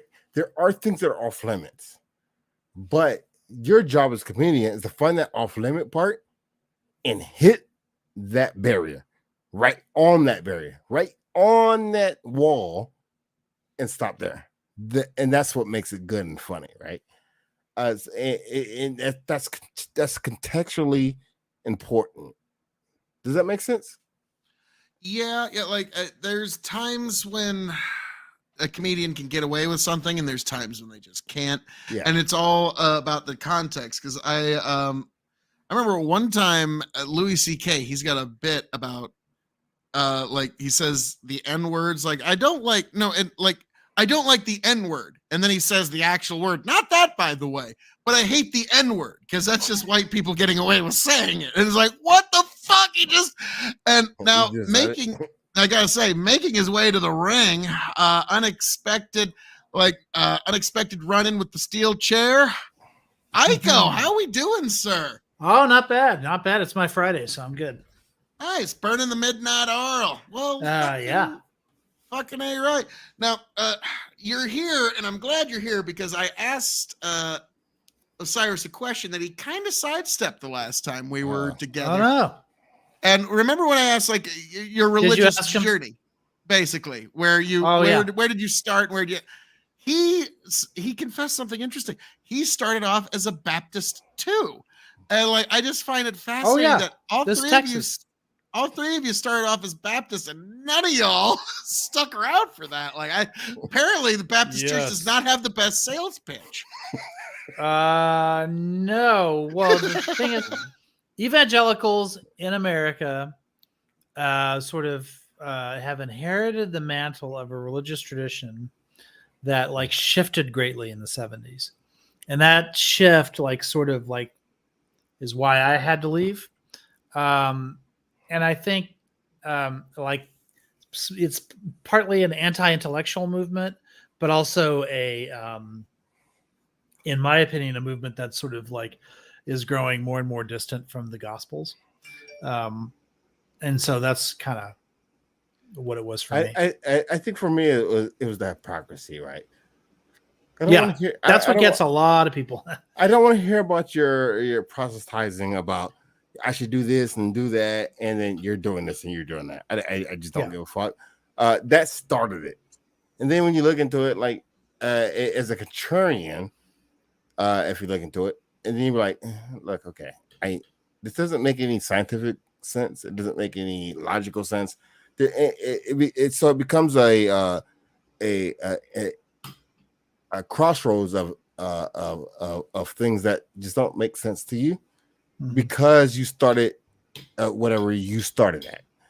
And this is why you find a lot of people being atheists.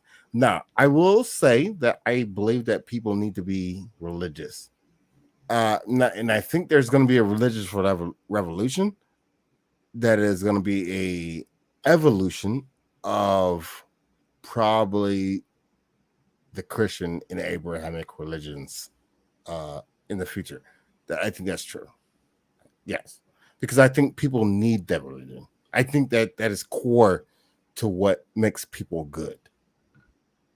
Probably. I could be wrong, but I think that's true.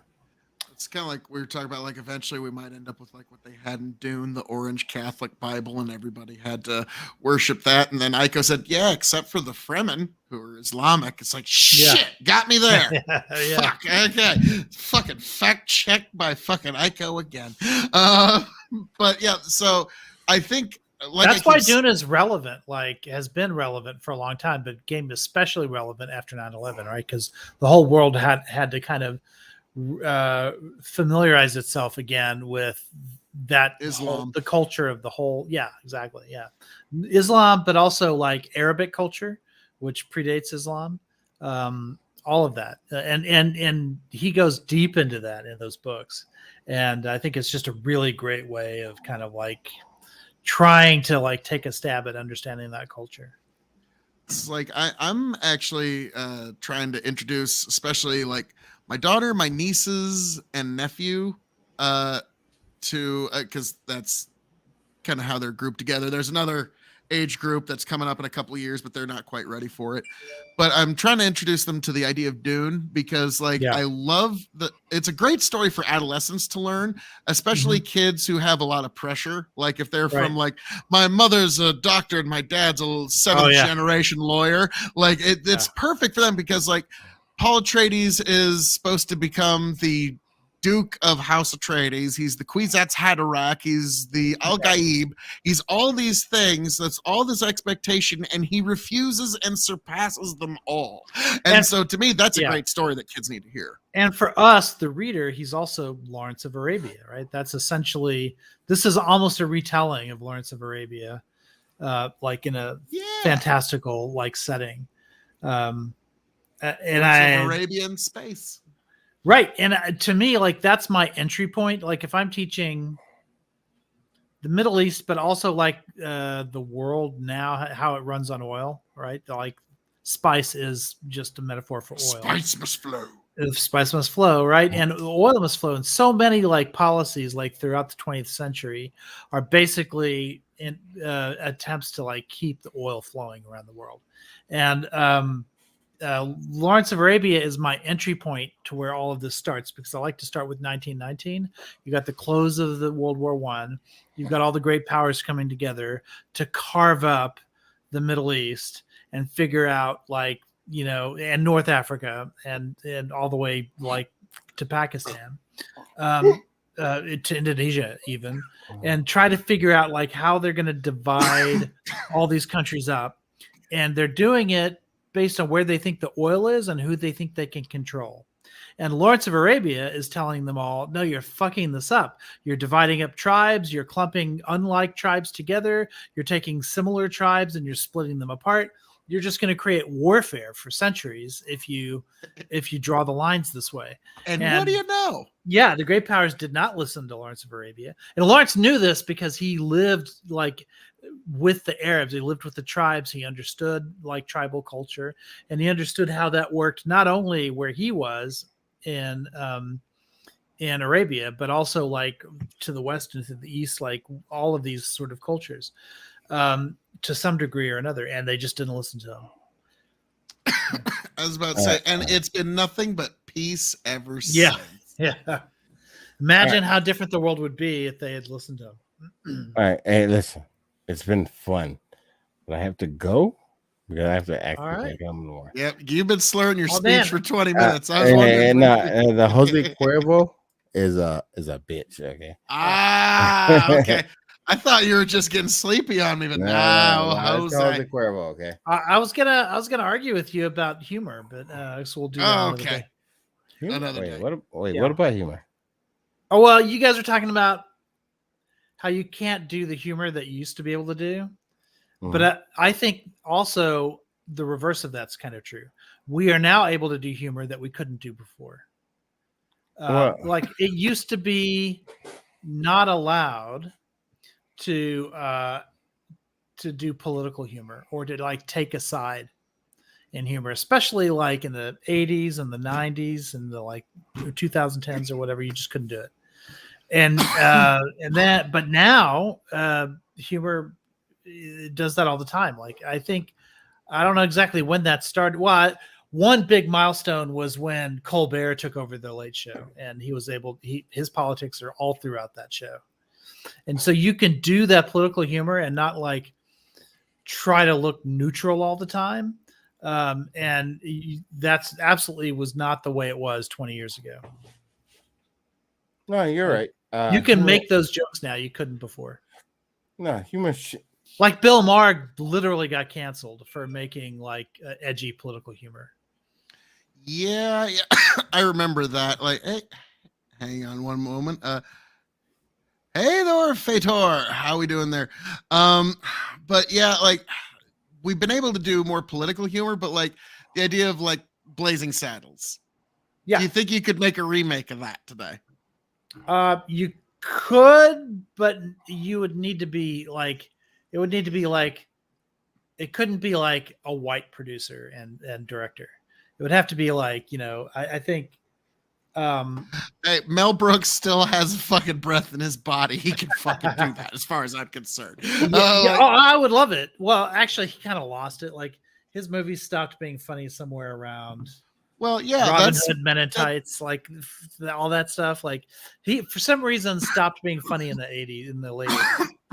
I'll give you in the '90s because I think Robin Hood Men in Tights wasn't that early '90s. Yeah, that was funny to me. Okay, like, I was a kid when it came out, and so if you're a 7-8-year-old kid, that's perfect. No, yeah, of course. Hot take. I think it started earlier. I wasn't a fan of Spaceballs.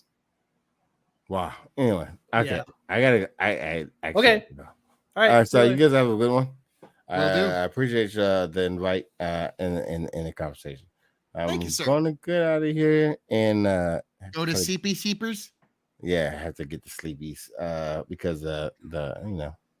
I got actual family things to do. Jose Cuervo is always going to be responsible for bad hangovers. Always go with Patron. It's 100%.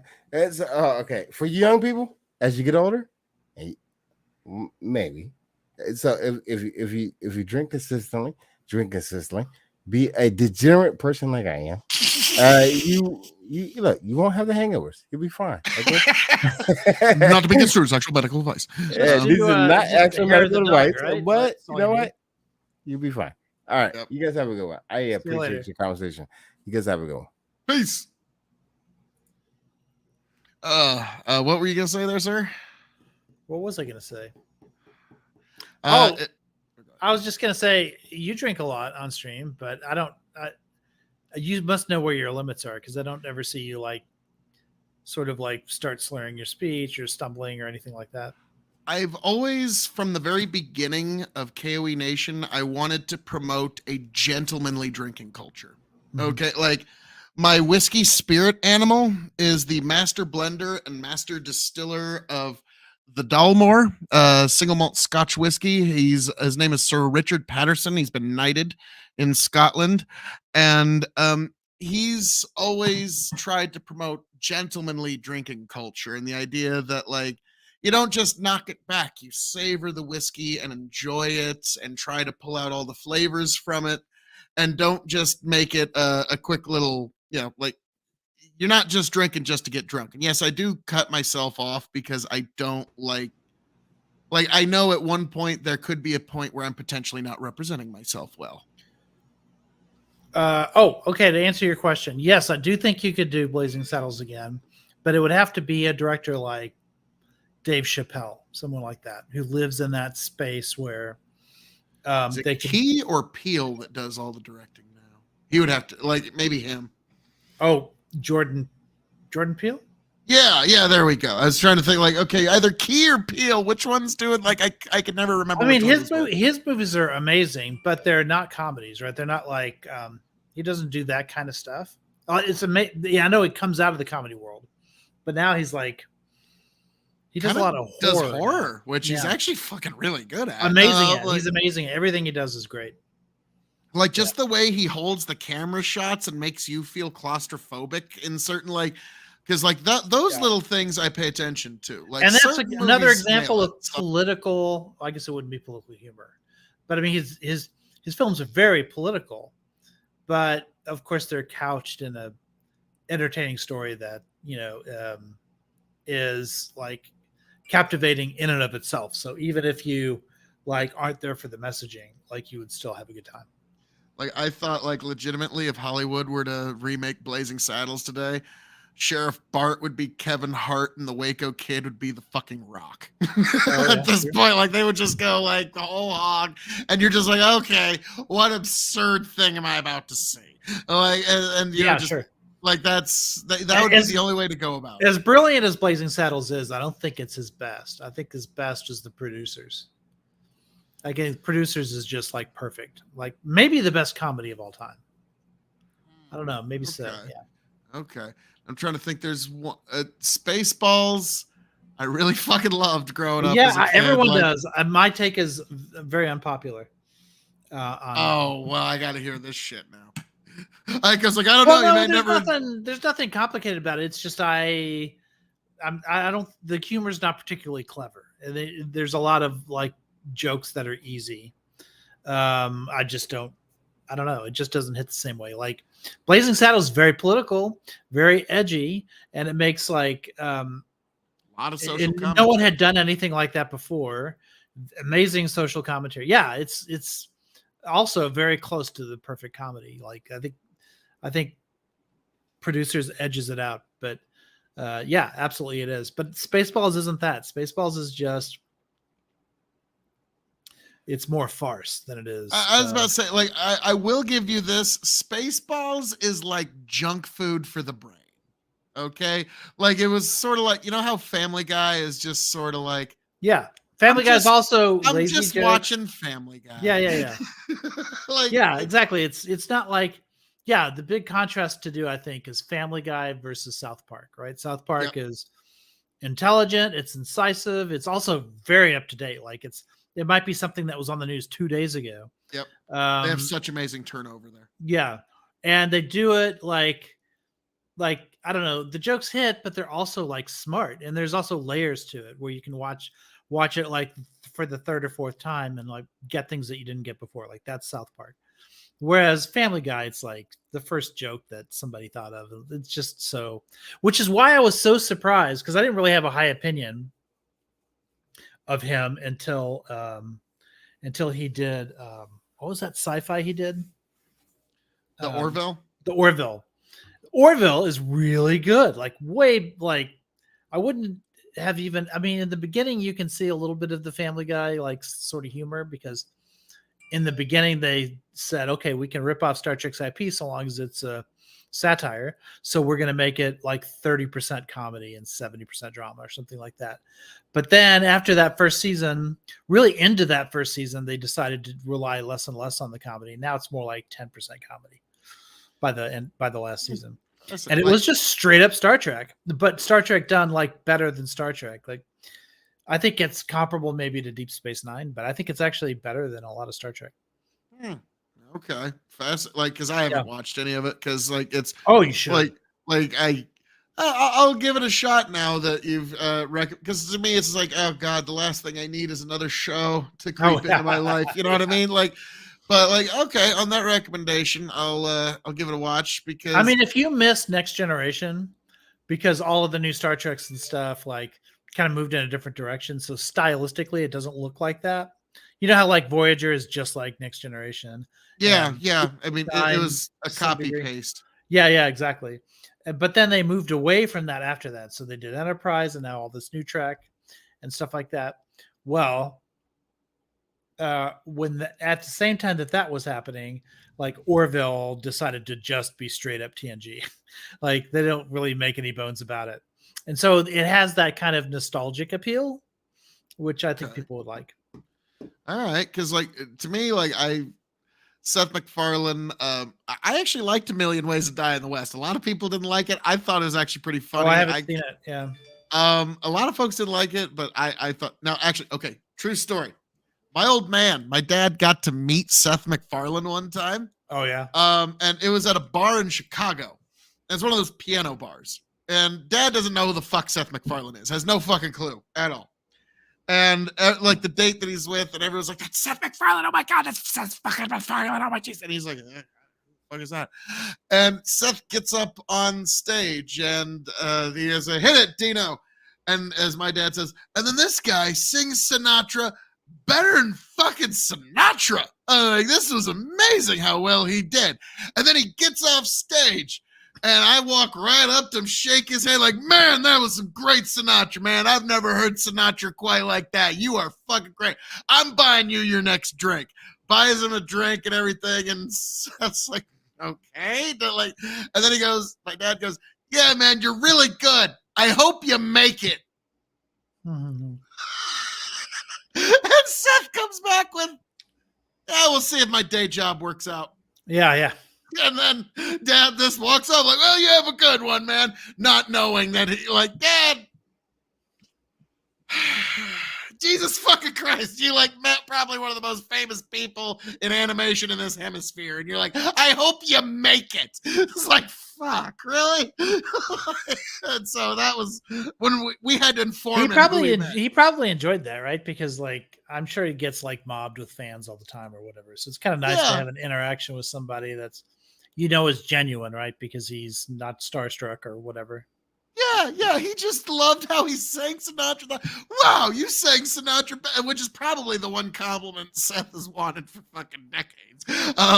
It's Right. like, you sing Sinatra better than Sinatra, then just walks away.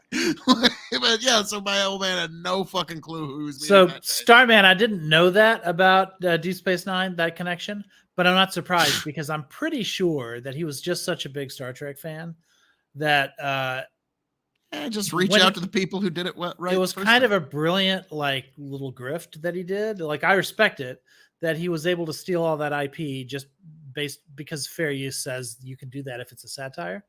And then it made it just satirical enough only in part of the first season to be able to get away with it. That was hilarious. I think it was actually kind of brilliant. I think the guy that makes all the satirical songs about ripping off songs, you know what I'm talking about? Weird Al Yankovic? Weird Al. Weird Al does the same shit, right? He can steal all of that because it's satire. It's fair use. Yeah. Which, he knows exactly what the line is. You can even steal beats to a song so long as you just change. You only have to change a few lyrics. Right. There's times when I'm singing for live stream, I'll just change 2 or 3 words. Yeah, not much, and that's all you gotta do, really. And in a lot of instances, to this day, when I hear another one bites the dust, in my brain I hear another one rides the bus. God damn it, that's too funny. Yep. It's like an earworm. It's changed the song in my mind. You know how psychologists discovered that we have a lot of implanted false memories that we think happened in our childhood or whatever, but they never did. That's one of those. It just changed the lyrics of that song for me. Which now me and Tony, it's on the bucket list. We want to go see Weird Al live before he retires. We went to go see Tenacious D a couple years ago. That was really fun. But we gotta go see Weird Al because I've seen him. Because I have that website of mine that I run. Yeah. And so for a while we were going to Worldcon every year to cover the Hugo Awards. We did that for 3 or 4 years. And he was usually at Worldcon, so we could go in and he would do his nerdiest songs for the sci-fi fans, Nice. I've always heard he actually puts on a pretty damn good show. So I'm gonna have to go check that out because me, I kind of regret there's a lot of legends that I had the chance to see years ago and I never went to go see. Elton John was his last time he's ever going to be in Omaha. And so I was shit, I should have gone to go see that. And my grandpa talked about how he had a chance to go see Sinatra, but he never went because, and now he's shit, I should have gone to go see Sinatra. You know what I mean? And so that's why I was go see the legends when you get the chance. And so, we shall see. But now, for me, that was Willie Nelson. I've had multiple opportunities to see Willie. And for one reason or another, I never could go. And I'm hoping to do it at some point before he retires or whatever. I don't think he's ever going to retire. I think he's just going to die on tour. I hope so. That'd be a great way for him to go. Actually, sure. Yeah. With that old tour bus just going down some old highway, him is just laying in that bed as it's going, and as he goes, just cruel, cruel world must I go on. Like, now, God, you say that like I want to say 15 years ago, there was big stadium show in Omaha of Bob Dylan with Willie Nelson as the opener. And it's like, fuck, I should have gone to see that. Like, that would have been amazing. fuck. It was a big baseball stadium. So it was an outdoor show. And it was, that one. Okay, so that's another thing that's changed, right? It used to be 20, 30 years ago, like if you were a big like act, like especially in country, you couldn't really be political in there either. And Willie now is like straight up endorsing candidates like for governor and stuff. And that would have ended his career in the 80s. Yeah, exactly. It would have ended his career, like I think even in the early 2000s. But like it's changed. Look what did to the Dixie Chicks. Look what happened to the Dixie Chicks. Exactly. And like they got, talk about cancel culture. Like that was one of the original cancel culture moments was the Dixie Chicks. And now you can absolutely do it. Also, right wing actually did a successful boycott. They have a lot of them. Just people forget. Well, I don't know about successful, but they've done a lot of boycotts, and they just often don't work. Well, that's why I said successful, because it's like Dixie Chicks, Bud Light. Bud Light. I think there's another one. Successful. Well, like its image is not doing great at the moment. It's not what anybody's ordering at the local bar. Well, I mean, in the week or two after it happened, I think even less than a week, then it affected their stock price negatively, but then it rebounded right back up. But I think they're just bigger than that. And the other thing is they own a bunch of brands, so people might not like whatever it is that they replace their Bud Light with is probably something that Anheuser-Busch already owns. I think Dan Crenshaw or somebody like that actually did that. Like, fuck you, Bud Light. And they're drinking like, dude, exactly. You realize, and then somebody is like same folks. And then somebody, even the brands that compete with Anheuser-Busch, like people started doing research on them and like, oh yeah, they sponsor the pride parades and stuff. Like it's always like if you go down the list, all the beer companies do it. So you're gonna have to pretty much like and there was that company that decided they were going to be anti-woke beer or whatever, and it turns out they were canning beer that they bought from Anheuser-Busch. Yep. So, like, because I was gonna say, like, I'm gonna guarantee you, that something like that happened because, like, in the whiskey world, there's something called sourcing whiskey, right? Like, I'm just gonna this is a single malt Scotch that comes from Scotland. It's all malted barley that's made in one distillery. This is bourbon that's grained to glass here in Nebraska. This is sourced whiskey.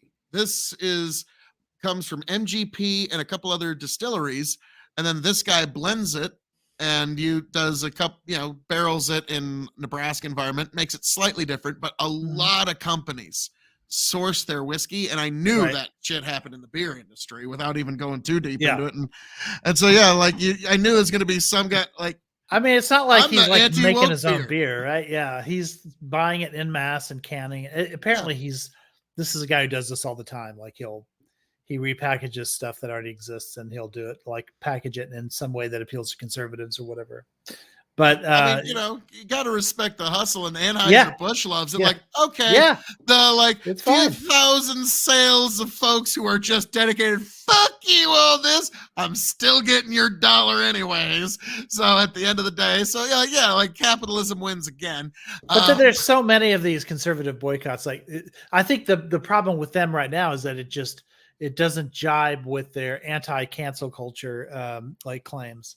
So like I've said, there's only been a handful of like really successful conservative boycotts that I've ever seen. Would you say JCPenney was successful?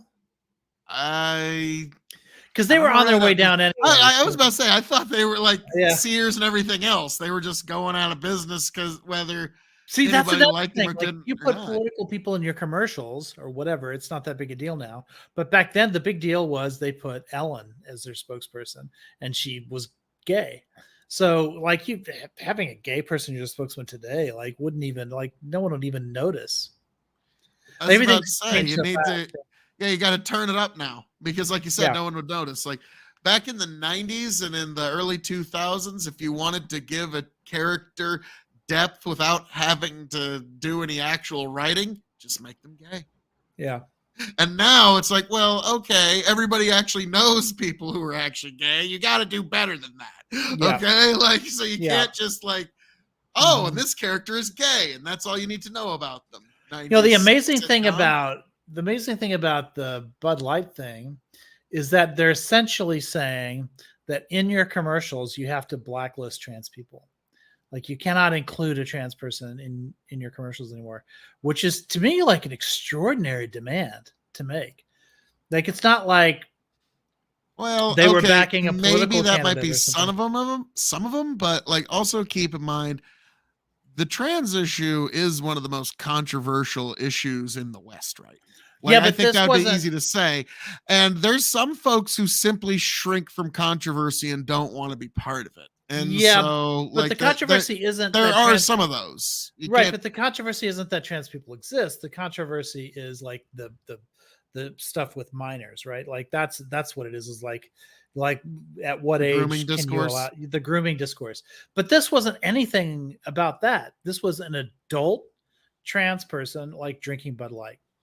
Like it wasn't any of that. Like I could see if Yeah, it I was think that if the it's like sort commercial of like an said affront to the idea, like the Kid Rock lifestyle that they've been trying to sell themselves as for 3 decades. yeah. And so, That- like, right. like, I don't know how else to put it, but the Kid Rock, Kid rocking up and down your block, like, yeah, like that's how sure. a lot of people know it. Like, so Even like, though he's got one of the most groomer songs I can think of, which is that song where he's talking about. Okay, it doesn't beat Kiss. Christine 16. Oh yeah, no, I think it maybe does because. Oh, okay. What are the lyrics? Do you know the song? What's the song? Hold on, let me see. What song? Was it "Cool Daddy"? Was that the name of the song? If it's one of his older albums, he literally he literally sang a song called "I Like 'Em Underage." Oh wow! I mean, if you're just gonna put like, could you imagine like trying to be Kid Rock's lawyer? Your Honor, there's no evidence that he likes him underage. Then what about this song where this is the title of it?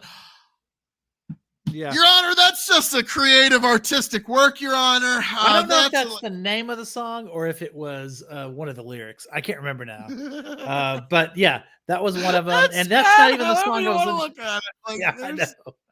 Like that's like, oh, ouch. But then like, oh, here we go. Here are the expanded lyrics. Young ladies, I like them underage. Some say that's statutory, but I say it's Some say it's statutory, but I say it's mandatory. I think. So the Kid Rock crowd. Kid. So the Kid Rock crowd is anti-groomer. Like that's just amazing to me. Kid. That's just wow, kid. No, all right.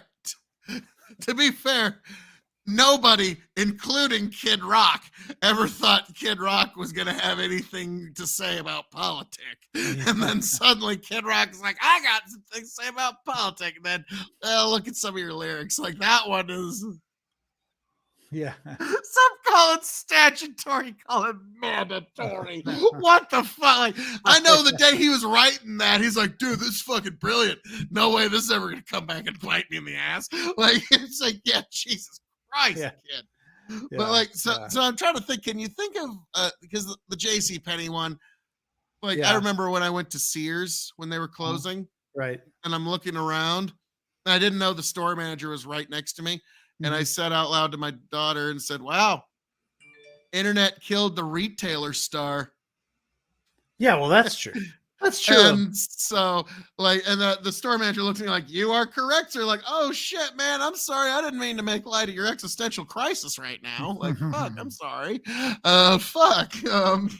Yeah. But yeah, so that's kind of what happened with J.C. Penney. So I'm trying to think, can you think of, like, because... Well, right the big generally one do it like the left does. The big one I remember was of course, not to be confused with today, but the original Disney boycott over. I think they just straight up call it Gay Day at Disney, where gay people were invited to come to the park or whatever. The conservatives boycotted that, although it had zero effect. Like I Disney was remember not. when I was a kid. I'm trying to think how old I was. We went to Disney in Florida, Mhm. and literally when we were there, it actually hit the radio news that they were considering doing a gay day. They were thinking about doing it. Right. And like on the tour bus, there was just like scoffs and outrage and what? Jesus. And like as a kid, and I was like, wait, what's a gay day? And like my mom's like, I'll explain it to you. Because like But in the list Disney, goes they bust on. you everywhere. The list goes on and on. Wrangler jeans. There was a boycott over that I because remember that. Yeah, Glenn Beck started his own fucking jeans over that shit. Yeah, exactly. Yeah, because they had Old Town Road in their ad. That's what it was. Oh, is that the one where Little Nas? Yep. Okay. Because he started off so innocent, and then oh no, took a turn for the worse there, folks. But yeah, I remember that one got a little traction where Glenn Beck maybe sold a couple dozen pairs of jeans, but I don't know. Yeah, I'm trying to the left when they go boy, because like the left had professional boycott master like Jesse Jackson, Al Sharpton were fucking. Oh man, I remember they were mercenaries. Like they knew how to fucking do it right. Okay, they could come in and just. I think just I don't know. I think the things that conservatives get outraged about often just it doesn't catch on. There was a time I remember one of the funniest ones. I guess I can't say I remember this because it was a little bit before my time, but they boycotted the Beatles because John Lennon said he was bigger than Jesus. Ooh.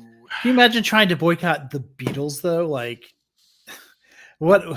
There was just no way that was going to happen. It's like the Beatles are like the metaphor for like when someone goes just hyper, right? Like just becomes a part of the culture. Right. It's like the show Metalocalypse is a show where like a death metal band becomes like such a big band that they're like the 7th largest band in the world, and the only way, or 7th largest economy in the world, and the only way that you can translate that to anybody is like think of like they were like the Beatles times 4. And that's the only way that like anybody like, oh, okay. If they were 4 times as popular as the Beatles. Okay. Now that, it would be the 7th largest economy. Oh shit. There was another Disney boycott that I forgot about. This was in the mid 90s. Disney started giving insurance benefits to same-sex couples. They got boycotted for that. Oh, it's like I don't remember that one, but I could see that one. Like I could see that being a Rush Limbaugh story.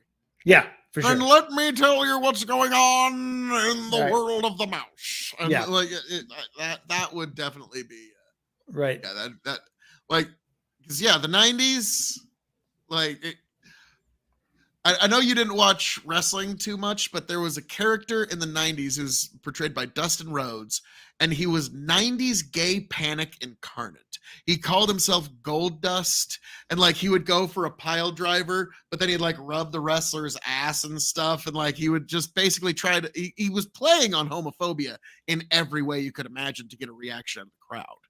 And like he was like really playing up like being an over-the-top flamboyant gay man. And like to this day, it's a fascinating study because like I said, he was literally 90s gay panic incarnate. And like the reactions that he would get from the crowd were just visceral. And so it was fascinating to watch. And so, in the 90s, that was still. Oh, how can I forget Dungeons and Dragons? That had to have been like one of the earliest like big conservative boycotts. The moral panic over D&D. Oh my God. Yeah, like.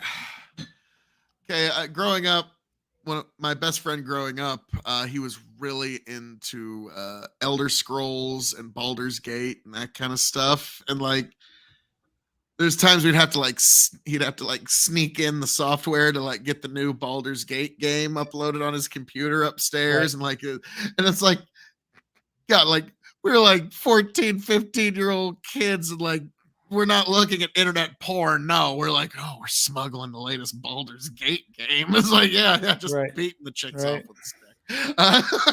But yeah, but I remember that was a big deal because his parents are very Christian, and they didn't like Elder Scrolls, Dungeons Dragons, none of that. It was, and to me, the Harry Potter thing.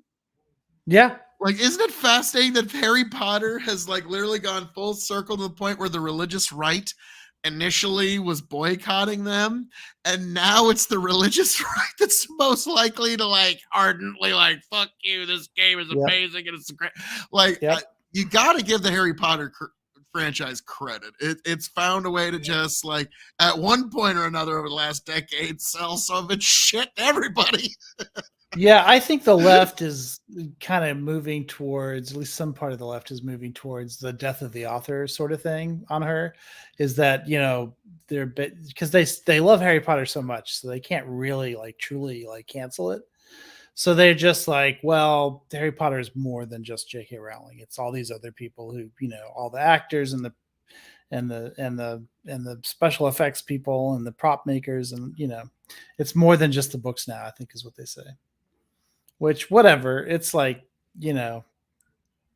shit like that's complicated. I'm sure there's plenty of people who do art that you wouldn't necessarily agree with their politics, but you would agree that they do good art, Oh yeah, like again, like bringing it back to like Blazing Saddles, Gene Wilder, amazingly left-wing person.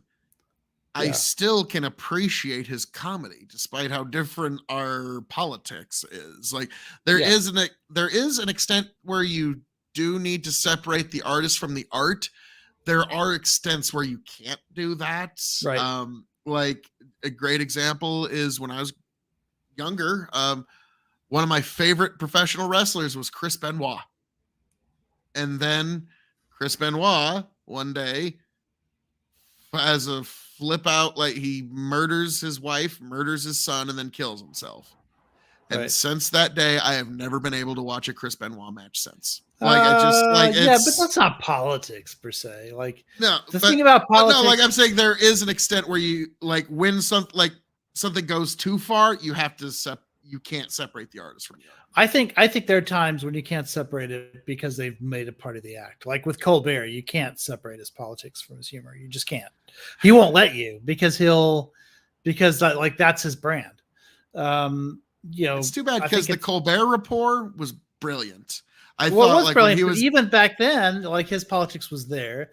You just had to know that he was. You could see through it, but you also, everybody in the audience got a chance to laugh. Like I'll never forget, the day after Obama gets elected, he goes, well, we have Reverend, I forget his name, and we're going to ask him now where America goes from here now that racism is over. And it's like, and everybody got a big laugh out of that. Like, it's going to take a little more than that. But like that was, you could see it, but everybody got a chance to laugh. Like also our cartoon president, if you never saw that was one of the funniest fucking shows his ever. Most brilliant moment was just like Jon Stewart's most brilliant moment was when he advocated for the first responders.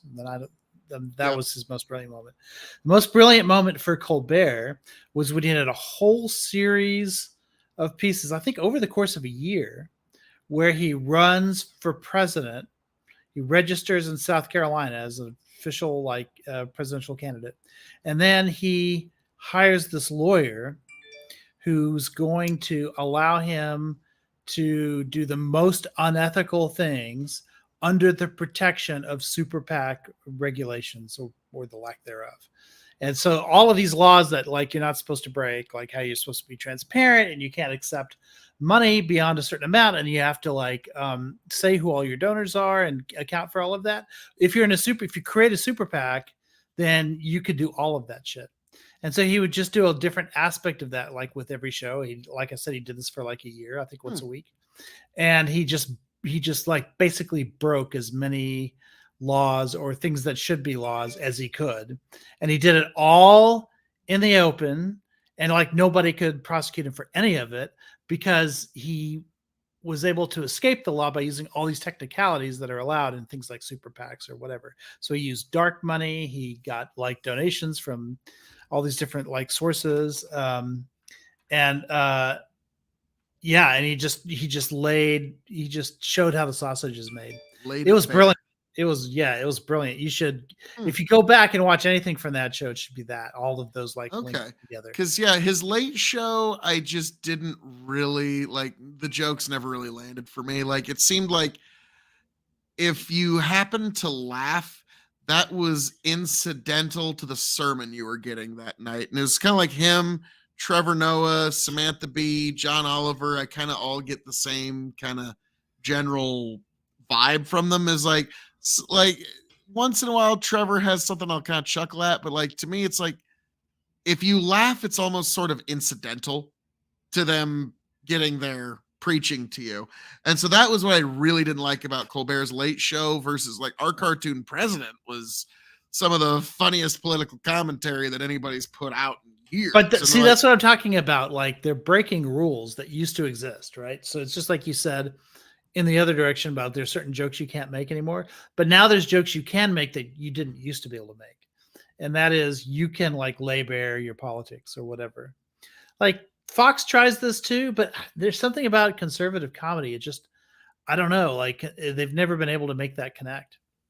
I guess it's a wholly different because culture. they've never had Phil K.O.E. on their show. I mean, Yeah. that's mostly that's their main problem. But like, I'll be honest with you, like it kind of depends, because like by today's standards, like Bill Hicks comedy, like other than the mushroom stuff, a lot of it would be seen as almost fucking conservative. Now, I hated Rush Limbaugh, but there'd be a lot of things that a lot of folks would almost look at as almost Republican today, because that's how much the Overton window shifted. But yeah, there's another one of those. Oh God, what's his name? Dennis Miller. I remember, like, Dennis Miller was funny until he went right wing, and then his comedy just like his funniness just left him. Dennis Like, Leary. I was thinking Dennis Miller, but I'm trying to. Yeah. There is one guy who was, I don't want to say conservative, but maybe conservative-ish, and he died a couple of years back. And I just can't remember his name. Hold on. I know he was an SNL guy from back in the day, and he did a lot of podcasts. He was actually on Orville. Damn. I feel like I should know his name now. Yeah. Like, and then McDonald. I guess, I mean, Norm. Fuck, Norm was amazing. Norm Macdonald was hilarious. And I don't know if he was conservative or not, but he, like, based on the jokes that he made, it made me think he was maybe at the very least center right. But yeah, I'd give you that. And then also, let's not forget, like, you know, the Redneck Comedy Tour. You know, you got Ron White, Jeff Foxworthy, Larry the Cable Guy. Oh yeah, I never got into those guys. Okay, like my whole family loves Jeff Foxworthy, but I never understood the appeal. Okay, like some of the stuff was a little bit funny, but I don't know. It never took off for me. I'll never forget this when the Redneck Comedy Tour Rides Again was on, and I was in college at the time. I pull into my apartment complex. It was all college kids, right? And I can see into everybody's living rooms, right? And everybody in the entire, like every TV I could see had Redneck Comedy Tour Rides Again. Oh yeah, on their TV. And when I walk into my house, Tony's got Redneck Comedy Tour, right? Like, Jesus Christ, like these folks speak to like I honestly think if Larry the Cable Guy and Jeff Foxworthy were to endorse someone, that would probably swing the Republican primary significantly. Like, but they don't want to do that because they like what they got. No, I don't know. I think turning out the base is a big priority in politics these days, more so than persuasion, at least on the right. Like, the right doesn't seem to be doing any persuasion at all. They're doing base turnout is their whole strategy. Have been for like probably 8 years at least. Now, probably a decade. For about a decade, like Republicans, like just have decided that they're not going to try to appeal to the middle. They're not going to try to bring people over. They're not going to try to persuade anybody. They're just going to like reach into the base and pull out as many people as they can, like to get them to the polls. It's 100%. It's 100% base turnout strategy. Yeah, and like as much as I hate to say, there's a very good chance. I had to stand up for a second; my ass was falling asleep. There's a very good chance that it could work for them in 2024, because like I've actually got an active bet out on this where I've got $50 to be donated. On if Trump is the nominee or not. Now, Aiko, I'm curious. I think he'll be the nominee. Yeah. Okay. Like, all right. Everybody told me that wasn't going to happen 2 years ago, and I stayed true. Okay. Now. Oh yeah, me too. I've never not thought that. I've never not thought that. I always thought that it would be Trump. Like on January 6th, I thought it would be Trump. Like, I mean, during the insurrection, I thought it would still be Trump. Absolutely. Wow, you and I agree on something here, Aiko. Yeah. I was like, yeah, Trump's. I mean, Trump represents something to Republicanism. I follow the Fifth Avenue rule. What's that? That when Trump said I could shoot somebody in Fifth Avenue and not lose a voter, like in the base. I think that's absolutely true. I think it's absolutely true. I think if he were to actively shoot someone on Fifth Avenue, like, yeah, I wouldn't vote.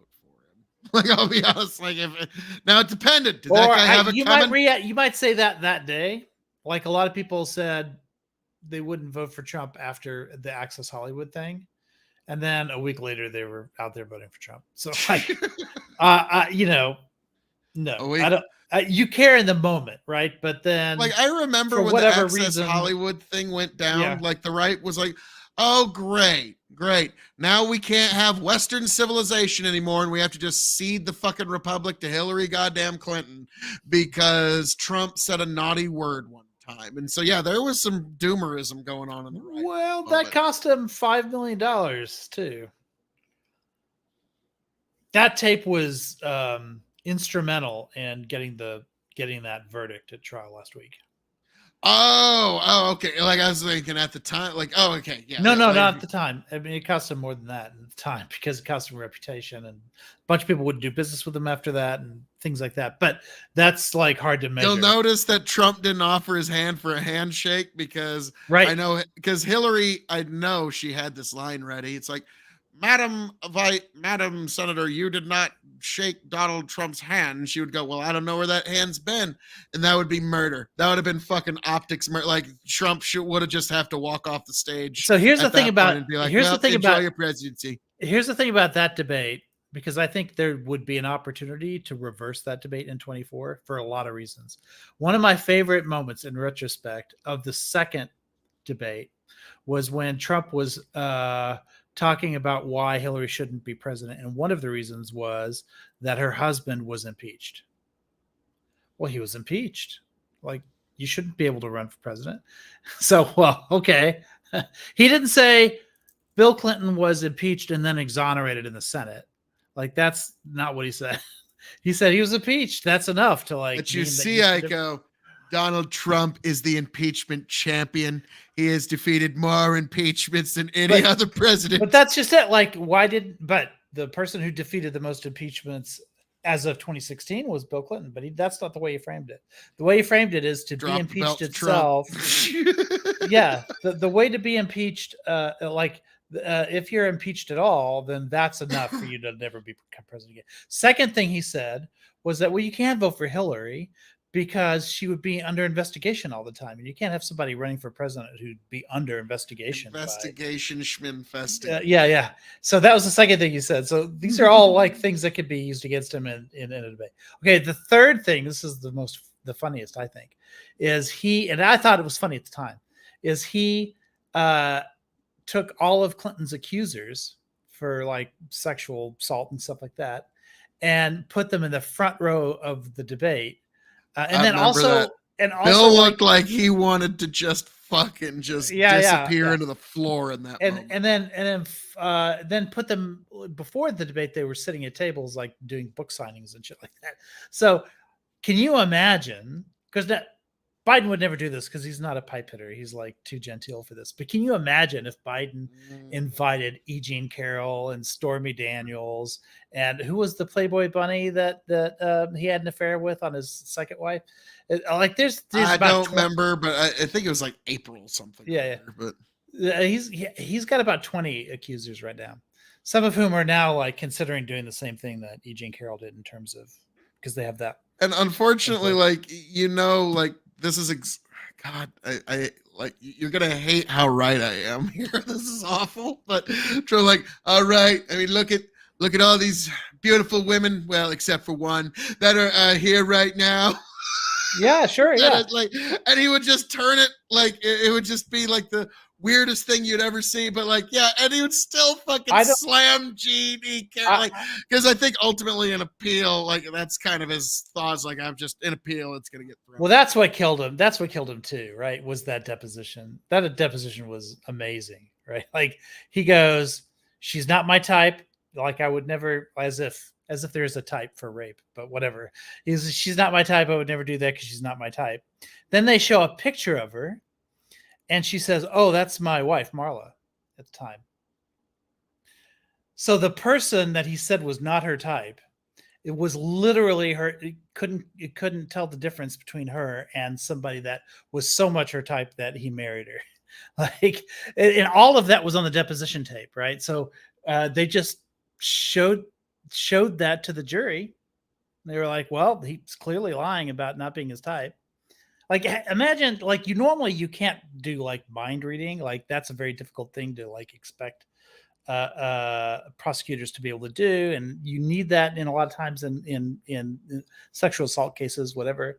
But in this case, you were able to get like at multiple points in trial, like a straight line into his mind and like tell exactly what he was thinking. Now the thing did we ever have any evidence that the two of them were ever alone in a room anywhere? Like any physical evidence? No. So like, yeah, like so. That's why Trump's expecting. Well, we did have the dress thrown out on appeal. We did have the dress, but that was another thing. The Bill Clinton dress. Yeah, it's just like the Bill Clinton dress. She had the dress that she was wearing that day, and it had some DNA on it. She sent it to get sampled or whatever, and all Donald had to do was provide a sample of his own DNA to see if it matched. Well, and he wouldn't do it. Fuck that. It's like, yeah, like any normal person's gonna be like, yeah, no, fuck you. I'm not just giving you DNA because you accuse me of something. Well, Bill did. Bill did. No, he like wait. They demanded his DNA to match with the blue dress, and he gave it. Boy. And when that got Trump revealed, didn't Trump didn't because he knew what the result would be. So it's obvious. No. That's mind reading there. That's you trying to read. Like, no, right. I'm not going to give my DNA and be treated like a criminal when I've done nothing wrong. If the DNA would exonerate him, it would have saved him $5 million. Well, like, no. And not just $5 million, but his reputation. Your principal, like, it's going to get thrown out in appeal anyways. So it doesn't really matter. Like, she will never see a penny of any of that money. I don't think it will. Listen, there's. I promise you she will never see a penny. This was I don't doubt that because Trump always welches on every debt he has, but it won't be because it gets overturned on appeal. And also, like, she's got another because he did it again in October, so she's got a second court case. That court case, the last time it was in court was January, where he asked for it to be dismissed. The judge in that case like denied it, so it's going forward. So we're going to see the same court case all over again with the same evidence, right? The deposition tape. He made the same defaming statements. So like everything's the same. And then he said it again at the CNN town hall. So that could be a third lawsuit. So these are like just from E. Jean Carroll alone, and just it's going to be one after another. Time doing it, E. Jean, you'll never see a penny. She doesn't give a shit about the money. What she wants the attention. What she wanted was for a jury to validate Attention. the accusation that she made, and she got the jury to do that. Like, that's what she wanted. That's all she wanted. And also, like, that $5 million, like, is pales in comparison to, like, the emotional impact of that. Like, I know rape victims who've gone to trial, and I know, like, the sense of relief that comes at the end, even though it's like painful process to go through, like reliving shit or whatever. But, like, yeah, I mean, that matters much more to her than the payout. So wait. So do you think Trump raped someone? I have no idea. The question of rape, because the jury exonerated him on that. He was well, not, no. that was a That's question for that's them. not how that works. Actually, the that jury was said he a question did it before that jury, and they did not convict him on rape of any kind. The No. sexual battery it was- can range anywhere from actual physical contact to simple name calling. Yeah, here's what it is. They believe her story as to what he did. And her story was that he reached his hand into her panties. But then when they asked her, okay, but did he penetrate you with his penis? She said, I don't know, because I couldn't see. Which a lot of people made fun of that because, like, they thought she meant like it was too small to see, or I can't tell the difference between it and a finger or something.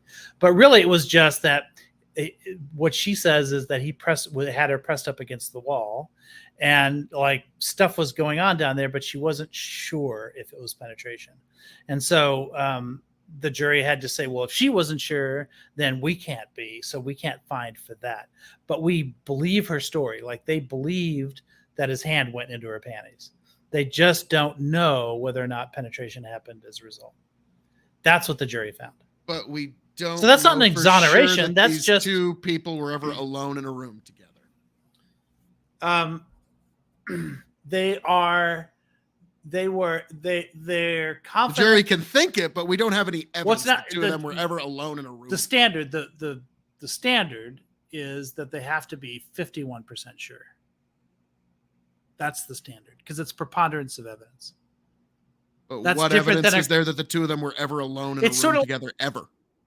That's not. That kind of matters. Yeah, that here's the- actually here's sort the of the evidence. whole fucking thing. Here's the Because, evidence. like, I mean, And you this and I have is- never been in the same state at the Yeah, same here's time. the evidence. Here's But the evidence. If I make It's- up some story, like, that shouldn't really mean it. Here's the evidence. There's multiple. Okay, number one, it was her testimony that he did it. Number two, it was the testimony of two people that she told at the time that was contemporaneous, which is she came home crying that night and she told two of her friends what happened. So, and they testified that, yes, that's true. That's what they did. So now that's evidence. That's a testimony from three different people. Then she had two more people come in and testify that he did the same thing to them, like pussy grabbing, basically. So we have two more people that testified that. So that's five witnesses now, establishing a pattern of behavior. So and then they played the tape of him bragging that he grabs women by the pussy. You see where this is going? Women like, let it's you. Consistent. That was what he said there. But he says, "I don't even wait." Well, he said they let you. Yeah, but he doesn't wait Let for you. that. He doesn't wait for them to let him. He said, "I don't even wait." So, like, but no, like, curious here. I thought that was Tara Reid that accused Biden. No, wait, it was Biden that did that. So, do you believe Tara Reid's account? No, because she also said, here's why. She also Partisanship has nothing to do with She also said, I told somebody on the day, and that person will be my witness. And then they went to that person, and he said, no, she's lying. And she has nobody who on the day she just doesn't have contemporaneous same day witnesses. Well, yeah, I mean, I just gave you 7 different things, and with Tara Reid, you have one thing, which is her own testimony, right? And all of the people that she the 7 different things is none of it's actual physical evidence of any kind. So that's not really a good system. I didn't of justice say there was have. physical evidence. That's not the standard for a civil trial. Civil trial is preponderance of the evidence, which is testimony. It used to be that testimony was the people only can thing, lie. pretty much the only thing you could do in court. But that is true. Yeah, people can lie, correct? people- You think yeah, Tara absolutely. Reid's liar? People you can think lie. So you Look, think Tara Reid's a liar, but you're certain that this Trump accuser isn't. No, But you do think Tara Reid's a liar. I said it's probable, highly probable, in my opinion, that that's what she said happened is exactly what happened. But with Tara Reid, nobody backs her up. The people who she said would back her up immediately said no, she's lying and she's crazy, and also that we have her a romantic fan fiction about Putin. A friend of Reid says Reid told her about the assault and has not recanted. So, I'm sorry. Like, there does seem to be a partisan line here, because I think it's not a coincidence that me on the right, I find skepticism in the accusations with no evidence on Trump, and you find a lot of fault with Tara Reid's accusations without evidence. Tara Reid is free to sue as well.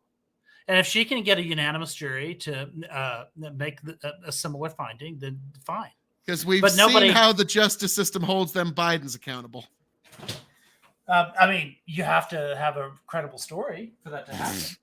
I mean, Hunter Biden actually lied on a 4473 to buy a gun, and still nothing's come of it. Yes. Maybe, but still nothing. Okay. See, here's an example. Here's an example of bipartisanship. But here we've got an instance where Tara Reid, you just will not believe her, even though it's ostensibly the same story that we are having with Trump, and you're just giving that so much credibility. No, you moved it to Hunter. So I'm fine with going to Hunter on that too, because I would like to see him charged with that crime. I would like to see, and I believe that he committed that crime too. I believe it. Like, I don't think anybody's lying in that regard. And I think he should get whatever the normal punishment is for that violation. But here's the thing, like, the reason that story isn't landing, that he hasn't been prosecuted yet, though, is the evidence of corruption. The fact that there's blatant. It's still in process. How long did it take? How long did it take for this case? 30 years? No, actually, not very long after she brought the suit. But like, think about like when it comes to Trump over some documents that is of no danger to anybody. His home gets raided. Biden has documents that are kept in the same home that he shares with Hunter Biden, so they're all compromised. He's the one who discovered the documents, and he immediately called NARA, and they came and got them. There was no after years, and he had no clearance. He was a vice president and at the time senator. He had no clearance to declassify or to possess these documents anyway, which he stored negligently, which actually makes him worse than anything Trump is even accused of. Yeah, but he's good friends with Obama, and Obama secretly declassified everything in his head. Well, yeah, but he has the authority to do that under That's what I'm saying. Executive order. No, Obama secretly declassified everything that Obama was the president. He has the authority to do that. Right. Joe doesn't.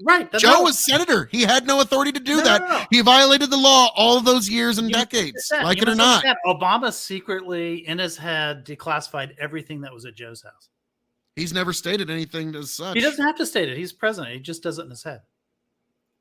But no, this is before that was before even Obama was president. He was taking these documents home as senator. So even then, sorry, you still don't meet the standard. Joe still violated the law. He still violated our national security. He still put our national security at risk.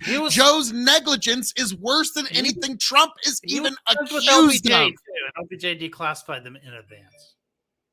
No, actually, there was no executive order that Obama had signed in effect at that time. So, nope, sorry. Again. Oh, wait. Joe Biden falls short. So wait, hold on. So Obama has to sign an executive order. He can't just do it in his head. Well, no, the idea that a president can just unilaterally declassify without having to inform anybody is actually within an executive order Obama signed. That was something that he signed into law. That was part of the legal justification that Trump utilized. So, unfortunately, Joe Biden, as senator, still doesn't fall within the protections that you're trying to say he does. So he was still negligent. Right. He still violated our national security. He still put us at risk by being negligent with these documents. So it's still worse than anything Trump is even accused of. Right? What? No, I didn't hear your question. The raid on Mar-a-Lago was not predicated on classification. It was predicated on the documents belonging to NARA and needing to in other words, it was the fear was classified documents and who he was sharing them with. No, that's what the press was the- talking about, but that was not what the FBI. That's what Merrick Garland said. He might be talking about classification. He signed with the off stuff on that he's it. investigating now, but no. If you read the warrant, it was based on NARA's ownership of the documents, not based on classification. They I'm specifically sure the avoided guy that got Trump shafted out of a Supreme Court justice seat sure doesn't have any sour grapes at all about this. And like, yeah, certainly don't trust what he's got to say. Like, because he was the guy that signed off on it. And so there was some serious partiality here that was not considered at all with that raid. And so that was kind of the But that beginning wasn't of the him. Banana Republic, to be honest with you. Like, as far as the rights concerned, that was the beginning of our Banana Republic. That was a Trump appointee that authorized it, right? That was what's his name? No, Garland signed off on it. But didn't it have to come from what's his name? Head of the FBI. And it came from the top, Christopher which was Wray. Garland. Christopher Wray is the Like- top of the FBI. No, I understand that Garland had to authorize it, but it had to be requested by the FBI so that he could authorize it, right?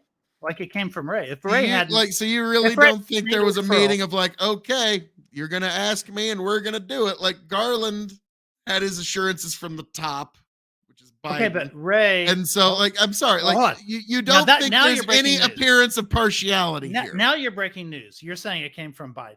There's a communication from Biden. Spoiler to- alert. Yeah, but I mean, look, I'd love to see that. Like, what evidence do we have of that? Jesus Christ. Okay. Like, no, I get it. Like, do I have proof? No. Do I need a weather vane to know which way the wind is blowing? Absolutely not. We're going to eventually find out. Like, no, I'm telling you, this is a spoiler alert. Eventually, we're going to find out that those assurances that Garland needed came straight from Biden himself. And yeah, the rating of his political opposition, and like, have you ever Garland heard of enough is bad enough, because that's, again, this guy's clearly got an axe to grind, because Trump did prevent him from ascending to the Supreme Court. We need to make a list, number one. And also, have you ever been to longbets.org? I've heard of them. I love this thing. And I know it's not like as popular as it used to be, but they're committed to being around for like 1,000 years or something because of all these bets.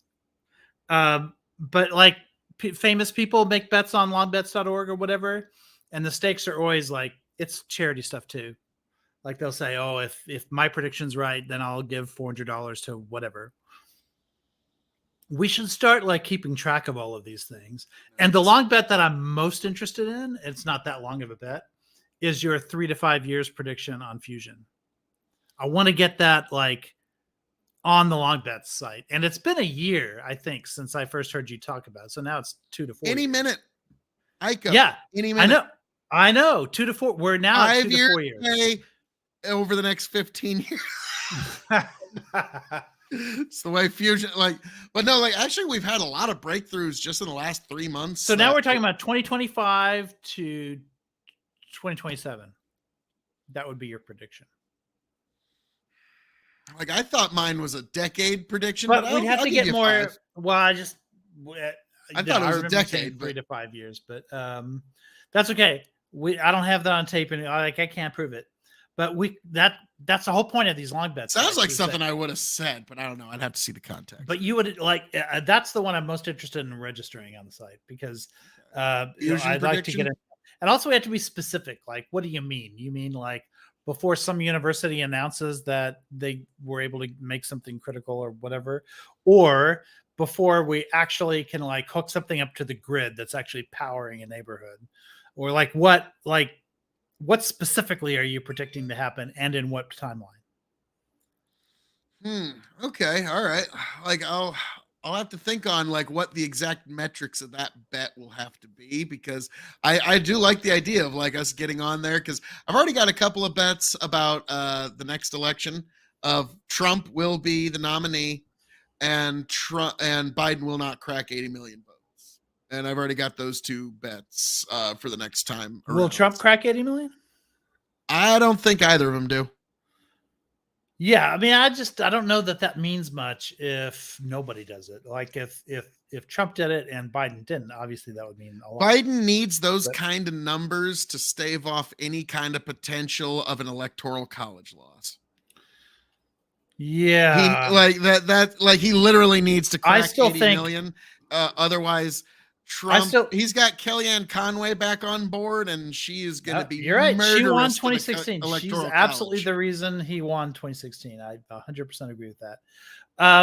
But I still think that one of these days it's going to happen the other way around, and people are going to freak the fuck out when, in fact, I showed you the tweets like from 2012 when for a hot minute it looked like Obama had lost the popular vote, even though he won the electoral college on election night. And, Trump freaked the fuck out there. He said, we need a revolution. Like we're not in a real democracy. Like what the fuck's going on? It was hilarious. So if it actually were to really happen, I want to know what the reaction is going to be from both sides. Like, I actually, on election night, 2020, we did a live stream. It was like 8-9 hours. Like it was a marathon. And yeah, just like I was in 22. Yep, and I was asked, so Phil, what would your reaction be if Trump won the popular vote and lost the electoral college? And I went, well, my first, joke, well, I mean, we should probably look at this popular vote. So like, no. Even I would have to acknowledge one of the greatest electoral ironies of all time, if that was how that one actually, like as much as I'd say like that would have been like a little more poetic, like for folks on the left. If he would have like somehow won the popular vote but lost the electoral college, like that would have been like, I think for the folks on the left, they would have much preferred that ending. But I don't really see that being a problem on the Republican side anytime soon, because like the Republican, like Trump kind of showed them the way. Like it's not going to be as hard as it used to be to score that electoral win for Republican. But like I said, in 2012, Obama ran ahead of the electoral college by 3 points, or ran ahead of the popular vote by 3 points, which is to say, if his popular vote, let's see, how do I say this? If things had shifted to the right by 3 points, then Obama would have lost the popular vote, but he still would have kept Colorado, which is the tipping point state at that time, which means he would have won. So he was 3 points ahead. It just so happens that his popular vote wasn't low enough to dip under 50%. But it's still the same statistical occurrence has happened in 2020 with Trump and Hillary. It just happened in the other direction. So it's kind of a fluke that it benefited Republicans twice in 2000 and 2016. And it benefited Obama in 2012, but it didn't matter. Turns out it didn't matter in the election. One of these days, it's going to happen the other way around. It's just going to, because statistically, it's, whatever. And also we have all these states in the South that are blue shifting. And just like we have the states in the Midwest that are red shifting. And they're kind of like passing each other in the night. And that's restructuring like how all the points work. And so, yeah, the possibility of a Democrat losing the popular vote and winning the electoral college is going to go up as those states like start trading places. And also some of those Rust Belt states now aren't, or Midwest states aren't red shifting anymore. Like fucking Michigan, which is, that one floored me in 22. Like they won, Democrats got a trifecta at the state level, and then also are at the federal level also have all those seats. Not just a trifecta, but also like, Attorney General, Secretary of State, like all those statewide seats. Like it's amazing. Like the Democrats realized, oh shit, we left a flank open, and they poured a shit ton of money into there after 2016. Yeah. They're like, okay, never a goddamn again. Like, and so that was and that assassination attempt on Whitmer, I think, made a big difference electorally too. Like people were like, "What the fuck's going on?" and that made her more she became a martyr, right? Like if someone tried to assassinate Trump, like a serious assassination attempt, it would have helped him, like I think that made a difference. Like there's been a couple on Trump, and well, there's been a couple people who've like rushed the stage or whatever, but I'm talking about like, I mean, these guys, like, I mean, the FBI had everything on them because they had like Starman. I'm in Michigan. Other than the weed stuff, it's hell here. Damn. Assassination attempt, Starman. So, like, so the folks in Michigan, they seem to have an idea about that. Like to me, it's like one of those. I heard about it in the news, and I heard like it was like, is this like the typical FBI thing where they find like some 85 IQ morons and then entrap them to do something, because they do that once in a while. Well, a lot of people did turn like there were like, I don't know, like a dozen and a half people or something involved in this. And what happened is 3 different people that were in that group independently like called the FBI. The FBI was like they had 3 people within that original group like working with them. So like they were able to like catch it on that basis. But yeah, it was like, I mean, the jury held all the evidence, found all the evidence on that, and I mean, the big prediction there was that they wouldn't get convicted. Like a lot of people told me that they wouldn't get. They were just as sure as you were about overturning the stuff, and it never happened. Like they got unanimous verdicts, and this was a much higher standard. This was beyond a shadow of doubt standard, not the preponderance of evidence standard. And yeah, they're in prison now. Oh yeah. Like I'm not saying like, oh, everybody was so, it was just nothing but angels. But like, I was wondering if like, were these a couple of sub 85 IQ morons? Like what you're telling is like, okay, out of this group, it was mostly undercover informants and CIs and shit. At this point. Like, which is funny.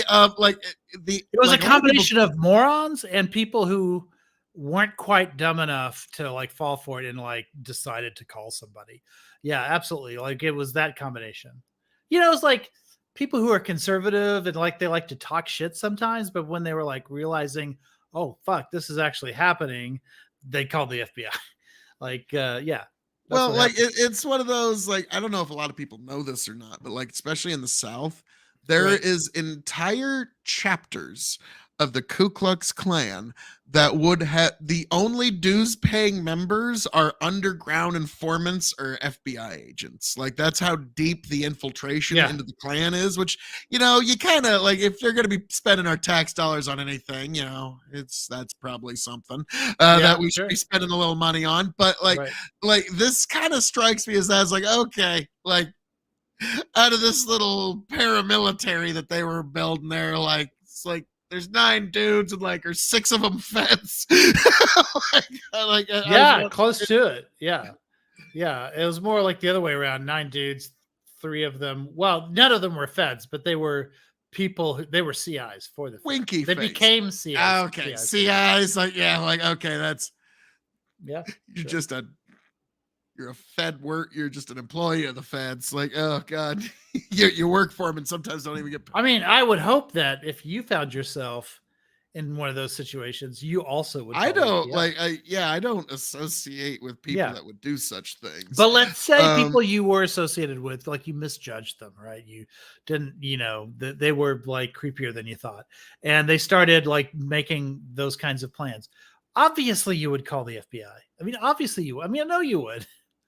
Like, yeah, if I see Billy Bob, like, hey man, I got all the parts for the bomb. You want to see it? Like, hey sheriff, think you ought to take a look. Yeah. Like, yeah, I'm honestly, I'm gonna call my local sheriff first because he's a little faster and he's gonna be there a little. Oh, I'm sure they did too, but it was like, hey, but your sheriff would. But if it was something like that, then that sheriff would make a referral to the FBI. Yeah. Like I'm just gonna walk away from this, and you just have yourself fun in that. But yeah, like holy hell, yeah, that looks like that could blow up a fucking lot of stuff. So how about you deal with that? But also these guys like might have committed their own crimes, And by cooperating with the FBI or whatever, they could be immune to that in order to catch, the ring. That happens too. That happens a lot, actually. Yeah. that happens more than once. A lot of terrorist plots have been stopped because of that. Yep, because somebody's got a coke charge they need to get Right. go away. Right. Like the Enrico Tarrio, the head of the chairman of the Proud Boys. He was a CI like years ago for some other shit. And so, and now somebody else became a CI and flipped on him. Like, what are you going to do? Live by the sword, die by the sword. It's about to say, like, maybe don't make bombs and such.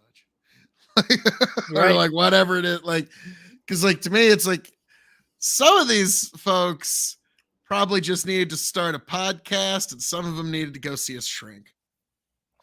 Like, Right. that's one of the things. Like, all right, either go see a shrink, start a podcast, or do something else with your time. Jesus Christ! Like, hold on. 1, 2, 3, 4, 5, 6, 7, 8, 9, 10, 11, 12, 13, 14.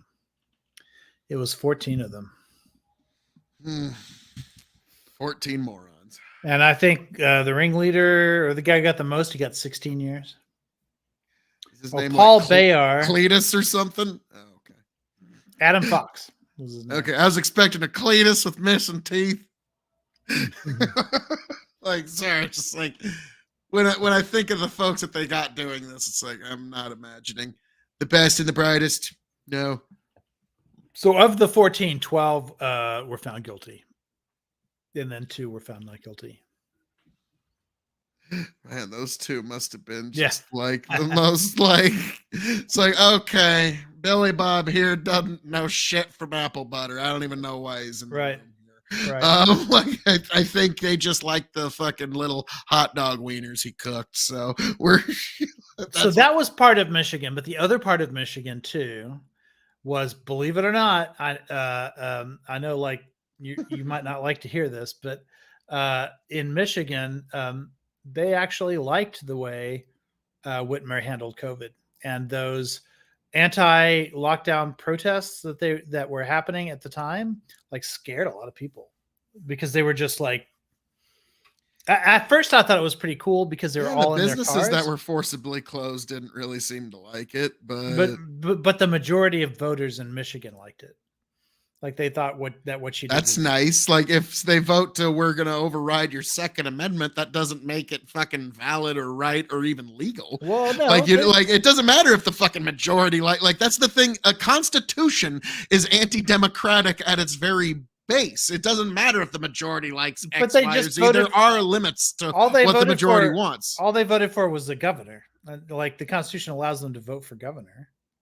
And the governor implemented all of these. Like, she literally forced business closures. There's people that are getting arrested for opening their hair salons and shit. Yeah, yeah, and the courts allowed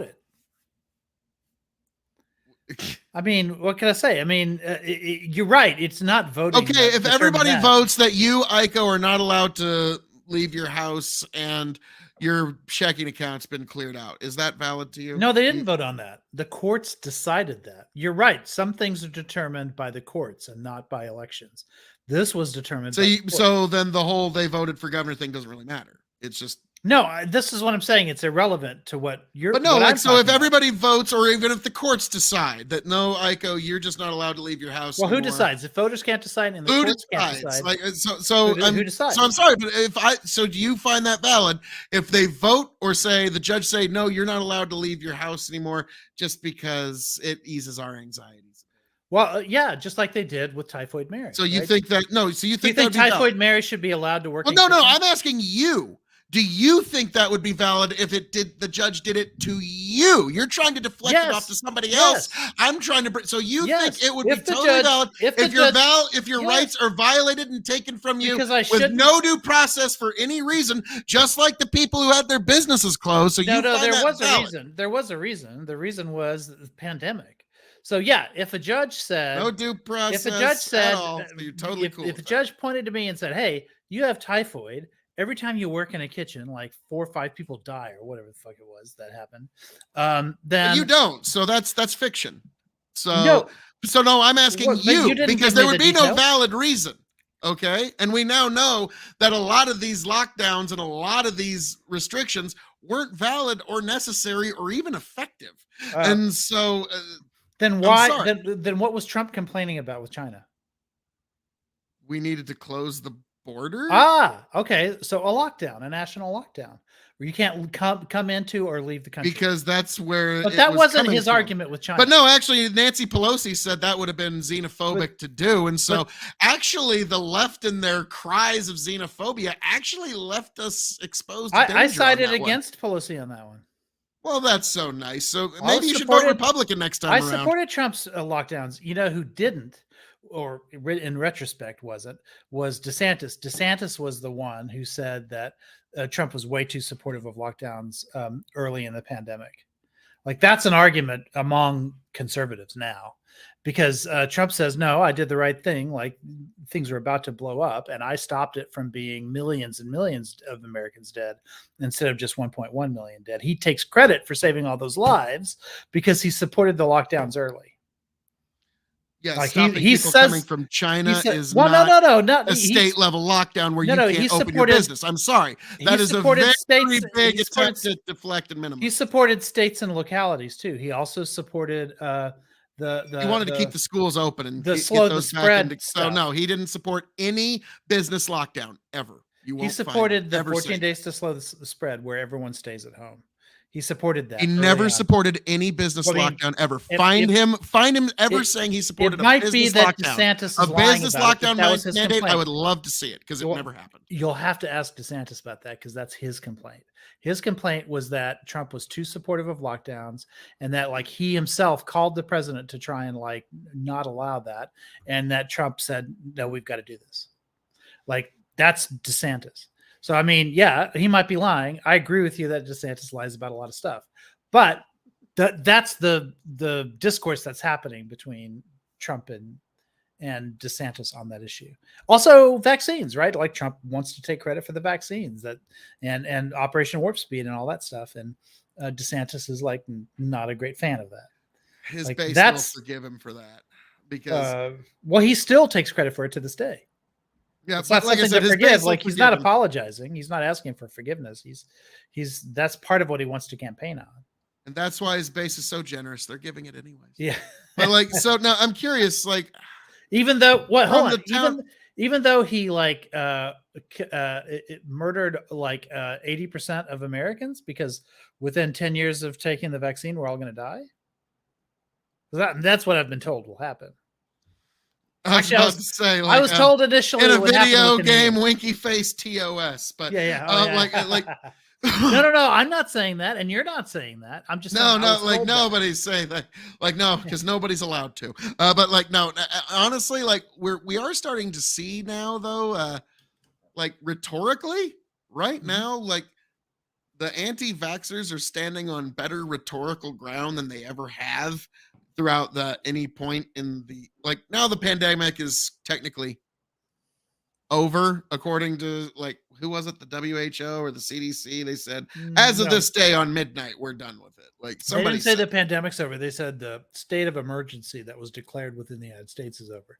The pandemic exists and it will continue to exist forever until it reaches endemic levels, which nobody knows when that is. But people aren't dying we're still getting thousands of people per week dying. So it's still like a bigger number than any other communicable disease. But compared to, last year and the year before that, like, it's much, much, much smaller. And if you're vaccinated, even if you're not boosted, if you're vaccinated, your risk of hospitalization and death goes dramatically down. But if you're not boosted, like you're still at risk of like things like long COVID, stuff like that. Fedor says Operation Warp Speed was a Trump saying, not saying it was good. Someday Dems will blame Trump for it. And like I said, Fedor, you're going to hate me when you see it. In about 20 years, the Democrats are going to say, Oh no, we were actually opposed to any of the lockdown mandates and vaccine mandates. See, that's another the long parties bet. were switched back then. That's another long bet. Oh yeah, okay, perfect. I absolutely will do a long bet. K.O., if you're still on Twitch, you will be making that fucking argument. No, the parties were swithed back then. Okay, like 20 years, you will be making that argument. Okay. Well, no, because we don't have what the fuck? Do you remember Kamala name? saying she wouldn't trust? We don't Trump's have Lee Atwater. Like Lee Atwater is the one who started that. You're gonna have to blame him. Oh God, who's he again? Lee Atwater. He was the Nixon operative and the Reagan operative. Okay, we're going a little ways back. Yes. Who? Oh man, I'll just have to show it to you. I don't know that we can read this quote out loud because it's got some no words in it. If it's got no words, let's the great party reswitch. Like I mean they got to play. They did that presto changeo once. Why wouldn't they roll that dice again? And like it paid off the first time, so just as well try to. Here we go. Well, but you're giving credit to the wrong. Give the PG version of what you're giving credit to the wrong people, right? Because this didn't come from Democrats. This came from Lee Atwater. Hold on. What exactly came from Lee Atwater? I'm about to. Oh fuck, we're on StreamYard, aren't we? How do I share my screen on StreamYard? I think I know how to do it. Just hit present. But no, what like if it's got no words, I don't want to put it on the screen. But like, hold on, let me look. No, I think it's. What's this about? Is this about lockdowns or vaccines or? No, it's about the Southern strategy. Lee Atwater. Okay. Lee Atwater is the okay. one. So that's where I poked that nerve there. Okay. Well, yeah, Lee Atwater is the one who. Hold on. Here it is. It's his famous 1981 interview. I don't know. Let me go back and look and make sure that word doesn't. Like one guy pandering to Southern voters and printing out pamphlets. He wasn't. Does not a party switch make? No, he wasn't talking about himself. He was. Oh no, I can't. Yeah. Like okay. you watch that. All right, I'll just read it to you. He said a couple of. I'll just read it to you, and I'll switch out the words. Okay. So this is Lee Atwater explaining what the Nixon administration was doing starting in 1968, because he was part of that administration. He says this is a strategic play that he's talking about. You start out in 1954 by saying N-word, N-word, N-word. By 1968, you can't say N-word. That hurts you. It backfires. So you say stuff like forced busing, states' rights, all that stuff, and you're getting so abstract. Now you're talking about cutting taxes and all these things you're talking about that are totally economic things. And as a byproduct of them, blacks get hurt worse than whites. We want to cut this as much more abstract than even the busing thing, and a hell of a lot more abstract than N-word, N-word. That's his explanation as to how the Trump, the Nixon administration, how they were pivoting after the Civil Rights Act was passed, because they saw an opportunity. They were like, okay, like you got black people to switch to becoming Democrats because of all of that. Now we're going to get the other side of that. We're going to get the people who aren't so happy with black people, and we're going to flip them over to our side. Like that was the Nixon administration's post 1964 Civil Rights Act pivot, in their own words. Yeah. So like, to me, it's one guy deciding, hey, why don't we decide to pander to Southern voters? It wasn't one guy. It wasn't Lee Atwater. Lee Atwater takes that. Well, I mean, that's the guy you're quoting, isn't it? Yeah, but he's describing the administration that he was in. He's not describing himself. Like Lee Atwater didn't run the Nixon administration. Nixon ran the Nixon administration. The administration, they didn't do anything. What was Lee Atwater's position? What was Lee Atwater? Oh, hold on, let me look it up. But what Lee Atwater did is he took that strategy and then carried it forward into into the Reagan administration, because of course he was on the rise in 1981. Water. Let's see. Oh, that would all be on the right, wouldn't it? He then died of brain cancer. Consultant and strategist. So he's a consultant. So right. like, so how can you say that he was single-handedly deciding what the Nixon administration's policy was when he was following the administration's decision. He wasn't. Well, I'm saying so this is one person's characterization of things. It could also be incorrect. Well, but all you have to do is look at. Is that possible though? No, because it's not possible that what he said is incorrect. That is correct. Take it as gospel truth, 100%. You'd put your hand to the Bible on it. Yes, because first of all, I grew up during those times. The Southern strategy was being implemented in my state. Like we had Democratic governors, and we after the Voting Rights Act, Republicans started to rise in Texas, as they did throughout the South. And all of a sudden, has a question. I'm curious. How many Dixiecrat leaders switched to the Republican Party, and how many remained Dems, with some with long careers into their 80s? I mean, there were some that switched, but it was more the Bud. voters. But it was the voters that switched. So if you were a new, why'd they keep electing Robert Byrd then? Because he was in the South and he was white, and he was a Dixiecrat, a Democrat. Yeah. So right. So look at the voting record. So apparently the party switch isn't quite as clean as we'd like to think it is. Well, by clean you mean did it happen in a single year instead of over 40 years, or at all? Okay, so what your strategy, your claim is that Southern Black voters still vote for Republicans and whites in the South still vote for Democrats. No, that's not what I'm saying. Okay, so they But I'm saying the Southern strategy of like we're appealing to racism is one guy's interpretation of what he thought they were doing as a consultant. But it's backed up by the data. We know for a fact that white voters in the South switched to voting Republican, and black voters switched to voting more Democrat. Like we know that happened. There's no but like you can't say for sure. Like there's no way of tracking. Like it's because of racism that happened. Like I'm sorry, it could be for any number of economic reasons. It could be for cult of personality for who was running as the candidate. And also, Richard Nixon was one of the most popular reelected presidents of all time. So to try and measure his reelection campaign versus anybody else's isn't exactly fair. Where does so say like one guy quoting and saying the N-word a bunch of times in his quote does not a party switch make where you can say definitively that this is why it happened. He's saying you don't say it anymore. You stop saying it. And keep in mind the reason black voters switched to vote for Dixiecrats. But you realize Nixon got 43% of the vote in 1968. This super popular guy that you're talking about. 43%.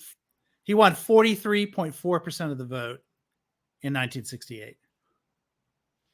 Well, I don't remember the exact numbers, but no, if you look at his reelection campaign, it was one of the most successful reelection campaigns in history. So you're talking about 1972. Yeah, I wasn't talking about his first one. Like that one, he squeaked by. But his reelection, that one was one of the most successful reelection campaigns in presidential history. So, and so, absolutely, he did. And the reason he did was because as a Republican, he was able to win the South.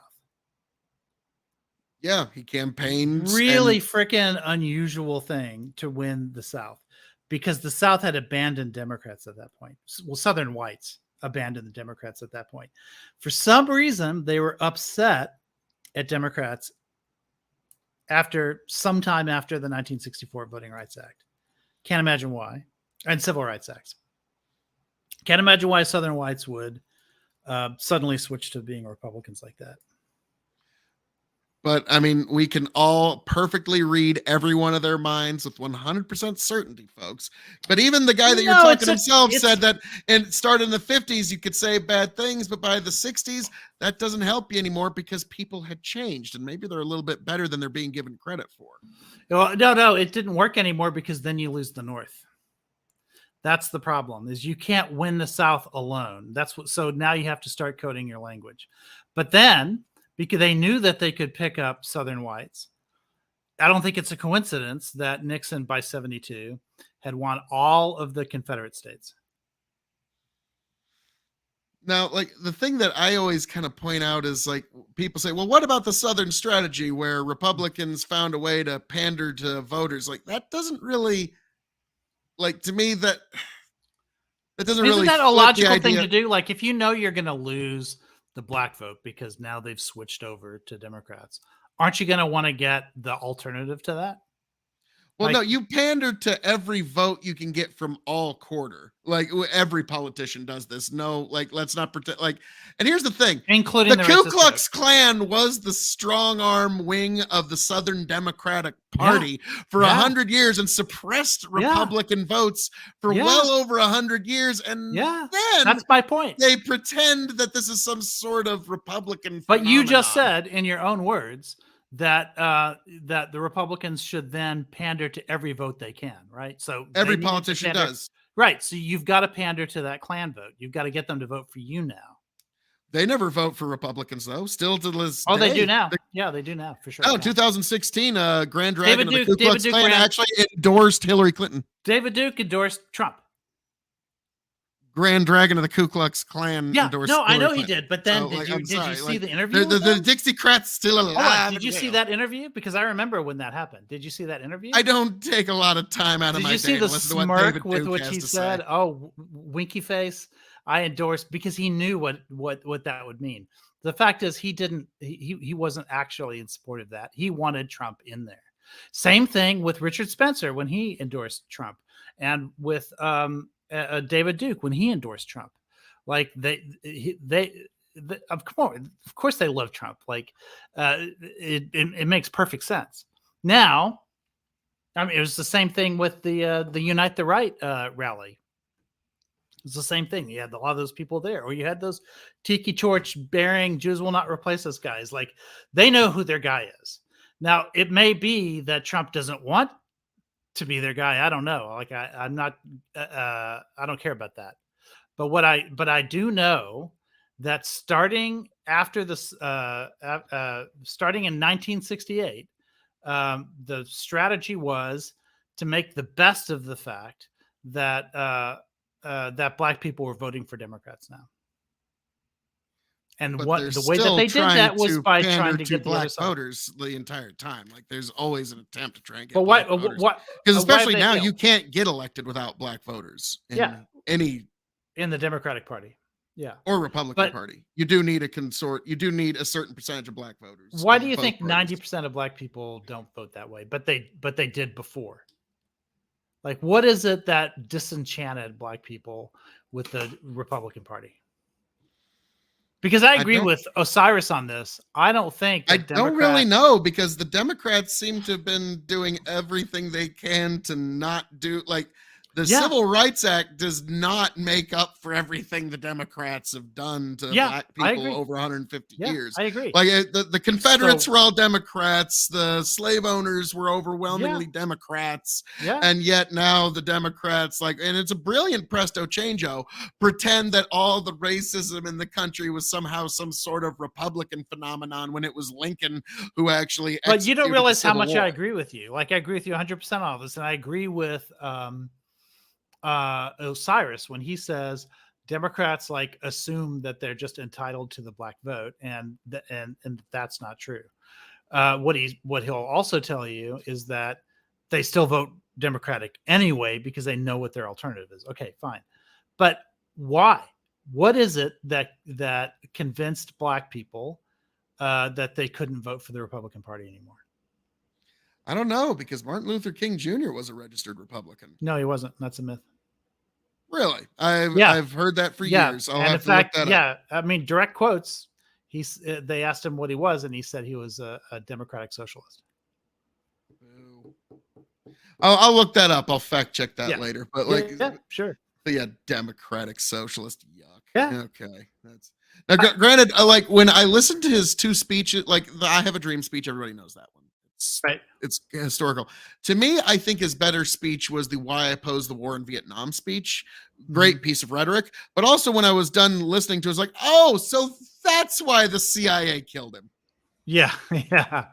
Allegedly yeah. in a video game. Winky face. Don't kill Okay, the CIA. 1961 speech to the Negro American Labor Council. Call it democracy or call it democratic socialism, but there must be a better distribution of wealth within this country for all God's children.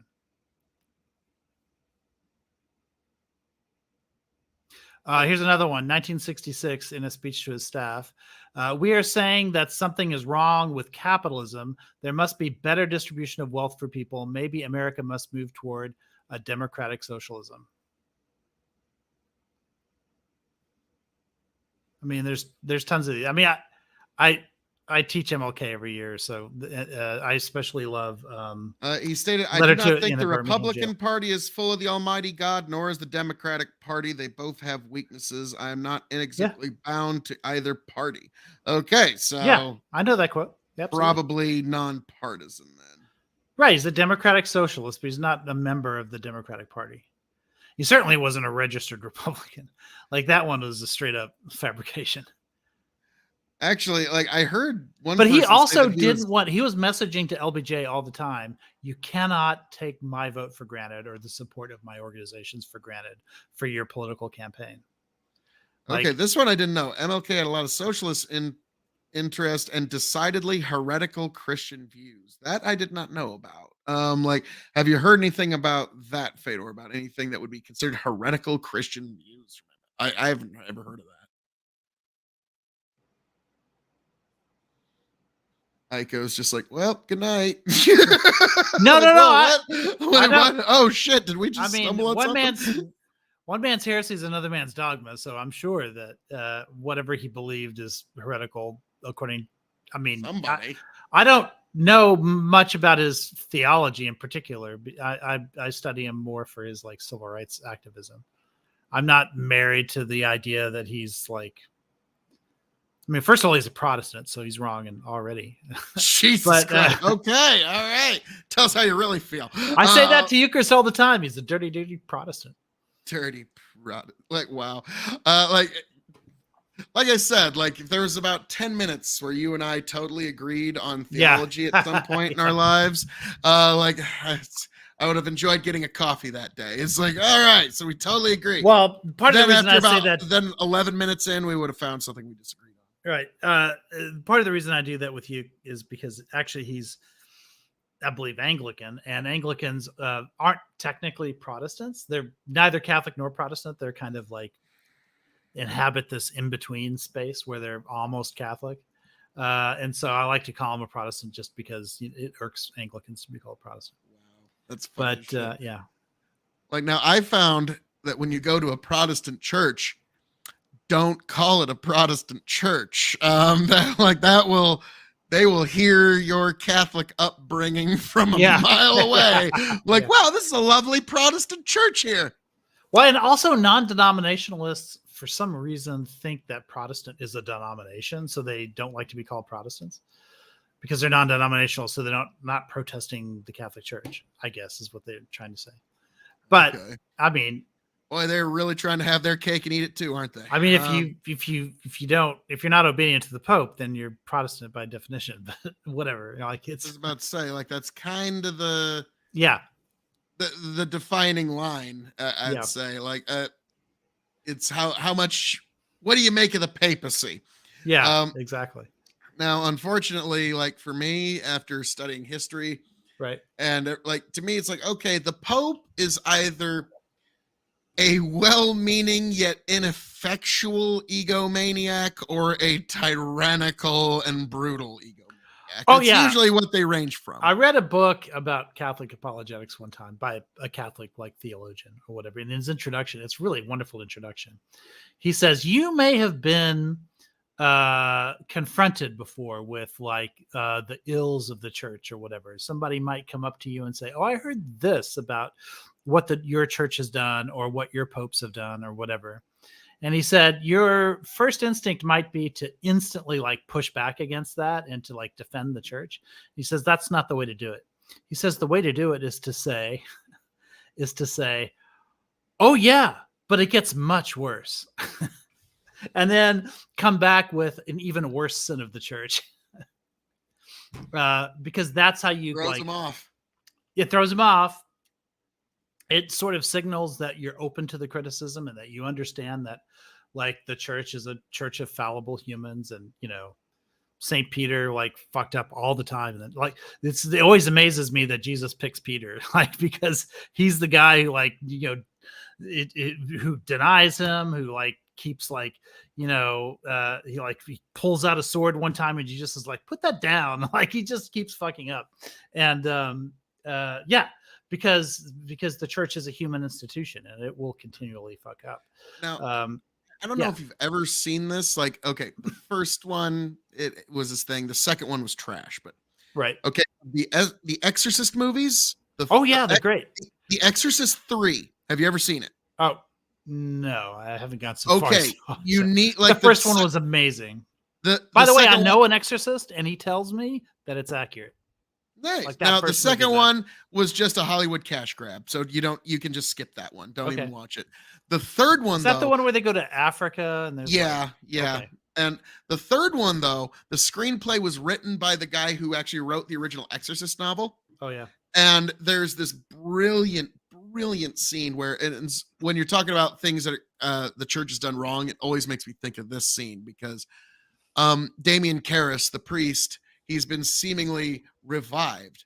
But what happened is the soul of this serial killer was put into the body of this priest, and it was a deal that Satan had made. And so the main George C. Scott, he comes down and he's one of the main, and he's like, I was Damien's friend. What are you doing? You're supposed to be dead. And then there's this brilliant monologue where the person who plays the demon inside, or the killer inside the priest, Damien Karras, he goes, and he's all in a straitjacket. He goes, what you need to understand is the master, he wanted to make a scandal, a horror in the eyes of all men who would seek faith. And in the body of this saintly priest, it's exactly what I'll do. And so like it made me think of that immediately when you were talking about that. But you had something you wanted to bring up. Oh, only that I knew and I want to get he deeper. tells me that first movie was accurate. Okay. But yeah, that sounds vaguely familiar now, so maybe I have seen it. If you haven't seen it, it's like you have to have kind of Catholic sensibilities to understand and enjoy the movie. Because I noticed my Protestant friends didn't really like that one when I was watching it, like when we were years ago. But like, because they didn't get it, like they just didn't understand like why the Exorcist is here, what's he doing, and like me, I remember Father Bill years ago when I was a kid. He explained all that to us because he knew like that's the kind of stuff that gets 12-year-old kids' attention. Like, they're like, they want to hear about that. Like, it's like, oh, part really? of the appeal of the Catholic Church is all of the ritual, and like exorcism is like an extra special ritual. Like, it's amazing. Like, I've never seen one or anything, but like the whole idea, like in terms of what it does and all of the like they have whole liturgies like dedicated to this and the things that the priest is supposed to say and all that stuff, especially in Latin cultures, they're like really big into it. Yeah, it's like I don't know exactly because like at some of the Protestant churches I go to, I notice they don't like any of the stuff like crossing yourself. That's something that no Protestant church. Now I actually did, although that's an ancient like Christian, like 2nd century Christians did that. Like I know.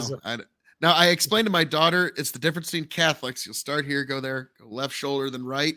And then the Greek Orthodox and Russian Orthodox I've all seen, they go here, start right, and then go left. And if you see that, then they're not a Catholic. But if you want to blend in and you're going into a church, you got to do that right when you go in. So that's just like if you've ever seen the show Peaky Blinders, great scene where Tommy's but it's been recommended to me. I should definitely watch it. Like there's just one scene where Tommy's sitting in this church and goes, so you're also a liar too. You're a Protestant. You walked into this church without making the sign of the cross. no Catholic girl would walk into a church without making the sign of the cross. And I was like, yep, okay, yep. I love this fucking show. Yeah, you definitely gotta check it. The Age of Marriage. Here's the thing too about Protestants and the sign of the cross. Martin Luther did the sign of the cross. So, well, he was a Catholic monk who eventually, I think, wanted to sleep with someone. Like, I think that's kind of where that. Well, yeah, I don't doubt that he had his. But did you know that like his 95 theses that he nailed to the door or whatever, like the church agrees with all of those now. Like he ultimately won that battle. The Catholic Church like has acquiesced to all 95 of those theses. Although it hasn't stopped the Lutherans from remaining their own church. Like it's not like they're going to rejoin or anything. No, But, I feel like there's a little bad blood there. Little stuff's happened since then. Yeah, you just some, burning at the stake and whatever. Yes, a couple of things you can't take back now. Right. But yeah, so to me it's fascinating because like when I was a kid, like I remember my brother and I, like when we were like 18, 19, 20, it was like back around like 2008-ish and such. Right. We would watch the old conspiracy theory videos that were all over YouTube, and like, yeah, we'd knock back a few beers, like laugh at them. And it was all, some of them went, and if you follow the money, it all goes back to the Vatican. Right. And we all know what that means. And me and my brother like, wait, what the fuck does that mean? Like, no, damn it. We missed out on some great conspiracy theory stuff, man. But yeah, apparently we found out like everybody thinks if it's not the European bankers, it's the Vatican. Like, yeah, of course. That's where it all is. Sure. Oh, of course. Now, I was raised with that. I was raised with because I was raised Baptist. I was raised to believe that the Pope was the Antichrist and all that stuff. Lots of those conspiracy theories growing up. And so, like, to me, like, it's like, well, yeah, it's just the Catholic Church. They're just the good. They're just, it's Pope John Paul. What's he doing? Yeah. And then I, get a little older and start doing some research. Like, oh, okay. Some folks in the past might have pissed a few folks off over some years. Whoops. Yeah. I mean, like, Nice one of my way of putting it. everyone's favorite seems to be like the Borgia popes. And, God, like mother-daughter orgies and. I love the show The Borgia on HBO because that was a little closer because I remember one of the Assassin's Creed games. Yeah. You could actually go to the Vatican and you were actually in Rome. Right. And Rodrigo Borgia was the main villain of that game. And so you got to know the whole Borgia family. But that game went with the whole idea that Cesare and Lucrezia were very much in an incestuous relationship. And there's some people that believe that was just sort of a slur of the time because it's hard to know what's propaganda and what isn't in terms of like all the gossip and stuff that goes on.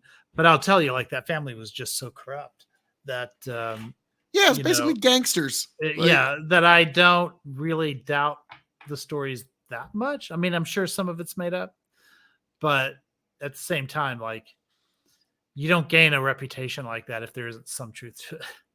Like I'm sure that they were, a lot of it was true.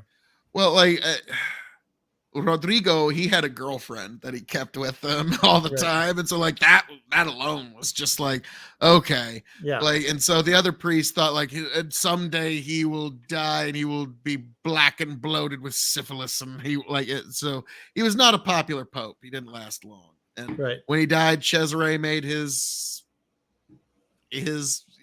shot at the throne. Didn't really work, but like a lot of people don't know.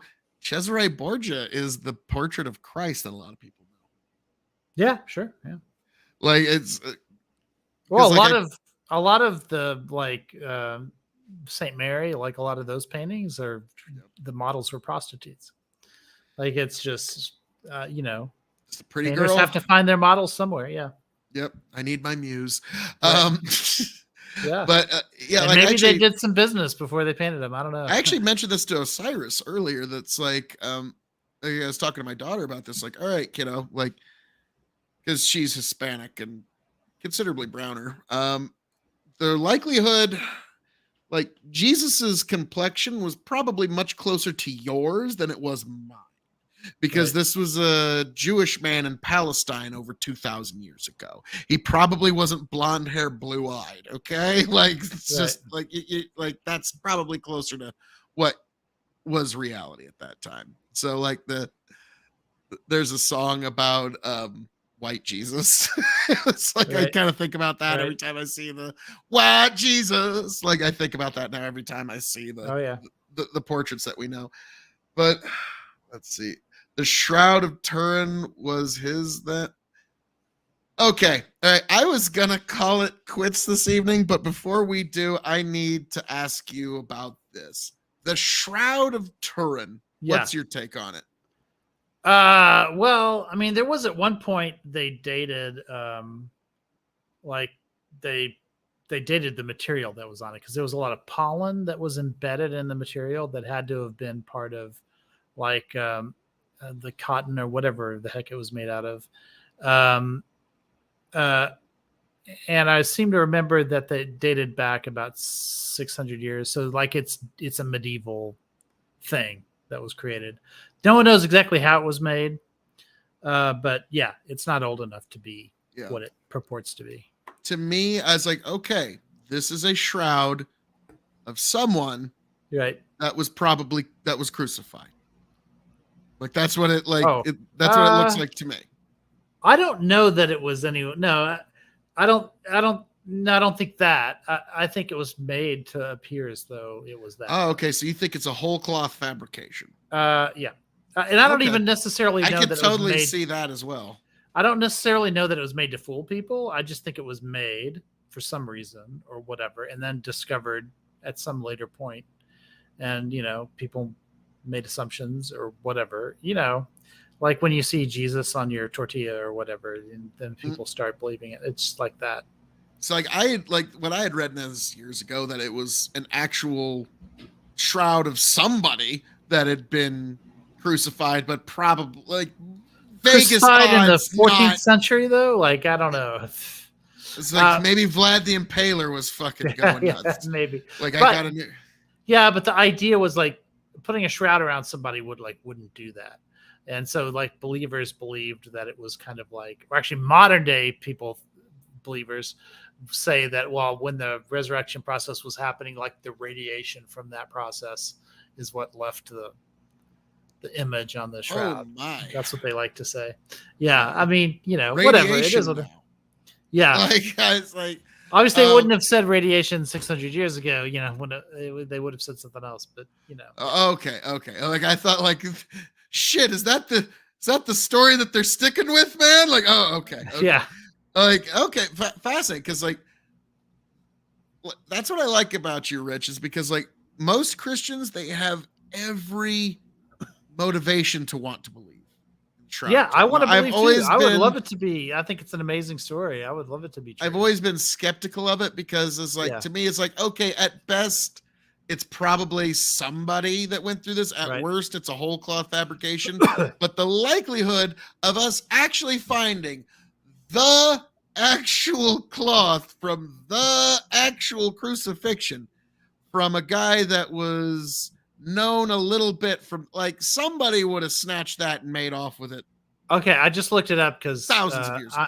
I'm sure I wasn't saying enough detail to be accurate or anything, but I just looked it up. This is sort of the Wikipedia like summary of the radiocarbon dating. After years of discussion, the Holy See permitted radiocarbon dating on portions of the swatch taken from the corner of the shroud. Independent tests in 1988 at the University of Oxford, University of Arizona, and the Swiss Federal Institute of Technology concluded with 95% confidence that the shroud dated to 1260 to 1390 AD. This 13th to 14th century dating is, I did say 14th century, so I kind of got in the range. Is much too recent for the shroud to have been associated with Jesus. Yeah. Some proponents for the authenticity of the shroud have attempted to discount the radiocarbon dating result by claiming that the sample may represent a medieval invisible repair fragment rather than the image-bearing cloth. Because, of course, they're not going to cut off like that part of the cloth to test. Yeah. Anyway, yeah. Fascinating. So, okay. Yeah. So they're saying that, well, maybe that part of the cloth was repaired at some later date, and that's what we dated. Like that's. But anyway, yeah, I just don't see. There's a lot of other evidence too. Like I said, like the pollen that was embedded inside of it also like dates to in a certain way. And Nice. Yeah. Now, Aiko, before we wrap up this evening, there's one thing I want to bring up with you. On Big Buck and Empire, we're going to start doing pre-recorded episodes. Okay. And I would like to invite you for some of them because they're going to be ranging all kinds of crazy stuff. Right. Because it's kind of more timeless because, it's like one of the things that we're going to do, and I got Osiris on board for this. We're going to do how we would have voted in every presidential election starting from the 1850s. Yeah. And Osiris, like I told him, okay. See, it's boring for me because I would be a Republican until. And we said we're going to cut 20s. it off at 2000s. Year 2000 is kind of the cutoff, but we're going to go to every election to the 2000 election and how we would have voted in each of those. Because once we start getting into closer to modern time, that'll be kind of fun. But also like Osiris, we were talking. I was like, all right, Osiris. 1870 was the first election that black people were legally allowed to vote. So you can't go any further back. So 1870. And for this particular election, we've got a new friend. Hey, Osiris, welcome to the franchise, buddy. Right. And so he's like, I kind of hate how I like that joke. And so he's down. And so we'd like to get and my daughter also, she says, Daddy, when it's 1920 and women get the right to vote, let me pop in and say like, hey, now I got some things to say here. Right. And now this is something I'll leave you on with this. And I told my daughters like, all right, kiddo, you always got to watch out for us dudes because dudes have a real weird issue in their hardwiring where they freak out at the idea of a woman being in charge of anything. Okay, so just keep in mind that some dudes are gonna be fucked up like that throughout your life. We've never had a woman president, for crying out loud. Well, I'll do you one better. This is what I said to her. You want to know how freaked out men are at the idea of a woman being in charge of things? Men gave their former slaves the right to vote before they gave their mothers, wives, daughters, and sisters the right to fucking vote by decades. Okay, so keep that in mind, kiddo. So don't ever let any motherfucker tell you can't or whatever the fuck, because you fucking can do what you like now in today's world. So fuck them. But got a couple last things from the comments. Arguments against I've heard some interesting arguments against Shroud. I would hope Christians wouldn't base their faith on the Shroud. And it was gangsters he was talking about. Nice. But like now, Aiko, I will let you know in the coming days and weeks. But folks, as I'm known to say around here, all that being said, thank you for joining us here at the K.O.E. Nation, folks. I hope all of you make it back here happy, healthy, much the wiser, and hazard analysis as we analyzed hazardously. Aiko, you're always welcome here, good sir. Oh, and yeah, folks, sure. It's always fun. We are going to leave you with my poem of the week by Alfred Austin. Is life worth living? Folks, God bless all y'all. Travel well. How we doing, all y'all? Another poem of the week. This one by Alfred Austin. It's called, Is Life Worth Living? Yes. So long as there is wrong to right, wail of the weak against the strong, or tyranny to fight. Long as there's lingers gloom to chase, or streaming tear to dry, one kindred woe, one sorrowing face that smiles as we drew nigh. Long as a tale of anguish swells, the heart and lids grow wet, and the sound of Christmas bells, we pardon and forget. So long as faith with freedom reigns, and loyal hope survives, and gracious charity remains, to leaven lowly lives. While there is one untrodden tract for intellect or will, and men are free to think and act, life is worth living still. By Alfred Austin.